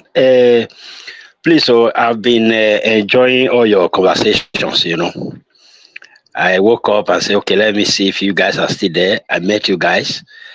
I really appreciate all I have been hearing from different opinions. But what I actually want to quickly, before you guys close the session, what I quickly want to put in, you see, we all talk about changes, that there should be changes. And I heard one of our brothers said, most of these changes actually is going to bring some sort of hardship to the people. And then when you are doing a lot of new policies and all that, the one Tinubu is introducing right now, fuel subsidy removal, exchange rate, and all that, that actually is going to be a kind of hardship that we have to pass through, and at the end, it will bring in Nigeria into the taking Nigeria out of the third world and taking it to further to progress, which I believe also. I also agree with that. But when you now look at the whole concept, the Nigerians themselves that are not actually queuing into this understanding, knowing that these things are necessary. You see, Nigerians, they clamor for change. They say, okay, this man will not be able to give us the change. And some of these changes I hear from them. You see some people say, how much was fuel price before he came in? Now, some of these changes, what they want is that we should go back. That is, fuel price should go back to 300. Exchange rate should, what was Naira before he came in? So Naira should go back to 400. And I want to ask, if this is the change they want, now we now go back to that change. Are we going forward or we are going backward? Thank you very much, my guys. You guys are doing great. Please just educate me. Thank you. Yeah, I did. You call me, sir. Yeah. Yeah, Isaac. Please, right? Daddy, Isaac Black. Now you want to respond? Oh no, I didn't know what you said. I don't know if he was addressing me or saying something to me. Yeah, Midwest. Please, Daddy, I just say hello to you. Anytime I come to the platform, I always throw my cap. For you. Okay, sir. All right. Thank you. Appreciate it. Can I respond to his question? So, going back to those subsidies regime is going backward. It's not only going backward; it's destruction. Okay. Can you hear Mr. Progressive well? No. The line is faint. I can hear him. It's very faint. It's very, very faint. Can you hear me now? Yeah, I'm good. I'm okay. It's faint. Far from your phone or something like that. I don't know what happened. Always waiting faint time now. You don't. Is he hungry? I'm fine. I'm just waiting for you guys to respond. I just wanted to clarify us. Mr. Progressive is No, please, my brother, if you want to hear my response. Yeah, person they talk, but you know if you hear him. No, I can hear, but it's very faint. Now they hear my voice. Yeah, if you hear perfectly. You, Midwest people. Perfectly. Yeah, you see, those guys that are complaining, or anybody that is complaining, it is their right to complain. What do you think they return to me? I don't know what you can happen. But it's clear for that side. Now, Mr. Progressive. Everybody moves. Everybody, but I don't know what you can happen to this one. Hello. Mr. Arogidi, okay. It's I can okay. hear Now. him. So, I yeah, can hear my him. brother, Yeah. it's their right to complain 100%. Even here where we live, people are complaining about grocery. They can't believe what is happening. Things are increasing every day. They are not satisfied. These are the common people, and it's always like that across the globe. So we should not blame them. But however, the pain and the sacrifice they are making today for tomorrow to be good, just for few people to truncate it after the administration will not take less than 6 months, and they will not tell you, sorry, it is because of this law that you were suffering, so we are removing it. It is that former president that is causing this pain, just like the way this administration is blaming the previous leaders. And that's politicization. Those are politics. But my worry is that when you look at the entire country, look at the bike, it's becoming too much. Somebody will enter public bus. Someone from far away will come and take an indigenous person in his own land and go and demand for money. They will pay, and the person will pay all of them. We can't continue like that. Open doors for free movement. Yes, you are a citizen of Nigeria, free to move. But the world has bypassed movements where people are not documented. Can you guys hear me? Only in Nigeria where you can wake up from Ndigbo, you come to Edo, you open door and no registration, nobody knows what you are selling. You can come and even open hospital. Just think of it.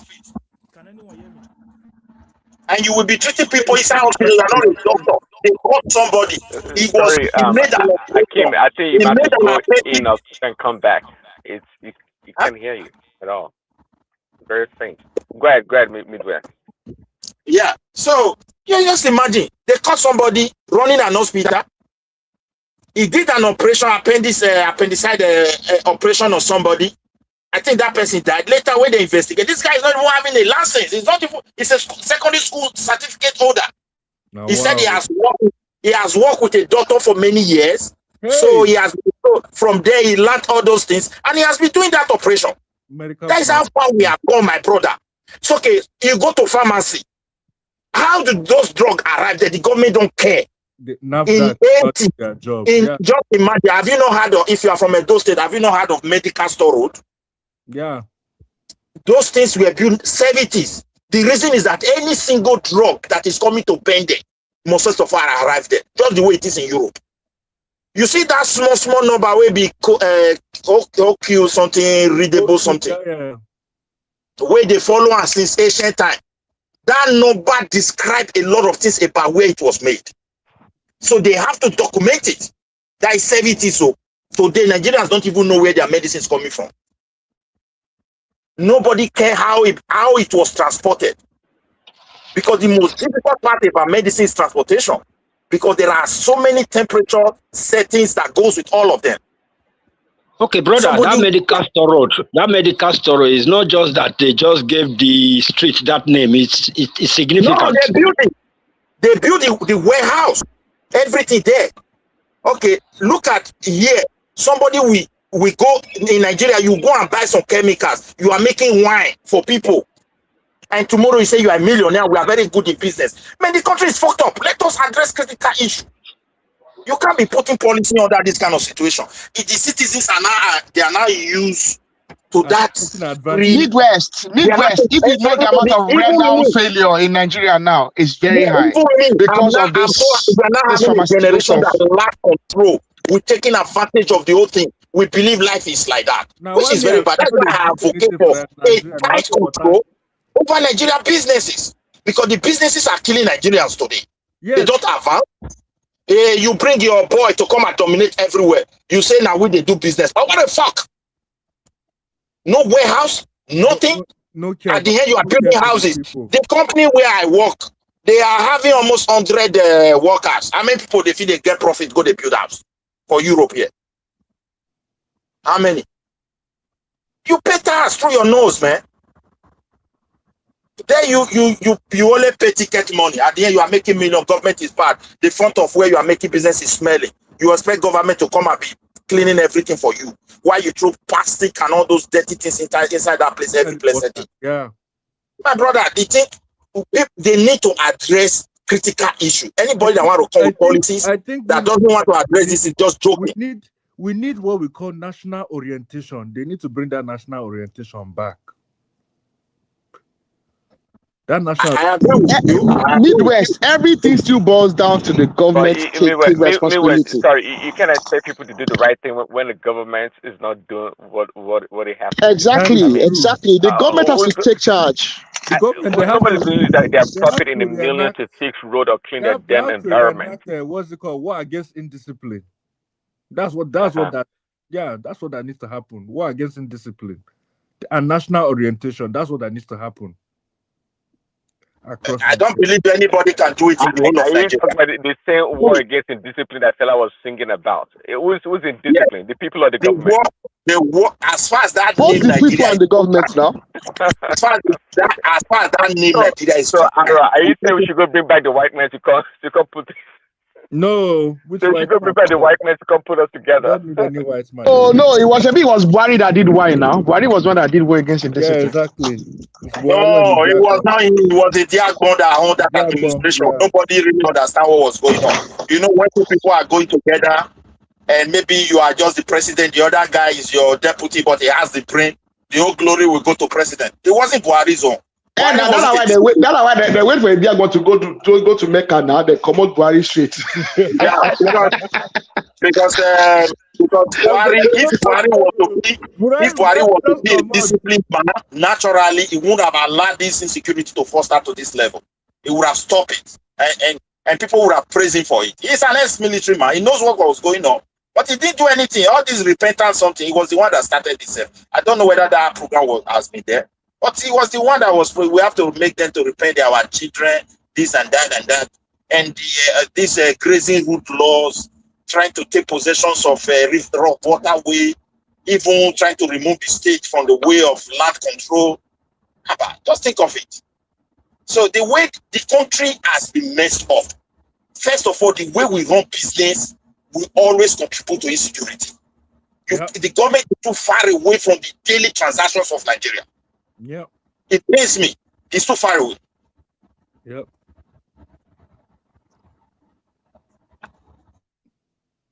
But now that the government is trying to be more involved, look at the complaints that people have. The average Nigerian doesn't. Before even go further, you said earlier that Buhari was not ready. Is it Buhari that ran 3 or 4 times with 20 million voters in his back pocket, as they say, was not ready? Was it the same Buhari that was the military president or the leader of the country? He wasn't ready. He was only ready to contest election. He wasn't ready to lead. But he wasn't ready. Buhari was never ready for nothing. It's not about being ready. Perfect. I mean, that's the truth. He was ready for nothing. The guy was a joker. Praise Daddy. Of recent, when I visited Nigeria, what I found out generally from the 3 states that I visited, what I found out generally was that Nigerians, they are so anti-government. If you study their attitude, you will see that they don't even want that government presence to come close to them individually. Nigerians are we're traditional Republicans. They resist the government. Who's going to fix their road and things? Who they expect to do all those things? Yeah, you see, there is this thing that I see to have supposed to be readiness. You understand? When even no matter how strong that government will be, if there is no readiness from the side of the people to accept what the government is going to present to them, my brother, try it. The people will resist it. When you're coming from the left, they will go to the right. When the government goes to the right, they will go to the left. That is resistance. It's so, I don't know. My brother, take for example, you see, Nigeria itself is very unconstitutional system of way. Today you talk about Southwest region. We are trying to use it as what? A regional system of government. You know that thing is unconstitutional. You talk of South. All this were just geopolitical zone. It was not meant for we to be used for any administrative purpose. But nevertheless, if Tinubu policy is for the Yoruba race, I will tell you, as time progresses, the progress of that place will bring an envy to other people to do more. But because they put us together in a way that It's like president is in charge of everything. The way, if you look at it, is easy for you to convince Nigeria that way because the whole money is from there. My state now next, this is just he has received this month, he's waiting for the next month. Your state the same thing. The other man state the same thing. You get what I'm saying now? The governor is not even planning to make money. He doesn't. He doesn't want structure for that. On the money. They're sitting on the okay. money. Then the policy now, as you are introducing policy, it goes with pain. But however, if it is a country where everybody have or a group of people that have the same vision and mindset, they will understand why they through the pain. Yeah. Yeah. But when you now have a country where everybody is striving, looking for the pain of the people to exploit, to campaign against you, you will see truth.